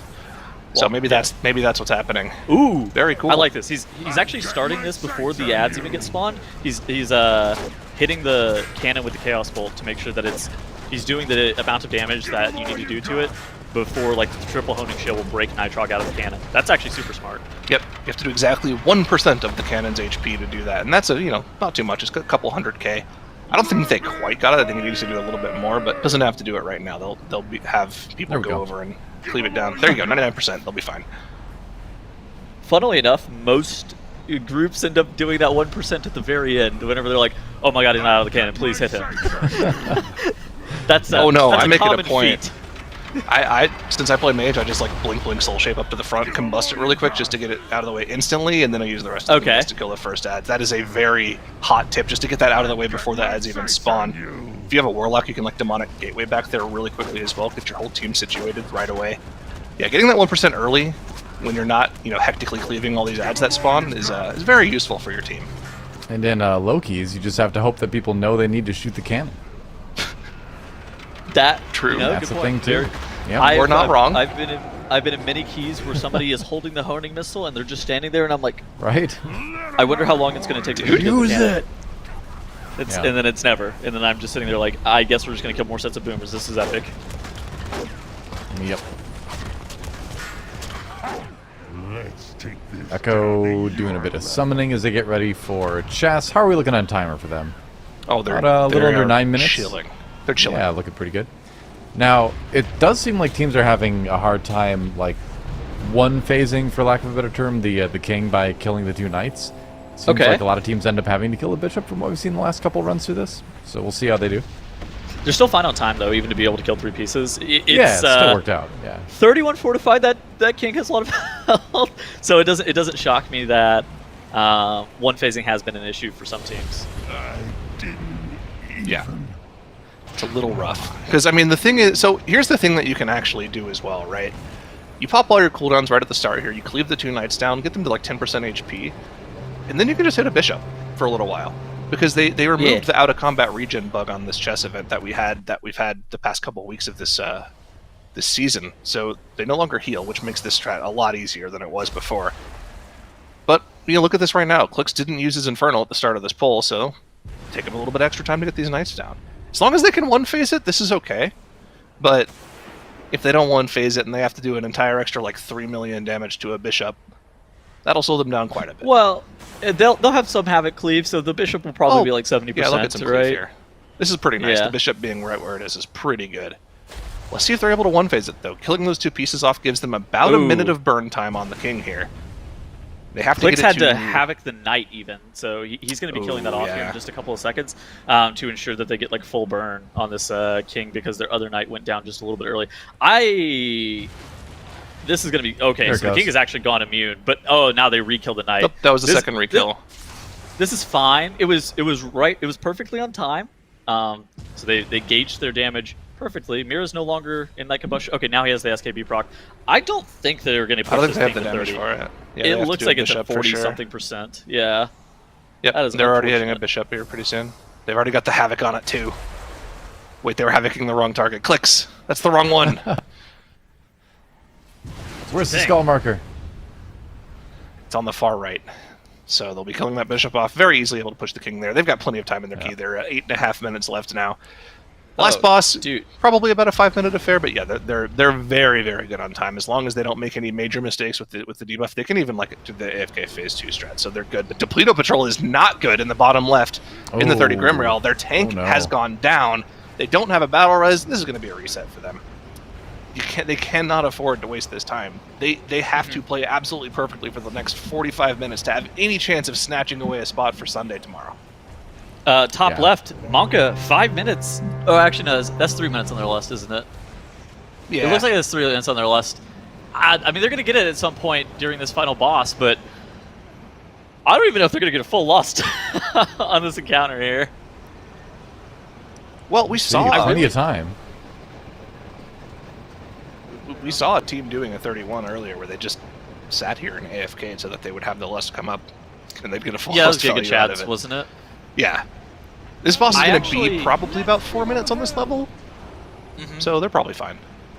I really like how Giga Chads ended up doing this how they were doing their ranged baits on this boss. So they were stacked up into one quadrant. You can actually see Monka doing a similar thing. They were stacked up as 2 people, both Mode and Maystein, into one quadrant. And so I say quadrant, it's just section, I guess. And they move as a group, and they're making sure to bait this trap, and then just they're all staying in this one section, and then they move into the section to the right of them here, and just continue to bait across the platform. And this becomes more of an issue once you reach like that sub 30% mark, whenever the boss is covering a majority of the platform, making sure that you're baiting super well is important. However, the downside is it's scary to bait the traps. In addition to that, it's also quaking, so you have to be very diligent with your movements.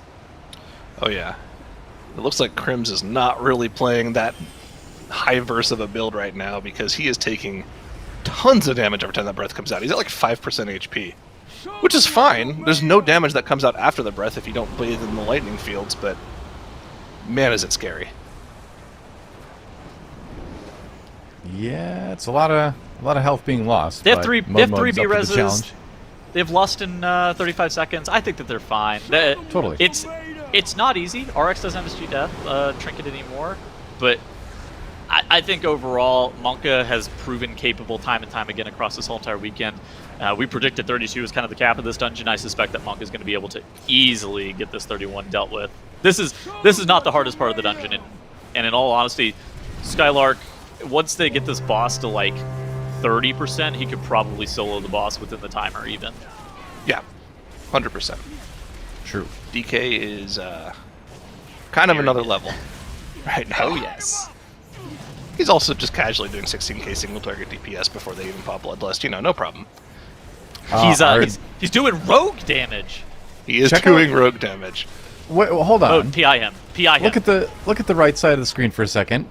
Is that a Resto Druid on Depleto Patrol right there? Wait, That is a hold recipe. on. No. Full screen this right now.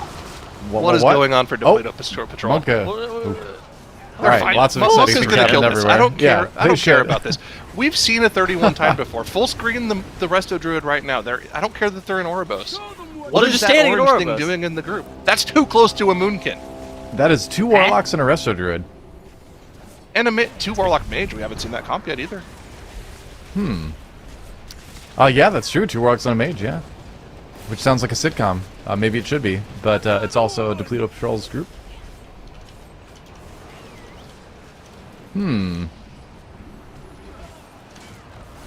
All right, here's Lust. It has been popped for Monka here. It looks like they do have some of their cooldowns available for them. They have that Coordinated Assault, that Resonating Arrow, and that Infernal.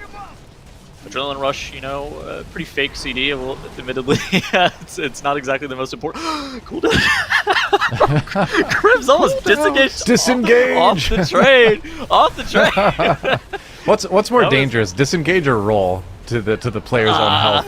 It's probably roll, but like disengage, you're not looking at where you're going most of the time. Yeah, So hey, you go sometimes backwards. just fall off. You got to master the turn 180 there. Moda's in disengage seed. Moda's in tech. seed. Moda's in seed. This is really bad. Uh-oh. They need everyone to top themselves off here for the next breath. And you were Mode worried needs to about focus this. on himself here. Oh yeah, I wasn't not worried about worried. it, but Mode seeding there was scary. Okay, they're good. He got everyone topped before this breath. All right, now they're fine. We can cut away from them. They won't wipe. There's no way they could wipe Get them from off my screen. I don't Yeah, want to see no them way you anymore. could just disengage off the edge of a train or something. Even if it's stopped, you'll still be in trouble. here. I've never done such a thing. I don't know what you're talking about. We all have to take my time learning the gosh. disengage deck. That is a lot of lightning. Oh, we took This the is why white you grizzle lost there. This is why you lust late. Yep. Yep. Can he take that res? I think that res is on the trap. That's why Skylark is soaking in here. Yep. There we go. Well done. They're good. 6%. They might get one last breath at the finish line here, but they'll still have 2 minutes on the timer here, right? Like, it looks like this is very, very doable on 32. They'll just have to actually completely scuff their gear. Now, the question is, with the scuffed gear and the extra 8% HP that everything has, do they still do it in time with 2 minutes on the timer? I think they do. The plan, but at the same plan time, shooting. Damn it. All right. top right Really? at the same time. Upper Yeah, Paradigm time Echo. for Echo, so they've gotten that 31. But we all want to focus on what's going on in the bottom left corner here. Roybin with the secret pick, bringing it out. They have the Resto Druid in the group. I'm not sure what it's good at. It doesn't have PI. Actually, the thing about Resto Druid, if you play Kyrian, actually, Kyrian Link is kind of like mini PI. They're Right? Necrolord. Their neck. Oh, okay. And Well, according to Never mind. Nix in our chat, that this is Roybin's main on live, so it's a comfort pick for sure. And at the bottom of the standings, maybe a little bit of a I just want to play my class on stream kind of thing, which is cool. fair beans. Yeah. Fair enough. Shelly dying on his Tyrant on the first stomp there, do the wave jumper. It's a bit rough. And now Roy Fine, brings a Raven. suit of armor. This is a That's a Oh. go again. The invisible druid. Whenever you're a suit of armor, you're in grave despair. Yeah, what is or it, you're in 50, bed knobs and 50% less broomsticks. stats or something like that. You're a husk of your former self. I don't even know what it is. It's terrible. I don't actually think I've seen people unironically play Bonesmith Heimer. Doesn't Wrestlers everyone play just play the first one? I think Wrestler Druids play Bonesmith, don't they? Do they play Bonesmith? Okay. Oh. I just remember I'll play- the one time we had somebody unironically play Bonesmith. They wiped us on Sludgefist because they were supposed to suicide, and they couldn't because they were a suit of armor. But let's not talk about that right now. We need to focus in on our teams doing these keys right now. Giga Chad's in the top left corner just had Igloo go down to a seed. But it looks like they're going to be okay. Teams keeping themselves alive. There's no bleeds out on the group at all.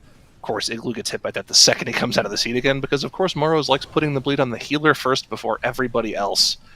They have plenty of dwarfs across the board. Should be totally fine. That's what you play Night Fae for. They're doing fine, even with that one little death there. 3 pods and speed top right. They have 6.5-ish minutes for this final boss. This is I was worried about their timer with the Shine being dead for a lot of the first boss, but maybe this Demo lock is absolutely just cranking the middle of the train and they're saving infinite time there. Yeah, this is real speed. They are big chilling on their timer right now. Just gotta stay alive. I want to point out, Shelitiven, in the chat, we go again after that Gambit wipe with the Resto Druid. They're going to make it work. And there they why are, not? going again. It's cool. Resto Druid is the most fun healer, I think. I've always enjoyed playing Resto more than the other specs. Just because you can just keep jumping around, basically. That's why. You never have to stand still. I like it because they catweave, and they go into Fire Kitty form. And you see your healer just in there meleeing the boss whenever people around them are dying. It's the Archer good can old actually do- "this is fine" meme. Our Druid can actually do pretty decent damage. They They're can, not yeah. an H. They're not an H priest, but they actually can do pretty good damage. This is not copium. I used to PvP a lot on Resto Druid. Back when their PvP gear gave them a ton of bonus arm. Well, You could just go Bear and Feral charge someone.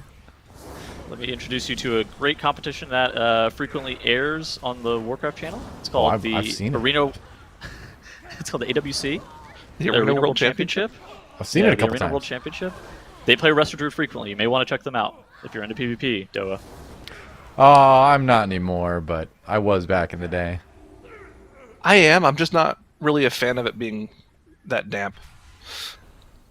Oh gosh, Depleto Patrol, Shelly. This first pull, by the way, with the giant that they're doing is so hard. It's Yeah, very difficult. seriously. Okay, so we watch teams basically all weekend, like one-shotting a lot of Murlocs. their keys, and we kind of take it for granted how easy these dungeons are. This 31 giant, even on Tyrannical, if it accidentally gets an additional cast, your whole entire group is dying as Depleto Patrol. They just have a little bit of sanguine healing, and then you've overcommitted defensives, and you have to zone out and go again. Like that giant does not play. Ooh, Giga Chat's top left having explosives going off. People are dying here. Are they going to This be is the room. depleting this? This is the room. Wait a Always minute. happens. Hold on. Yep. Their entire pack is raging already. They let a heal go off. That's not good. Oh, that's a reset. That is a full team wipe. Now, here's the Yeah. thing. It might not be a reset. We had a full team wipe into 31. They're going to keep going. Oh, I meant We already saw reset this as in you have happen to to Echo. you have to let the pull go. You know. You have to be Not careful reset with the Mythic dungeon, Plusers. yeah. You have to be very specific because Mythic Plusers will hear reset and they'll restart the key and zone out. You have to be careful See, with them. That's my Raider talk coming through. I think they're fine. Timer was. They are. This dungeon affords one full wipe. They probably can't afford another. Maybe they could afford another, but not too much more than that. They're going to be pretty good on the timer. I suspect they're going to be something in the range of 2 to 3 minutes over the timer, under the timer rather. If they have another major wipe, then we start running into issues. I don't know if we covered it, but Listening. Monka, just Where before are we they? had this time remaining thing come up, check Okay. out where they are. 32 Gambit. Now They've been can- in there for 3 minutes already. Now let's get the timer back. So, as you see in the bottom left, that 30 minutes is the theoretical max on that timer. That means that if Monka Wonderful. times this 32 gambit, go back to the timer again, they will have approximately... Look at the timer. Look back to me. Look at Approximately the timer. 7 Look back minutes to me. remaining the timer. for them to get to another dungeon, which would likely be that lower Kara 31. The timer is now 2 seconds late. But yeah, My captain's a exactly. dragon. So, it makes sense that they went... Like Zyro and I were talking about earlier, it makes sense that they're back in one of these 30-minute dungeons, so then they're able to optimize their end of day and do something else after. Again, likely that lower Karazhan, probably not the upper 32, but it could be the upper, I guess. If you really want to have a good time, call Medivh. Just in case you weren't aware, that is the timer, by the way. 35 minutes left to start your last key of the day. That's correct. One more time, maybe? Just for the road? Thank you. All right, For beautiful. the train tracks.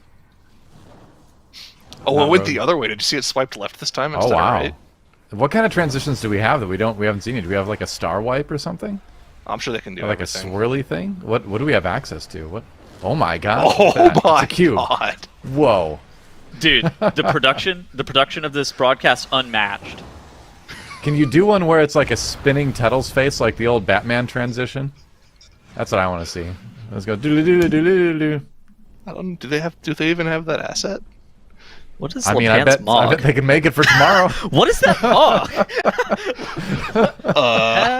Whoa. Whoa! Coming into garage door Echo on came the down. 31 Grim Rail. Oh, Look wow. at the damage.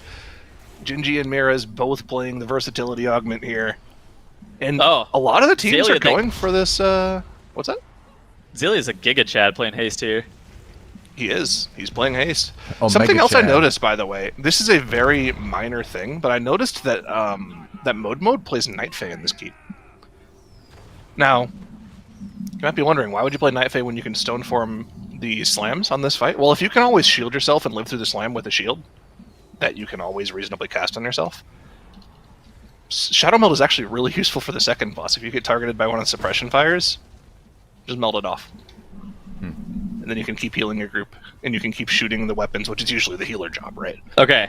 It's very They're nice. vibing. They got Rocket Spark down to 20% HP. Now they just need to make sure that they're living every single one of the slams. For Zelia, as long as he has a stand flask on his power word shielding himself, he's chilling. But he's got to get that power word shield on himself, otherwise he's going to die like 100 to 0. Yeah. They're in a good spot here. Echo, 0 deaths through the first boss. We talk about it all the time. First boss is by far the hardest part of this key. And so if you're able to get through it, you're pretty likely to actually see the end of the dungeon with Tovra.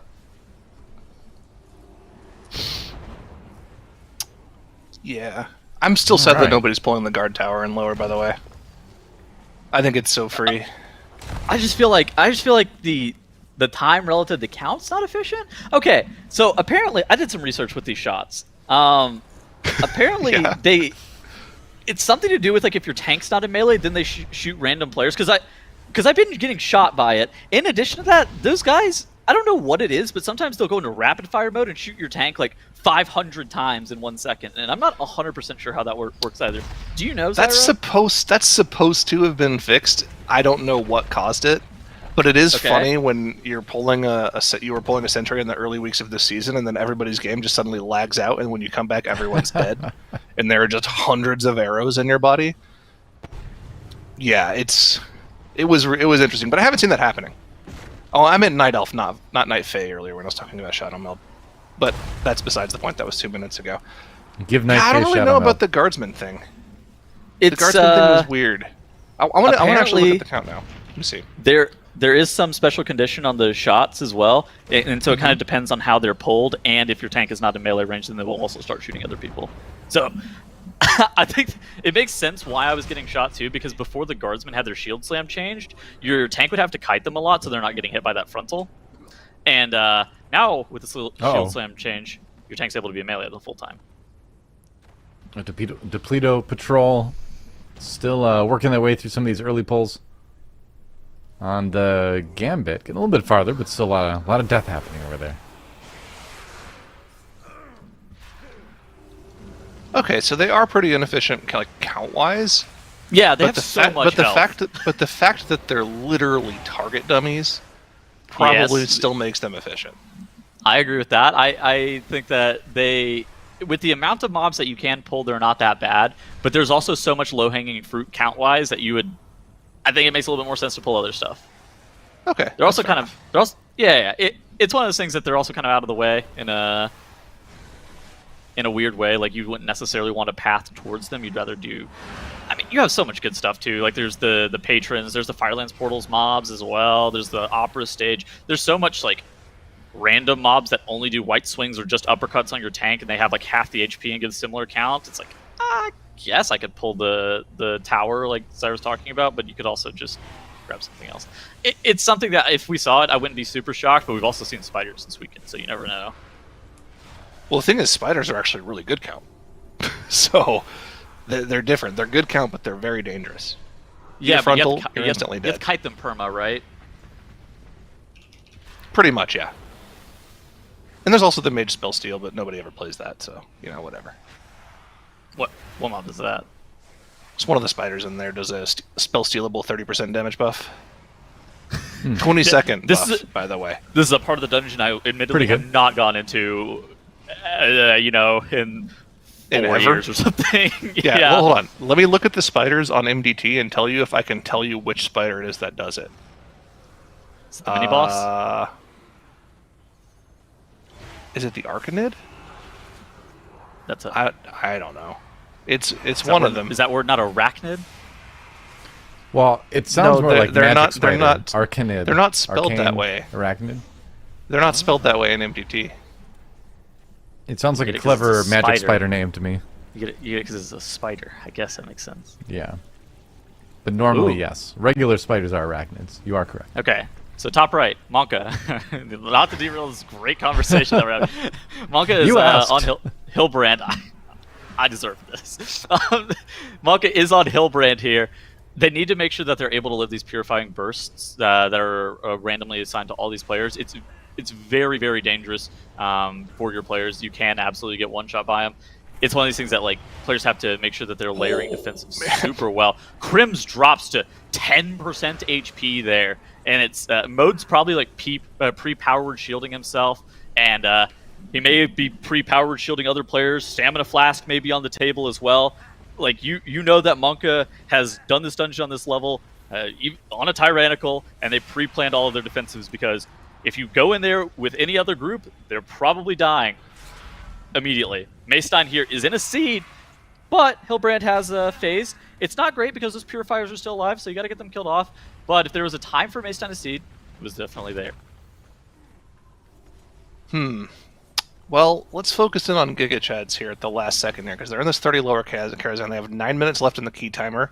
They are just about to deal with Ataman the Huntsman, going to go down here, and they're finding themselves in a similar spot to where Echo was in their 31, with a few minutes left in the key, and having to make their way up to Maiden and get a tiny bit left, a trash percent left. And this is where Echo had issues.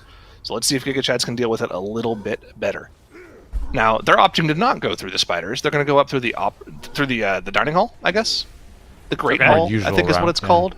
This is a more usual route. Now they can hug the right wall here and pull pretty much none of the trash packs in the middle of the room. I think they have to just get that one Phantom Gas pack in the corner, and they'll also probably pull this Hound up as well. Or they could actually just run through here without pulling the Hound if they wanted to. By the way, hot tip. You see that retainer attendant pack off limits. If you're ever going into this dungeon, do not pull them. The attendants can shadow bolt players. It's non-interruptible. And if you have 2 of them that go on you at one time, you will immediately die. And there's no counterplay. In addition to that pack also requires infinite interrupts. Don't pull that pack. If you just want a hot tip, never pull it. There's a couple of them. So there's also one upstairs here where Giga Chads are right now. But again, anything with a retainer and an attendant in it, ideally that's a no. Retainer bad. Got it. Retainer also has like 2x the HP of every mob, so they're not worth time eyes either. There's a lot Better of to bad things just going on in that pack. AoE down these Phantom Gas packs. They are much, much nicer and easier to pull, especially after they've been changed. They literally just melee your tank now, which is kind of nice. But Giga Chads are going to be able to invis through to the boss here right after they deal with this trash pack, and with 7 minutes left on the timer, you have to imagine that this key is essentially timed for them. All they'll have to do is deal with Maiden, which we haven't really seen any teams have issues with this week. I think they're running a free maiden composition with this Demonology Warlock. That seems like the comp that, you know, it's going to have a large amount of maiden damage for every single shield. Some comps are a lot worse at dealing with like the 3rd and the 4th shield, but Giga Chads should basically have no problem with like both the Demonology and the Destruction Warlock. You should have enough CDs for pretty much everything here. Yeah. Right.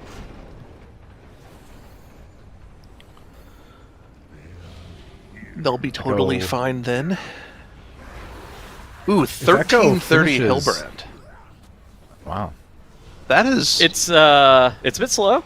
I will It's admit. astonishingly slow. I think it's still on pace, but when you approach this key level, things are gonna be close. So So some of the fast 29s that people were timing had Hillbrand down at like 11:30, and then some of the slower 29s had Hillbrand down at 12:30, and they were pretty comfortably one chesting it. do you mean 31? 12:30. Oh, how close I are don't the know what I said 31s? I don't remember what the 31s are. I can go back and look. You talk and I'll go find some, okay? Okay. I'll give us some points of reference. Well, I'll ask questions that you can easily answer while you're doing My brain that, doesn't work too. like this. On a My brain 32 is really, tyrannical really bad. Celia's, Let's test Tuttle's multitasking. you probably Okay. need about 6 minutes to deal with Cilia and a 32 tyrannical. Maybe give him 3 minutes to deal with the trash in that room on tyrannical. What's So, so if phase, they're- right? I'm assuming 3-phase, potentially 4-phase. I think if you 4-phase, you don't time. It's really, really close. We'll have to see. I mean, I think if you kill off Time Captain Hooktail by 21 minutes, like if you finish the RP and aren't going through the portal at 21, you're probably on pace. They Okay, have already used their second Bloodlust, though. Echo into 31 killed Hillbrand at 12:32. Okay. Beep beep. I'm going forward some more, hitting my right arrow key a bunch.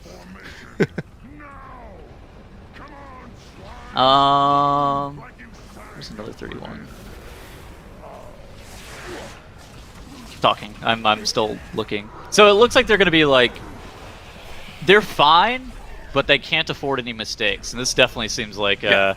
this would be world first, wouldn't it? Pretty comfortably I world believe first. it Key? would be. Yeah. Probably.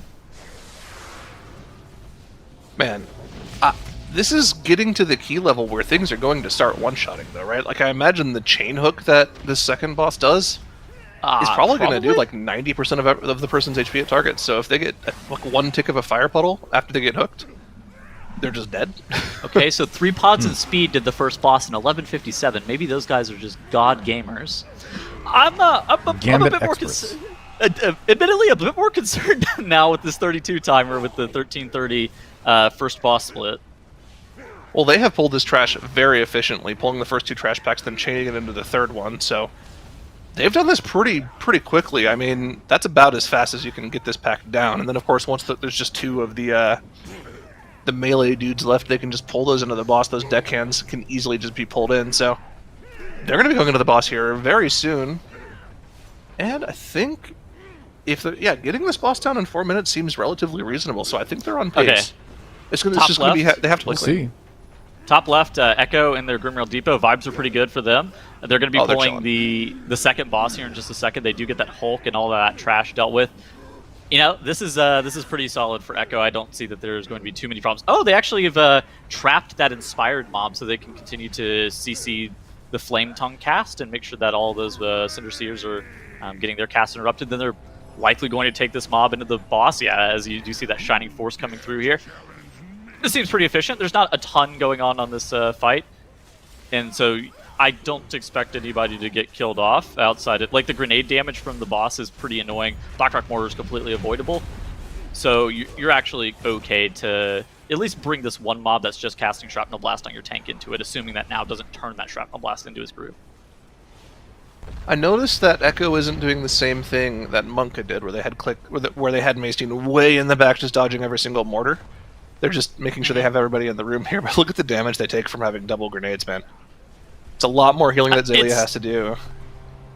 It's really scary, but there's no other incidental damage outside of it. So Xaylia has 20 seconds to top everybody back up before the next set of those grenades are coming out. it looks scary, but since they're not getting one shot, there's not really anything else going on. Yeah, I suppose you're right. It's really sus. Admittedly, it's really sus. I find this fight extremely annoying because getting knocked up on my cast every single time tilts me to no end. But you're not in danger of like, dying, I don't think. I like how Zalia just saw the mortar going straight at clicks there. Fully expected his Warlock to just not move and just pre-GS'd him just in case. Better Man. safe than sorry, you know? Yeah, no, you're definitely right. It's not because there's going to be anything else for him to use it on for the next minute, so I guess it's okay. It's just this is what healers think of their Warlock players. That's just how life goes. Well, Clicks is sitting here like, my flowers, man! I can't get out! I can't move out of my flowers! I Is feel this like your as Renaissance a... impression? That's my Warlock impression, yeah. Okay. Oh. I feel like as a tank, you develop a supreme distrust of healers, and as a healer, you develop a supreme distrust of everyone. Healers are playing a different game than everybody else in their group, I'm pretty sure. That's true. Alright, feign deathing with suppressive fire so we can rejoin I the love group. Genji onto another love level that. here. Feign looking- deathing is super nice too, because like if any of your group also incidentally gets hit with that suppressive fire, especially with where Echo is tanking this, it becomes so annoying. And I've actually had people die on this boss to accidentally getting incidental cleaved by the suppressive fire. Yeah, same. I've seen it happen. Really got to make sure people just know where that suppressive fire is going here. You'll be able to fan this one too. Very value. Big Val. It's good. That means they have 3 DPS always hitting stuff. And this is wonder what the second to the last trash ideal. pack that we're dealing with. What's Monka's timer looking like on Hooktail, dude? This is... Oh, gosh, I got... Oh, Genji goes down tight. actually. Oh, Looks like they got this is fine. cleaved by a grenade. They have a battle res. I think they had to cancel it. They got it off before the quaking. Might have just been nope. It was the Warlock that still got it off. This is the last pack that they have to deal with. You can see they have the double boomers, and this will give them the 2 missile barrages that they need to take down the assault cannon. Normally, you'd have somebody hop in the cannon and use one of their frontal shrapnel shots to finish off these 2 boomers, but they're just doing it with pure damage here so that they can use every single one of their shots on the boss. They're just committing the grenades to finishing off those boomers. So now they'll be able to shoot those 2 missiles into the boss, bring the boss down, and finish him off with the shrapnel. And then they'll have about 8.5 minutes or so to deal with the last platform. So Echo looking Okay. good. What's the timer for Munkin looking like? Dude, I said 21 minutes in this last room. They're at 21 minutes in this last room. I think that if they play perfectly clean here, they will be okay. So- But this is the key level where those pulsars are going to be really, really dangerous. As a point of reference, 3 Pods and Speed did their time captain Hooktail on a 31 in 1839, and they finished this dungeon at 27:12. So they were around. okay. They were almost 3 pretty minutes comfortable. under the timer. Yeah. I mean, it's going to be... I think Monka can time this if they have no mistakes, but they're going to be within 15 seconds of the timer. Because, so Leah in particular, especially once you start to get up to higher levels on Tyrannical, you get like exponentially more phases that go out, which requires more healing because those stars end up going off and you have to soak more of them. And in addition to that, if you have to do more of the line phases as well while the boss is immune, like that also exponentially increases the time here. So I wouldn't be shocked if... So they're already like a minute and a half ahead of where 3 Pods and Speed were in their 31. This is going to be super close, is basically my point. Is like they may end up using that additional minute and a half, and if they're going to time this, they're going to time it by probably 15 seconds.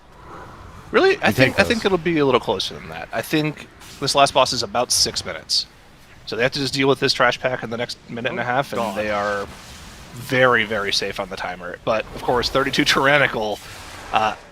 Everything on this boss hurts. Those arrows going to be close to one-shotting. Every tick of the star, it's going to hurt their players. So Mode's going to have to be on top of his game here. And this is really, really important. Monk could need to get this +1 here. If they do not get this key down for whatever reason, that is 25 minutes of their time completely gone.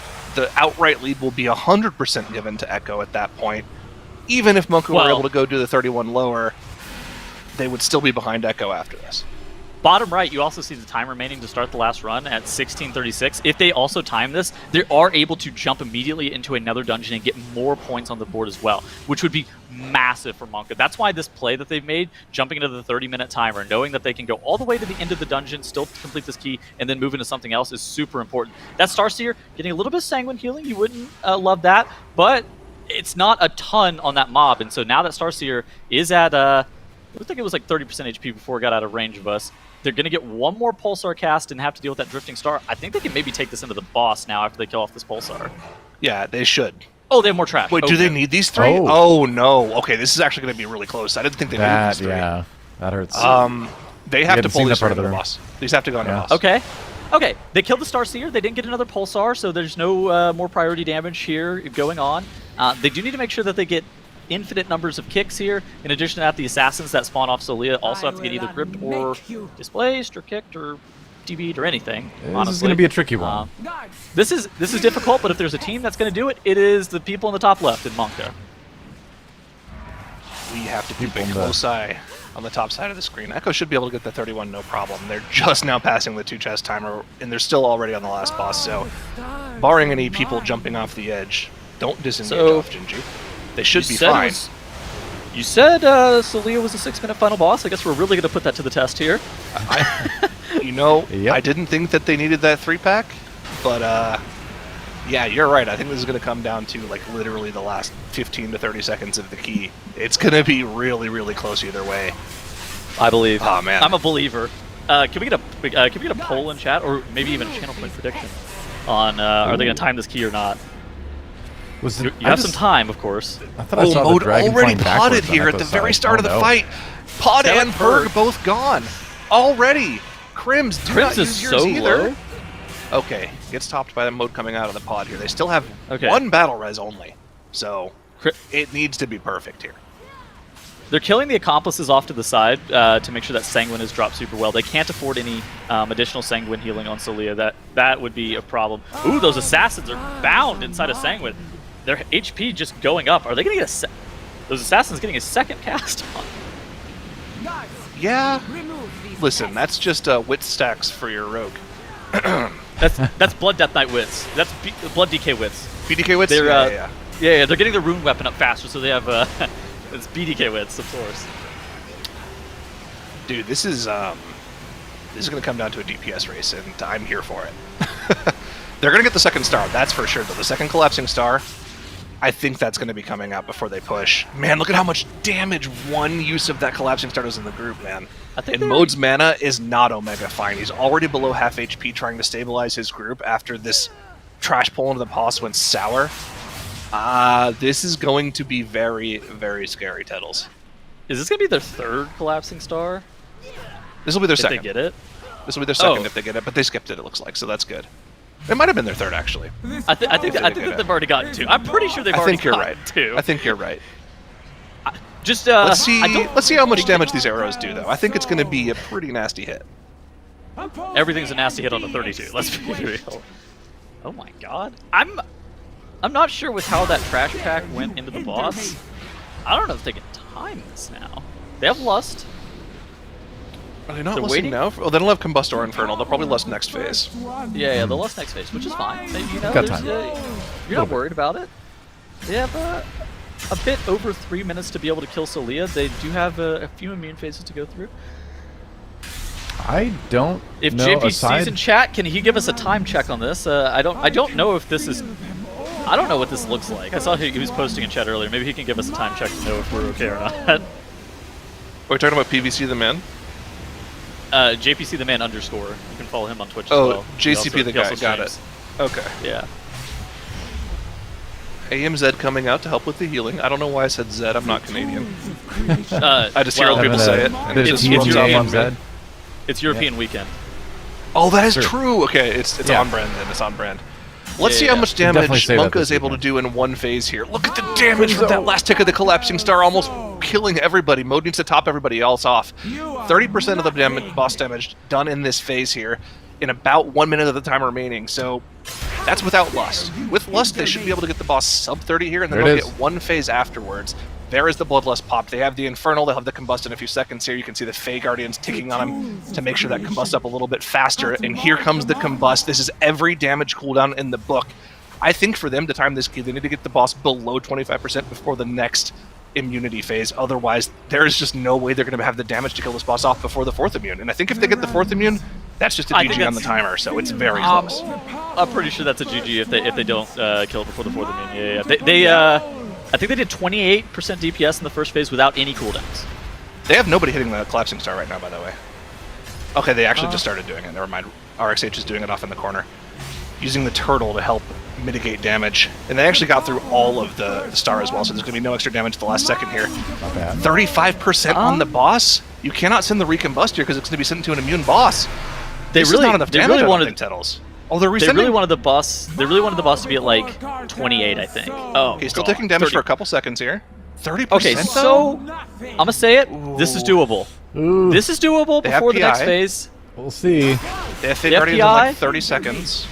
They have that arrow, so they actually have more than they had coming into the boss. Oh, he's also he's also been there for extra single target, so that's pretty good. Yeah. We need that Infernal to come up for Maestine, though. We need that Infernal now. We need full value on that Infernal here. This timer is getting incredibly close. And honestly, they're not really playing against the dungeon timer right now. They're playing against that immunity timer. If the boss gets that 4th immunity off, there's no way they'll be able to finish before the dungeon timer, so this boss has to die right now. I don't think you do this Collapsing Star. I think you let Modemo do max DPS here. 13% on the boss HP here. They are not. They are hard committing here. You just kill the boss before the immunity, or you die here. 25 seconds on the timer. 6%. The cooldowns are out, but the Infernal comes up. Maestine, it is all on you. Do the damage here. 15 seconds on the timer. That star goes off in 10 seconds. Oh, man. Bunka pulling it out at the last second. Getting the 32 done. Wow. That is huge for their weekend. All right, look at that this. Is incredible. Now they can't even pat themselves on the back. They got to get out of this dungeon and get into Lower Kara before our end of day. They got to go. They're not even allowed to sit here and celebrate a 32. That's a world first key, by the way. They got a few minutes. Come on. They've even got time to get in there and wipe in the first thing and reset. They got a little bit of time. But that is right. That is a world record gambit there, and that's going to be a huge amount of points for them. That's going to be huge going into tomorrow to know that that 32 is done. And they have a chance to do another dungeon, which the thing is, I don't think any of the other teams are going to be in a position to get another dungeon started after Pods and Speed. I think they're going to be the last ones. Giga Chad's pretty deep in Kara already. Is Echo in lower right now? Whoa, yeah. Whoa. Had they started at 32 lower? Well, remember, it could be the lower or the upper since we haven't actually seen them yet. Then they started at 32 either? Where else are they going to go? They can only do 32 settles. look at the dungeons they've done. Okay, so Monka starting at 31 lower makes sense. Echo starting at 32 lower also makes sense, but they're 31 lower, it looked really sus. This is going to be crazy. Look, ready checks have gone out for both of these teams. RX is still changing classes. Echo getting ready to start there. It's probably a lower Karazhan. Well, what is RxH swapping to? Well, I think you play Hunter in here, guaranteed. Okay, so RX is a rogue Hunter player. It could be a different Hunter. Honestly, it could be a different Hunter with a different setup. True. If they're going upper, it could be a Fey Hunter. Okay. Yeah, you're right. I guess you could have a Fey Hunter and a Carrion Hunter. It could just be a Hunter with different multiple Carrion Hunters? Gear setups and stuff. Hey, okay, these TR players, they have like 10 of the same class. they have a lot. Yeah, they have a lot of characters set up. Yeah, that's true. Dungeon and setup. Yeah. Toledo Patrol trying to get Celia down, and looks like they should be able to get that 31 done. And then, but the question is, are they gonna have enough time to get into another key? Possibly. Royben is in that cheat death from the Necrolord Affix. They do have a Battle Res to res her up there, so they've got everyone alive still. They still have one more Battle Res available. They're also still sitting on the Bloodlust. Remember, this is still phase 1, so they have to get through an entire second phase in 3 minutes, which is actually what we just about saw. They're Gigafine. From Monka on the 32. Really, I think it's going to be really close still, because they have to 3-phase this still. It's going to be close, but I think their composition is pretty good to do this. That is true. And they do have all their cooldowns up at the start here, so they can lust right away. Yeah, there it is. Royben said in chat earlier that she's still being asked for PI and fairies. even while playing Resto Druid. Echo in the bottom right. So in the confusion and the issues that we were watching in that gambit that Monk was able to time, Echo finished their 31 Grimrail depot, and now in the bottom right they've started a 32 lower Karazhan as likely their final Gengam run of the died. day. He lost his Inferno Titles. This just became, I think, untimable for Depleto. Oh no. Yeah. He died in Lust. I mean, that's... I think that's a GG. I don't think you time this key anymore if you're Depleto Patrol. Well, 2 They've minutes lusted to go. and they've only gotten through 30% of the boss's HP in 1 minute, and they have 2 minutes left. They're I'm not on not pace. gonna lie, I hate it. I think it may. Okay, maybe it's not doable. I don't know, man. Oh, and that's all she Oh, wrote. That's it. yep, No res that for happens. Shelly. I mean, I don't. It's, I don't think they had it before that, but even if they would have timed this, gotten to 31 on the board, that would have brought them to 153. Then you jump into a Grimrail, which they have a 28 2-star, and they can maybe get that up to 30. But all the other teams have done the 31 Grimrail, so even if they were able to do that, I think they'd still find themselves in 5th place at the end of today. So a noble effort, but it's looking like Depleto Patrol is going to be our team to drop out today. yep, not winning the weekend, but winning our hearts with the Resto Druid pick and trying to make it work. Oh, yeah. It'll be sad to could've see him done go. They absolutely could have timed this. They could have, yeah. Which, I mean, with the Resto Druid, honestly, like, it's very impressive even with or without a Resto Druid. I was going to say, with the Resto Druid, it's very impressive, but even, like, they played quite well in arguably the most competitive region in the most competitive TGP season that we've ever seen. This European region, dude, like, they're going to get eliminated with a score of 152, and they could actually be even higher. Right. Huh? Like, that's crazy. I think we kind of, in the moment while we were watching Depleto Patrol there, we literally just completely missed Echo doing an extreme Giga Chad pull where I think they actually pulled literally every single one of the mobs between the top and bottom floors. Just the Giga Chad Legion pull. Oh, wow. And made it work just fine, and they're already onto the boss in 2.5 minutes. That is a speedy run. That now guy, very good at tanking mobs. Unbelievably good at tanking mobs. That pull is very scary for your tank. Just the amount of damage that comes from the philanthropists in general, and just all of the mobs up in this area. Even like the white swings at this 32 fortified level on your tank is unbelievably dangerous.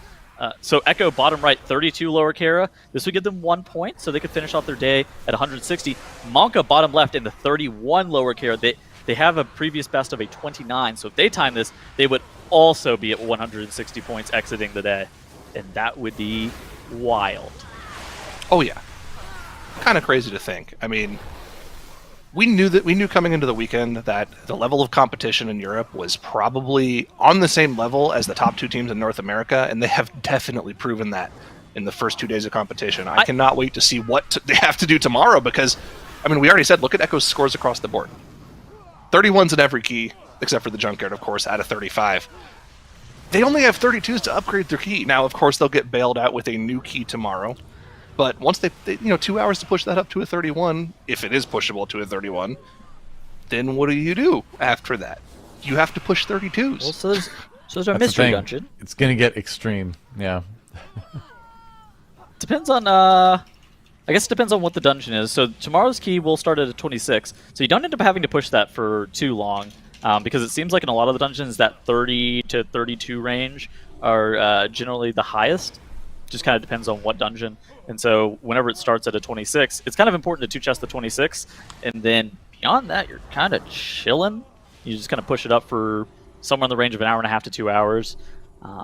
You could bail on something else, because we know that, like, so last weekend, with it being Junkyard, we knew that I was going to like take them a lot of time on day 3 just to do Junkyard itself, because there's a lot of steps that you have to go through with that. But what are the eligible dungeons? It's Workshop, Iron Docks, and what's the last one? Thinking. Streets. Workshop. Ah, Workshop, yes. Streets, Iron Docks. Streets. Yeah, The yeah. 3 we have left. Yeah, so with those being the 3 final eligible dungeons, those dungeons, I guess Streets would be the one that could go the highest, in theory, probably being able to go up to a 32 or a 33 depending on the affixes. I hope we see a different one, though. We've seen gonna- plenty of people running Streets in Shadowlands. I want to see... I like Streets. I like Tazavesh in general, but I'm also liking some of the older dungeons coming back a little bit more for this event. Just my personal preference. Iron Docks is cool because it has the most tech that we can see. Yeah, and so, that's what I want to see. Teams can do the craziest stuff in Iron Docks. Streets, at least for me, whenever I'm playing it, I get way less mad at Streets than I do in Iron Docks.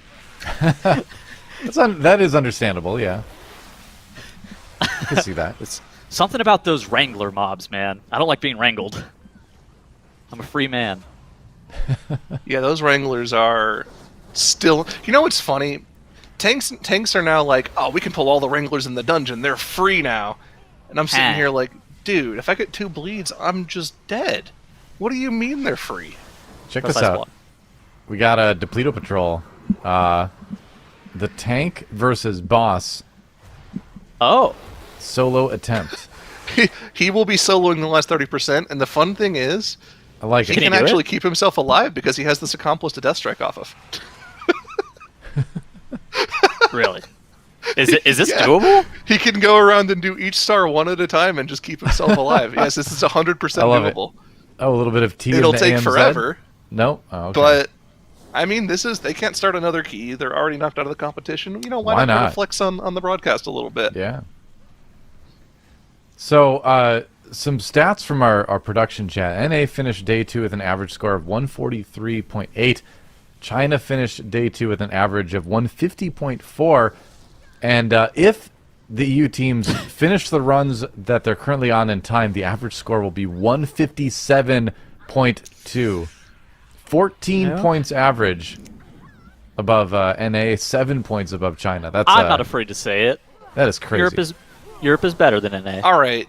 Yes, I think they are better as an average. There are However, asterisks, but different keys, no junkyard for NA till day 3. The difference isn't that big. I think that Ambition and Donuts and Despair will be able to compete with the top teams in Europe very, very closely. I think it is a lot closer than people think.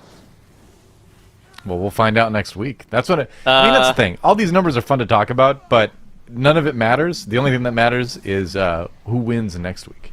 All right, Roybin typed something in chat. Rupee's got this. Full screen is in like 5 minutes to show the world Blood DK is not okay. Soloing the boss on 32 Tyrannical. He's still going. All right, 4% per phase, maybe more like 7 minutes, but we'll keep an eye on them for sure. I love watching this. You can do it. The time to start dungeons is over, by the way. It's past. Ding, ding, ding, ding, ding. This is very important that these are the final runs that these teams can start. And so if anybody makes a mistake in their lower KRZ, actually, if they make 3 mistakes in their lower KRZ, then that will be the final run of the day. Right. It's a forgiving timer for sure. Did Monka restart their lower? They did, yeah. They did. Yep, they did a little bit ago. Which is smart. I mean, if you don't feel like you're putting together the ideal run, it's the end of the day, you might as well. Look at these numbers, though. 3 teams in a 31, Echo in a 32. The numbers, Mason. What do they mean? Quite the day. They mean the teams are very good. That's what they mean. Just look at the numbers, Grob. This tank is built for DPS, not for tank. There are a lot of good numbers memes I can make. I can keep going, but I'll spare you. I'm just thinking about missing the old Karazhan Theater boss fights. Those are fun. Yeah. The Little Red Riding Hood one where you have to like run around the outside of the room. Is that where that wolf is from in the back? Yeah, that's right. Yep. And then there's Did you know? there's a Wizard of Oz one, and there's a Romeo and Juliet one. Did you know that if you talk to the big bad wolf behind the stage, he does the classic DBM line, "Run away, little girl, run away." Yep. That one? I actually talk to it every That's single where it's time we pass it, including if we're fighting Zul'Gamux, and so I'm willing to waste a couple of globals for RP in my group. That's good. And then the people that I'm playing with, the people that I'm playing with, cue their mics and they go, "This guy is literally RPing in our group. What is he doing?" Oh, you know what? This might actually be dangerous for Rupee here because 19%. they can live as long as that accomplice stays alive. If that accomplice dies, they run out of ways to keep themselves alive during the star phase. So, Well, could be bad. There's no enrage, right? There's no like 20-minute boss no. enrage on this one or something. Oh no. Oh, Was this a no, raid? there is not. No, Let the reinvigorate cast go off. Actually, oh, that's so smart. Let the reinvigorate go off so it stays alive longer. Never Yeah. mind. This is a comp Rupee's been a around for a long genius. time. We'll check back tomorrow when the boss is at 5%. Yeah. So Echo bottom right have engaged a 32 Zulgamux. They do have that understudy, which gives them the spotlight, which allows them to do a little. It allows them to do 50% more damage whenever they're standing under it. a lot It also more allows Zulgamux to do 50% more damage while standing in it. So you want to be a bit careful of that. This mob is pretty scary, I will admit, but they should be fine to be able to get this raid boss killed off. Oop, he was in the spotlight for a second, but I guess it was blood siphon, so that's okay. Wasn't doing anything while while the shield was up. No, the blood siphon went off after the spotlight went Okay. away. If Zulgamux channels while in the spotlight, I'm pretty sure you're wiping. I don't think you're living that. He just takes so long. Top left, Giga Chads have actually downed Morris on a 31 as well, which is very, very impressive. Incredibly difficult to deal with. They are running that double Warlock composition. They currently have 1 death, so they're really fine as well. We've seen this Ottoman area with all these Spectral Chargers cause tanks some issues because it's really easy to die on Raging Fortified just to the horses as they get pretty low. And so we need to be watching Giga Chats as they make their way into the Ottoman area and seeing if Lamike is able to tank these packs. Yeah, honestly, these keys aren't really filled with suspense yet because they aren't quite at the point where they really get dangerous. I want to see what Rupee's got going on right now. Rupee, how you doing? Rupee check. Still There it going, is, 14%. 5% Still going like a since Giga last Chad. time. Actually, check this out. Has the playing bloodlust Blue up. D&D. Do you think the DK has drums in his bag on the tournament realm? Probably not. Quick. You know or- what he can do 2 minutes from now? He can battle res his hunter, and they I can was lust gonna for say, him. yeah. Yeah, Gangnam exactly. can get res. Good point. Okay, Echo is down to Zulgamux around 3 minutes later in the bottom right. Meanwhile, Monka about to be able to finish off Coggleston. This is actually one of the most dangerous parts of this dungeon, just in general, is the first boss. Even though it's Beautiful Beast, which is basically across the board seen as the easiest version of the Opera event in Lower Kara, it's still very, very difficult to be able to deal with. And so Monka being able to get through with that, I suspect they're going to be okay to be able to at least make their way through this 31. RX going down, but this is fine with their invis skip. Moto's just going to mass res him through the wall. It is a 100-yard range, so you're kind of chilling. You'll be able to get the range on that guy. True. Oh, meanwhile, Still Rupee's trucking going. away. 10%. Shall it be a V? Make it happen.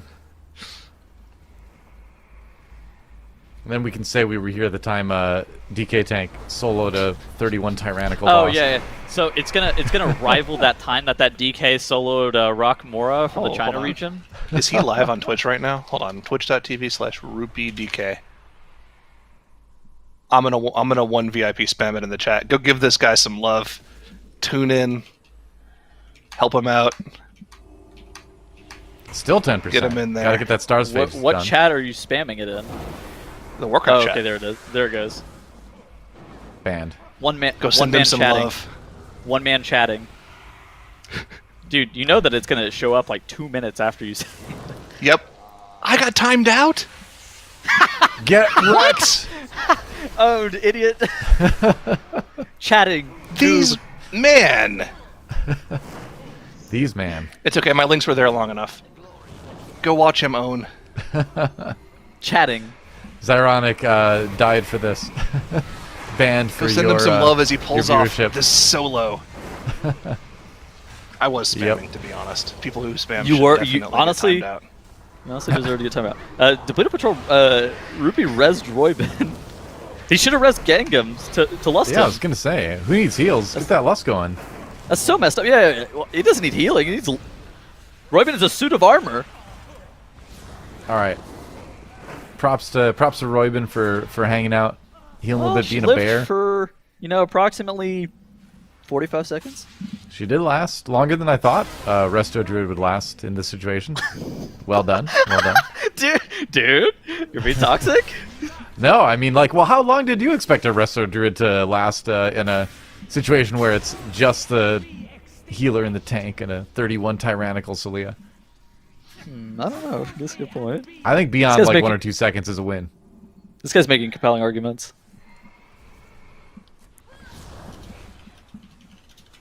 7%. All right, meanwhile, back to the runs. Everyone looking pretty clean so far. Only 3 deaths out of 4 teams total. Not bad. Basically, all of these runs are Omega important. So for at the top of the screen, we have Giga Chaz and 3 pods and speed. I'm pretty sure if either of them deplete this key, they're in bad news coming into tomorrow. So if 3 pods and speed time this key, they will end up at 157 points. Same with Giga Chads. If they time this, they'll also end up at 157 points. That puts them in position where if either Echo or Monka make probably a pretty significant mistake tomorrow, they should be able to catch up. But we're getting into the territory where you need to be able to do like the absolute highest cutting edge keys. And so the time advantage that has been accrued by Echo and Monka may not even be that significant tomorrow if these dungeons are doable, like if they're already being done at like the theoretical highest levels. Because is Monka going to realistically be able to do a 33 gambit? I mean, maybe, but I just don't know how. Like, Yeah. it would take some progressing, I think. And so that's a good spot for like Giga Chats and 3 pods and speed to be able to recoup some time tomorrow, because it seems right now if Monka and Echo both times these runs that they're in, they'll end up at 160 points, which is 3 points higher than both of the teams that are at the top of the screen right now. Zolgamuk's down for Monka just about now. So they are moving on. Not much trouble on that mob, seems like. Oh, Solia was at like 3%, by the way. It's going to happen. Wait. Surely. I was here. We got to see it. We got to see it. 3%. 3%. Just wait. Let's one go! more star to go. One more star, and then that's it. A little bit of T in the AMZ. And then... Is this it? Is this the moment? Oh, wait, they don't have count. I don't have. He has the No. accomplice. He has the He'll get it from the It's okay. accomplice. He'll get it from the accomplice, yeah. But he's got to get the accomplice, too. Yep, 2%. Come on, dodge. Oh, dodging Dodge, the Rupee. stars. He's in the Matrix. You can do it. DDR on heavy. No problem.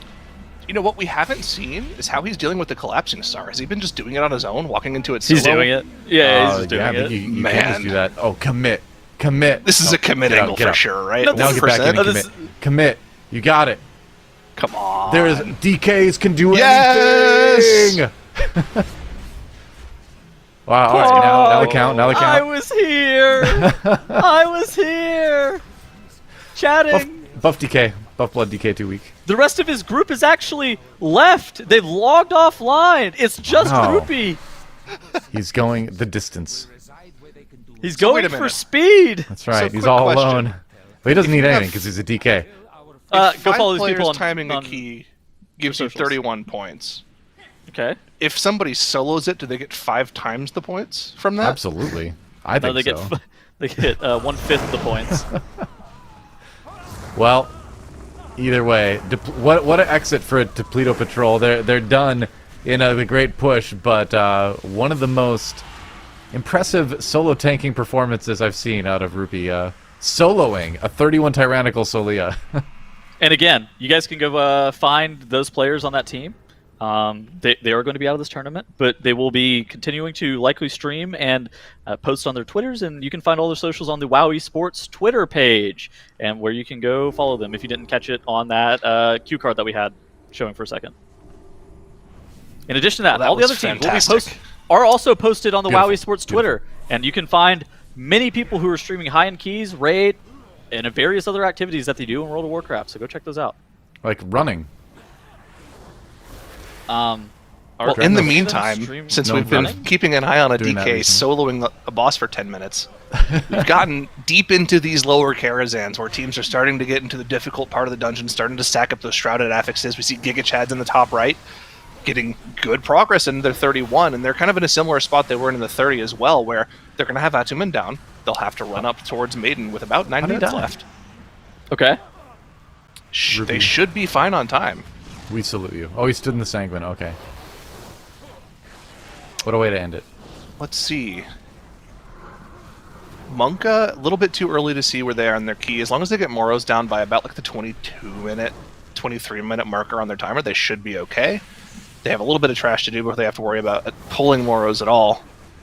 Echo is about to engage Moros on their 32. They have the Bloodlust active. Why don't we focus in on Echo here when they get into the 32 and see how this actually looks? Because 32 fortified lower Kara, it's still going to do a ton of damage to you. You have to really keep an eye out for a lot of the mechanics here. Yeah. In addition to that, I wouldn't be shocked. Like, this is a fight that actually can drain your mana, and while a lot of Priest players have been playing Fae, it's something that, depending on how long this fight goes on for, you can actually start to run into issues with their mana. I guess it probably matters a little bit less since they're all playing Dwarf except for Mir. Oh, Azalea's actually not even Dwarf. You can... Okay, if you're young, you can actually meld it.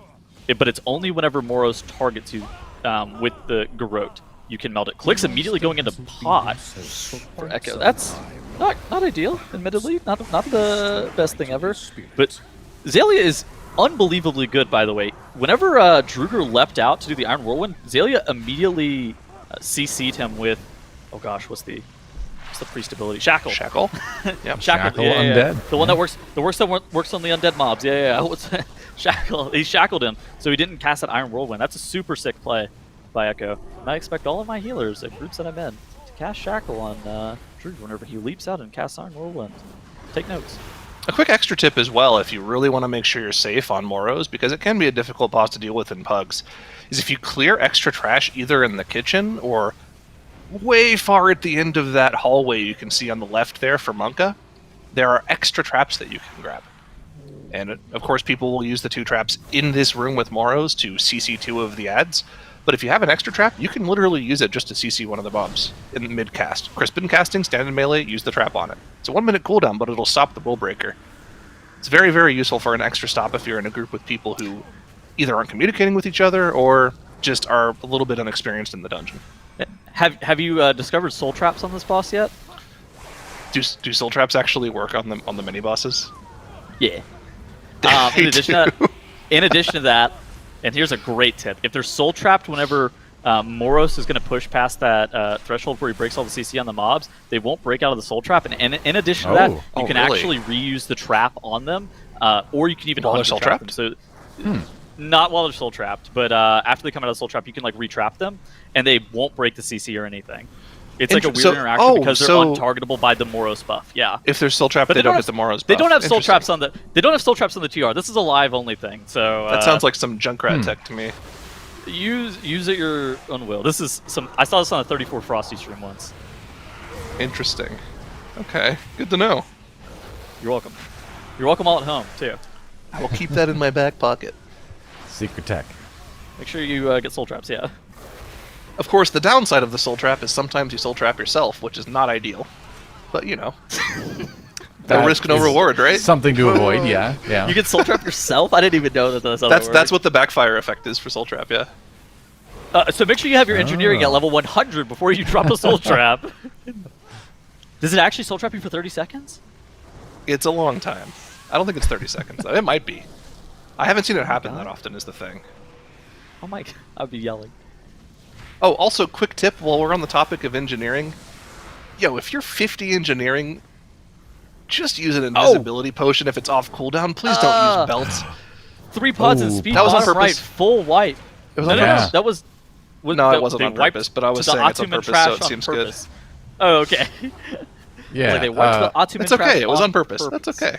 A lot of people like wiping to the Ottoman trash. I don't know about on purpose, but Ottoman. Ottoman. You know? It's okay because we know that a 31 is in front of a timeable couch. with 10 deaths. 13 deaths, actually. If you have the pace that Echo has, that is. But check out the pace comparison between Echo and 3 pods and speed. Echo on the same pace as 3 pods and speed, on the same key level. Look at the Moros kill timers: 23:39 for Echo, 23:34 for 3 pods and speed. Echo wants this 32 before the end of the day. It's the timer is like the timer's fine for 3 pods and speed. You would maybe be worried about 3 pods and speed, given the timer being the same as Echo in the 32. However, this timer's super free, even for 3 pods and speed, even with a wipe. They can't have too many more mistakes, but in addition to that, their count situation is a lot better than Echo's, because we know that Echo does all the spider stuff, where 3 pods and speed, they grab the low-hanging fruit trash, they grab the guests and whatnot, and take a lot of their trash count other points of the dungeon.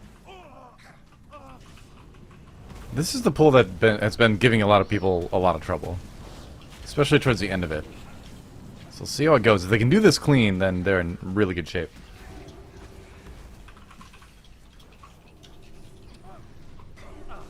Let's see. Giga Chad's on to Maiden of Virtue. 4.5 minutes left. As long as they're able to get those shields down with their double Warlock comp, it should be easy. They'll be collecting these 2 points in Lower Karazhan, cementing their timer, and their score at 158 going into day 3, which is pretty good. You said 153? 158. Isn't it 157? No, aren't they getting 2 points for this? Oh, they have a 30. I thought I misjudged the 30. They have a 30 for Lower Kara, don't they? I thought it was their upper that they two chested. It was their 157. Yeah. You know what? What do you have codecasters for if not to make fun of you for saying incorrect things? Am I right? Happens to the best of us. I'm pretty sure that I just completely did the wrong. I did the wrong math on two chesting the Gambit yesterday, and it was like not even close either. I said it was like a 21-minute 3 chest or something, and it was 18 minutes. It was like, oh god. Giga Chad's trying to finish this Maiden of Virtue. How are we looking here? Bloodlust is going. Yeah, they're totally on fine track. here. Their second shield is probably going to pop off here at like 35 to 40%, which means they should be able to burn the boss before the third shield on a 31, which is pretty crazy. And let's see, they have... Well, there's no Tyrant for this, but they have Infernal coming up. They'll have the Power Infusion in 10 seconds.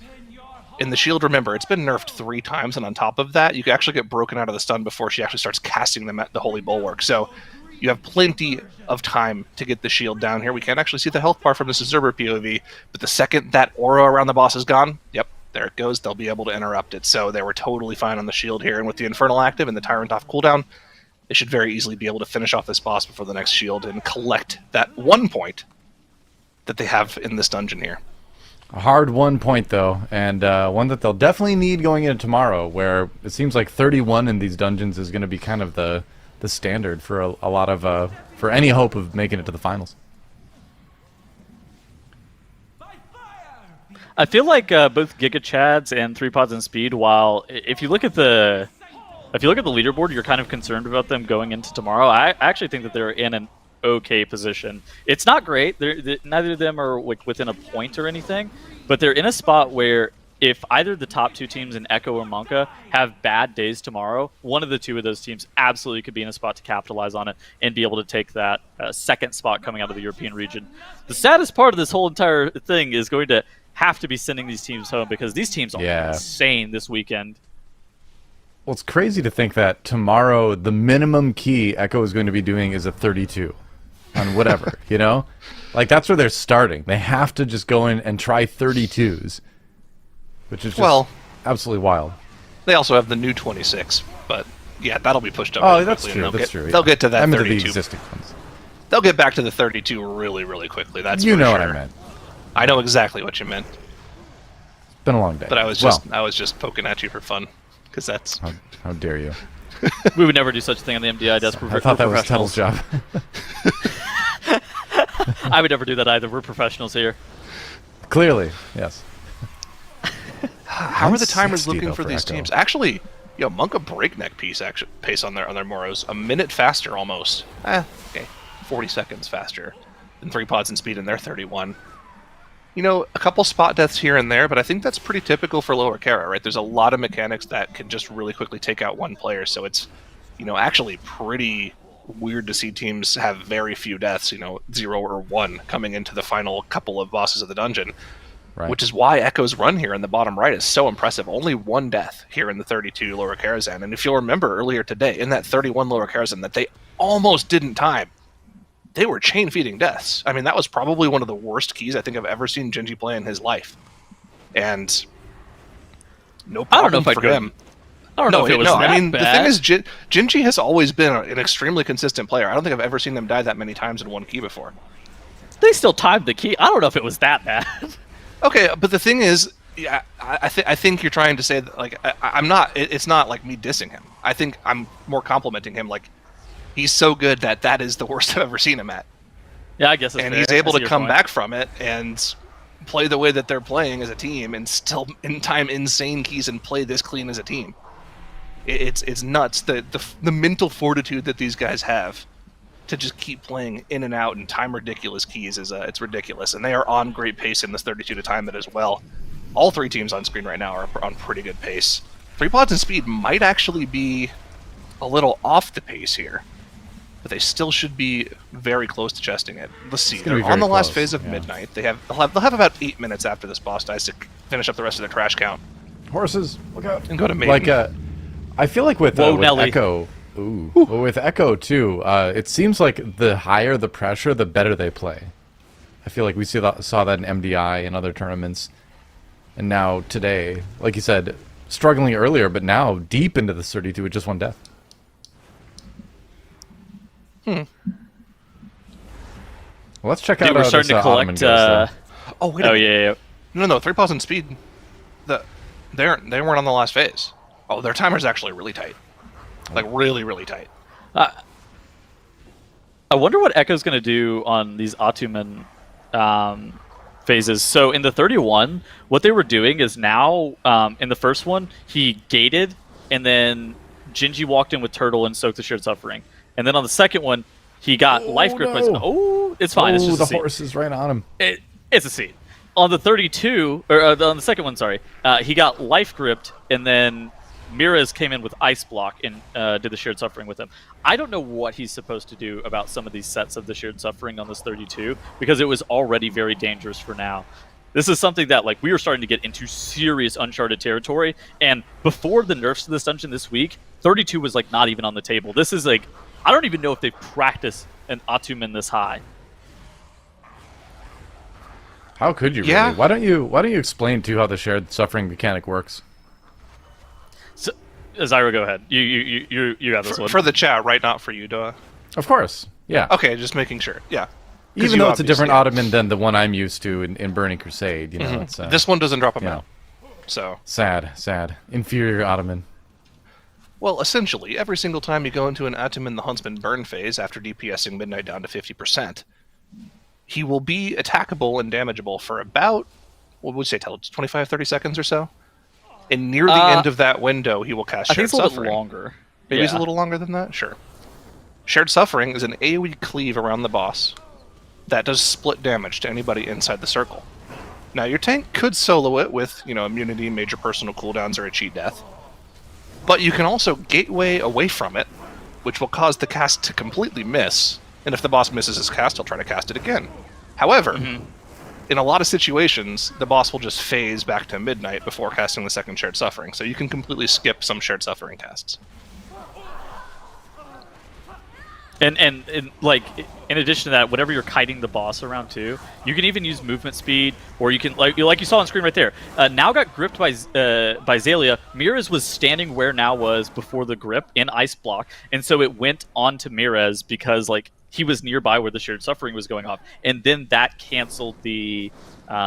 It didn't make the Shared Suffering recast, because if the grip went off, Ottoman would just start recasting that Shared Suffering again. Now we're having another one. Oh, no, off that was so bad!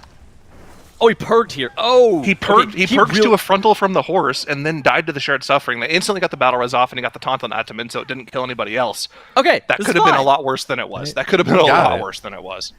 Downside, he doesn't have his purgatory for the spider pull, which we have seen him purge Ooh, the you're right. spider pull on a 29, a 30, a 31. Like, we've seen him basically purg on that pull every single time, and we know they had major issues on those spiders in the 31. So I don't know what they're going to do without that tank defensive just available for them. Normally you don't use it like in a position, like, you don't normally know whenever you're going to use it, but for Echo, it seems very consistent that Now has been having it proc there. This is going to be scary for them. All right. I'm just getting instantly called out for my doesn't drop a mount comment. I know it drops a mount. I just wanted to say something to poke fun at Doa. Man, You said the wrong thing, though. I did say the wrong thing. It's You my said fault. something incorrect. You could say That's something all right. like, but this time there's like a line of blue horsies. Let's focus That in on didn't 3 exist pods and back in the speed in day. the top left, by the way. This is going to be very, very tight. They've got the last of their trash count here at this point. They pretty much just need to invis pod to Maiden and Where's their go lust? instantly. Their lust is not going to be up. They do not have lust for this boss. They have to kill Maiden Okay. naturally in about 3 minutes and 45 seconds is what they're going to be when they get to the boss. They pretty much need to instantly pull it once all 5 people are done with their invis skip. And also, they won't be able to use part of the room for Sacred Ground because if they do go to the front of the room with that Sacred Ground, they'll pull these 2 Phantom Guardsmen in the front. Normally, you'd like to pull those just for safety. They will not be able to. And it's even worse, as a matter of fact, because they'll have to drop a summoning stone to summon their teammates, too. That's not Ooh, ideal. I don't know about this. Yeah. This might cost them the key. Okay, so on the 31 for Echo, the boss with Lust was They're getting a was Master 2 minutes and 30 seconds. Having a Masters Wolf Disco here, they don't have Lust. Their comp is a little bit better built for boss damage here. I think 3 minutes no Lust should be fine. So Echo with Lust was able to do this in less than 3 minutes. Without Lust, I think this is going to be incredibly close. And honestly, I'm not worried about the dungeon timer. I'm worried about the 3rd Master Repentance shield. If they get that 3rd shield, I don't think that they time this key. This is they going have to it- be incredibly close. Okay, so look at what Wolf Disco did. He immediately Tyranted on pull here. So, I mean, he's playing for boss damage. Surely he'll have the Tyrant back up for the 3rd shield, right? It comes up right at like the 240 to 245 range. I think that is a Shine saving He his had Fey Infernal? He had Fey Guardians on him too. Wolf Disco just got Fey Guardians as well. So Okay, he'll have the he- Tyrant back up. He'll have the Tyrant back up. It's already back up. Echo on the It's spider already back pole, up for first Monka shield. on I don't know. Ottoman. I think they're okay. I'm pretty Also, sure they're okay. It's important to note they ended up pulling those 2 guardsmen in anyways. For, wood stacks for the blood decay, I guess. But here's the first shield, 66%. Wait. They're about a third of the way through. Bottom right, Echo already. Did they kill their spider pull already? Or are they doing it in 2 separate pulls? They they just they did have a all their big count. one. I think they count's did done. it, Oh my yeah. God. They just did it. Oh my god. No purgatory hard- needed. It's hard to keep track of everything that's going on here. Okay, so Echo is in a great spot. Yeah, look at this. They're at 100% enemy forces. They're going to be going into Maiden here in just a second as well. That's super good for them. Meanwhile, Monka working on their 31 to Ottoman as well. Definitely a scary fight, but looks like they've pretty much got him down. Gingy is doing a death skip, or it's an immune skip for his team, pulling that spider to the right. Looks like he didn't have Feign Death for it, or it didn't work, so they're going to have to pull this. See, it is Arcanid. That is what they're called. It's not Arachnid, for whatever reason. It's like a magic Okay, so spider. They're going to have to Arcane kill the and spider Arachnid put off together. solo. They have the Bloodlust available. They're going to use the Invis Pot to get through the hallway here. I think if they get to the boss with Bloodlust in 3 minutes, a little over 3 minutes, they should be fine. But let's focus on 3 pods and speed here. We can focus on Echo later when they get to the boss. That was the 2nd Master Repentance shield that they just broke down, saving the Holy Wrath cast interrupt until the last second here. They have to get through 30% of the boss. Probably They should before be the next okay. shield. They should be okay. They have the Infernal coming up in probably about 10 seconds or so. They have another Tyrant coming up in 10 seconds or so. They should be able to burn this boss down. I think it will actually end up being pretty close, though, for the shield, not for the timer. It's of a the bit. dungeon. It's a bit scary, but I think that they should be okay here. Both of the Okay. I'm pretty sure they're all right. I don't want to make any declarations, but they're going to be right against the timer. It's going to be plus or minus 5 seconds, I think. Oh, I love the play here. Tyrants- They saved the Infernal and Tyrant because they knew they were going to get the 3rd shield, and then they'll be able to finish off the boss afterwards. This was the safe play. It was the correct play. With the Scars, they don't have to worry about taking damage from the puddles. They will easily break the shield here, and now they have 25 seconds to finish off the last 10% of the boss's HP.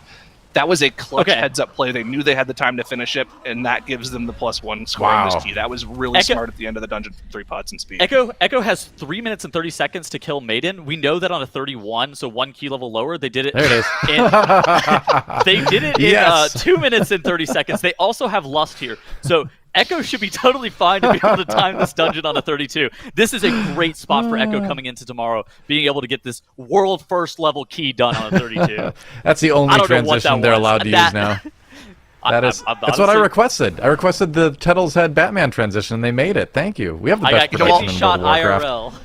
IRL. I'll bet they had that ready for the past hour and just waiting for the right time to use it. I'll bet they made Oh, it that's within beautiful. 15 minutes of you asking for it. We better see that 10 more times tomorrow. At least once more tonight. Please, Wonderful. Echo, Okay, they're fine. first They're fine, shield down, and again, they lusted on the pull there for max boss damage here, so we could see them feasibly skip the 3rd shield here pretty easily. They've got a good comp for breaking shields. It shouldn't be an issue. It's just a matter of the timer, right? 2 minutes left to do 50% of the boss's HP with 17 stacks of the Shrouded buff. Should be a non-issue for them. The only way they wipe here is if they do not break a shield. Down to the wire. All of our teams. Monka's still rushing ahead to their maiden fight now.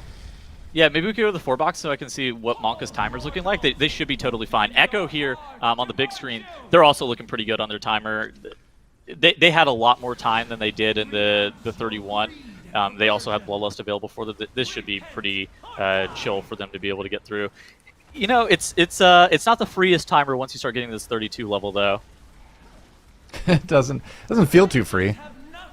If anyone can make it look chill, like you said, it's going to be Echo. Monka turbo free timer. Oh man, they Dude. are basically in do not wipe to the boss, and we will time this key mode. Monka's showing what would have been possible for Echo if Echo didn't just like have 13 deaths in their dungeon. They are absolutely blitzing this key. This is setting themselves up really, really well to compete with Echo tomorrow. And actually, if I'm not mistaken, this will put them on a tie score heading into tomorrow, right? They'll both be on 160. Echo 40 seconds for... Ooh, one last repentance for Echo. They have the combust. Yeah, this is... It's tight, just the less than 30 combust. seconds. There's nothing else here. No combust, no PI, no Infernal, no CA. It's all on the mage here. Cauterized proc because he had to take the debuff. Do they break the shield? Not like this. Shield? Oh my god, Not like this! Please! Oh, No! They have 3 battle resist. They have 3 battle resist. Interrupt. You can interrupt it now. They broke the shield. Interrupt it. You can actually live. Timer! The timer! The They missed timer. the The timer for some No, deaths. man! Oh, wow. Man. That Oh was my so God. close. That's a heartbreaker. Oh, And wait. that sets us up This for a means- crazy day tomorrow. What this means, Monka's going to take the lead with this dungeon if they time it. Let's Oh get my back God. Monka. Is Monka going to end today after depleting a 35 junkyard? Will Monka end day 2 after losing that 40 minutes in the lead here? Can they break the shields? They still have the Bloodlust. They're playing it safe. They're sitting on the Bloodlust. There's no way they're not going to be able to break a shield. They've got so much time, too. Open your hearts to virtue. Infinity time. Okay, there's the Bloodlust. For the getting through the bulwark. Here's the repentance. There it is. There's the shield. You can see that animation around the boss. When that shield is gone, that means they've broken the shield. Yep. And broken, very good. They'll milk the cast a bit here. Actually, they pretty much instantly interrupted. But 30% of the boss's HP with Lust, they should be able to burn that easily. Dude, so what happened to Echo? Apparently, according to Nagura, they both they used their scars, and so they didn't have the bleed, and so they ended up having to take the dot before the mass repentance, and that's what ended up happening there. That's why Mira's seated. Oh my god. Wow. No, man. That is That- unfortunate. But, hey, if you like drama, we have a drama-filled day tomorrow now. Oh my god. Well, love it. it's not over yet. This repentance is going to go off for Monka. Actually, it's a couple seconds before it casts the shield. Maybe they kill him with the shield. No, the No? shield is off. Do they have anything active? I think it's just They the have coordinated combust. It's the assault. same situation got as the Echo. damage. They have coordinated assault. They've No, got no, the they have damage. coordinated assault. Alive. Yeah, It's They have gonna be coordinated assault. totally It's for fine. them. Don't panic. I See, don't it's like not a it. real that. Panic. cooldown. 2 it's minutes, not gonna 4 do it. seconds to spare. Monka God. has taken the lead with the overtime dungeons at the end of our day. They have a lead going into the final day of our competition over Echo. I can't Yeah. breathe. That 32 gambit giving them the 1-point lead, and then finishing that lower Karazhan just now, the 31, in such a fast time, too. They did it, about 2 minutes faster than Echo, even. Wow. Dude. What a way to end the day. Holy. So, like, Echo didn't think that they were going to get the shield, so they all used their scars for damage. Man. I guess so. And so then they got the Slice. shield at 3% and had nothing, except for the combustion. I mean, Let's that's break that that's what down. happens at this level, you know? I wonder if do we have a Remember, replay? so- Can we get a replay for that? Yeah, do we even have that capability of showing a replay of what just happened to Echo? I mean, if we do, they would show it whenever they get it available. Actually, do we have any clippers in chat? We'll see that in a couple minutes. But remember, just to clarify it, the Scars trinket, the way that you break the Mass Repentance is by taking damage of pretty much any type. There are certain things that it doesn't work for. But the Scars trinket, one of the abilities is it bleeds you. Dude, And that bleed why will is break our the Master producer just Pendant. giggling too while he does that? I love it. Why I'm is he giggling like too. this? But if you use the on use of it to double the stat bonus, you lose the bleed, which is what happened to them. So they didn't have any bleeds. And I think Clix didn't get the debuff from the Master Penance. So they were trying to 2 DPS the shield down. Yeah. Wow. And okay, even in a world where that doesn't happen, their timer would have still been incredibly tight without the deaths. That was close. Yeah, for sure. Yeah. I mean, and looking at the other score lines as well, we've got down in fourth 3 pods in speed, hanging on at 157. No 2 chests to work off of going into tomorrow, though. But if we look at Giga Chads, they are equal to Echo on everything except for that 29 upper Karazhan, but they do have a 2 chests there, so they can jump into a 31 right away whenever they decide to either do that or the new dungeon tomorrow.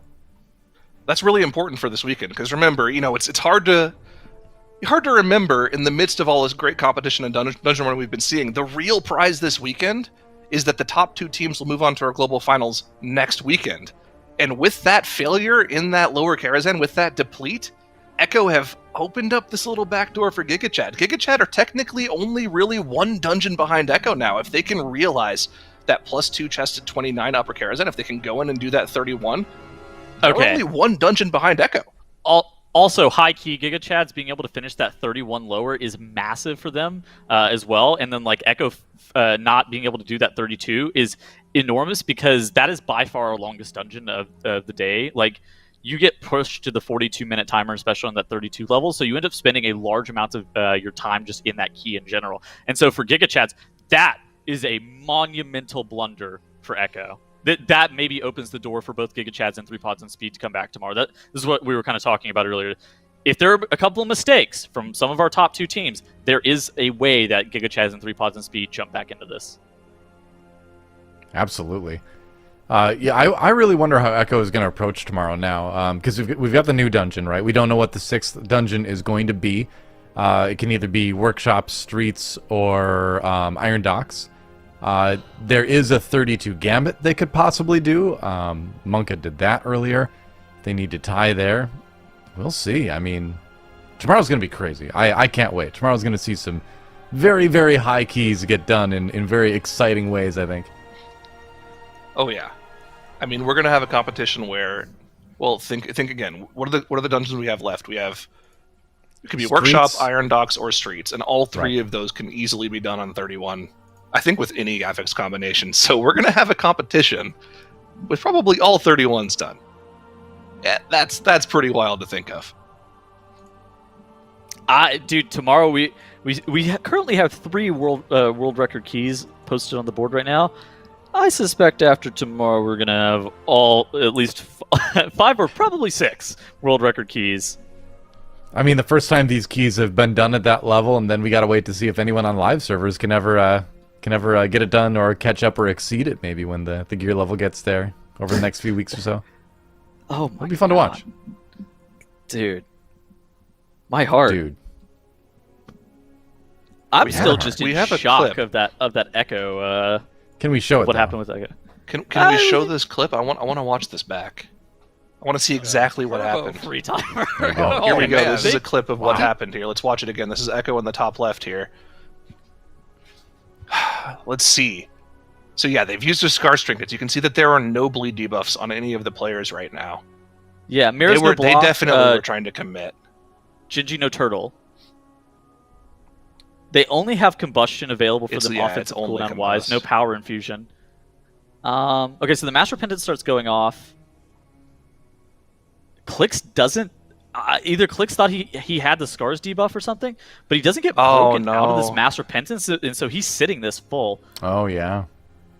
That's It actually, I The think pod they may over have been there, able too, to for break the Miraz. shield if Miraz doesn't pod. The pod on the combustion was what ended up costing that.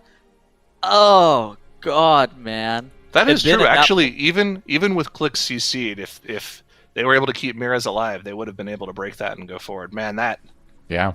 that's a heartbreaker. Wow. But sometimes that's what these high keys come down to. When you push up right against the bounds of what is possible in keys, this is what happens sometimes, and sometimes it takes multiple attempts to get it. So the fact that we've gone through these push keys all weekend long, and we've really only had like 1 or 2 major occurrences of this type of thing happening just shows how good and consistent these teams are. It's really ridiculous. Remember, these keys came out on Live Realms 4 weeks ago. That's all the time that they've had to really practice them at all. And this is what we're seeing already on Tournament Realm. It's ridiculous. I don't even know what to think. That, dude, God. Hey, I mean, the number one thing I think to think is how great that transition is, but also that we just have an incredible amount of drama coming to the final day of the EU Great Push. And anyone want to make any bold predictions? Tettles, will your wild card pick come through and possibly end up in first? The top 2 teams do go through, so even if they don't end up in first, they can still go through. But like we were talking about, now there is the option for another team to catch up. I'm gonna keep it real with you guys. No clue what's gonna happen tomorrow. I feel like Monka is pretty hard set on at least being one of the top 2 teams with just looking how their performance was in both day 1 and day 2. If Echo timed that lower Kara, I would have probably said that they were, I don't want to say locked it up, but I would have given them like 95% chance for both of them to be able to make it through to the global finals. Now with Echo not timing that lower Kara, it opens up the door for both 3 pods and speed and and Giga Chads, I was thinking of the name, to be able to come back here and maybe play upset. But I think it requires some help from Echo just having a bad day tomorrow. But we are really on the cutting edge level of all of these keys. It's going to be a drama-packed day tomorrow. It's going to be real crazy. I mean, you say bad day, but I don't even think it takes a bad day. I just think it takes like another 1 or 2 things, maybe like what we just saw happening, you know, where we are on such the bleeding edge of, like Zyronic said, what's possible, you know, in World of Warcraft on the tournament realm. And yeah, we'll see who can rise to the challenge, I suppose. But what a great event. It's great, and it's setting up our world finals next week to be even better. There are final standings for the day. Monka in the lead for now, 160 points. Echo just behind them at 159, and then at 157 apiece. Giga Chads and 3 pods and speed still within striking distance, but it's gonna take a lot to make it to that number 2 spot. Maybe get that second EU slot in the finals next weekend. But it's a great day of World of Warcraft. Zyronic, final thoughts? I think largely right now this scoreboard, I think you don't worry about the scoreboard going into tomorrow. I think the only real thing on the scoreboard is the fact that 3 pods and speed has to do 2 upper Karazhens to catch up to the other teams. But I think even then they can compete tomorrow with all the other teams tomorrow. I don't think Monka and Echo are that far ahead because like we just saw, these keys, when you get to the 32 and 33 key level, they are so difficult to play perfectly and cleanly, and you have to play perfectly and perfectly clean to even time the key. Even teams like Monka and Echo are definitely going to deplete keys multiple times tomorrow because that's just the level of key that they're at. And I think this is going to be neck and neck between all 4 teams still left in the competition to claim those 2 spots to go to globals. And it's going to be fantastic to watch. Absolutely. How about you, Tettles? What are you thinking going into tomorrow? You know, is he already gone? It's going to be a good day. I think so. I don't think I have much to say. I think these teams have spoke for themselves. All right, fair enough. Well, that'll end it for day 2 of the EU region here at the Great Push Mythic Dungeon International, the Great Push Shadowlands Season 3. Did I leave anything off of there? Patch 9.2.7. Oh yeah, there you go. Yep. The past returns, the past returns with the dungeons. We can add that on there. That's right. Do not miss it. Tomorrow, the final day of EU, 10 a.m. Pacific time, some other time in other regions, depending on where you are. You can use the converter thing yourself. You'll figure it out. You're smart. You're World of Warcraft noon players. Yeehaw time? That's right. It's noon yeehaw time. Oh. All right. I'll assume that means Texas. I feel like we got to get that Tuttle's transition one more time now coming out of this. But thanks for watching, everybody. We will see you tomorrow. Until then, play some WoW. Take care of each other, and we'll see you then.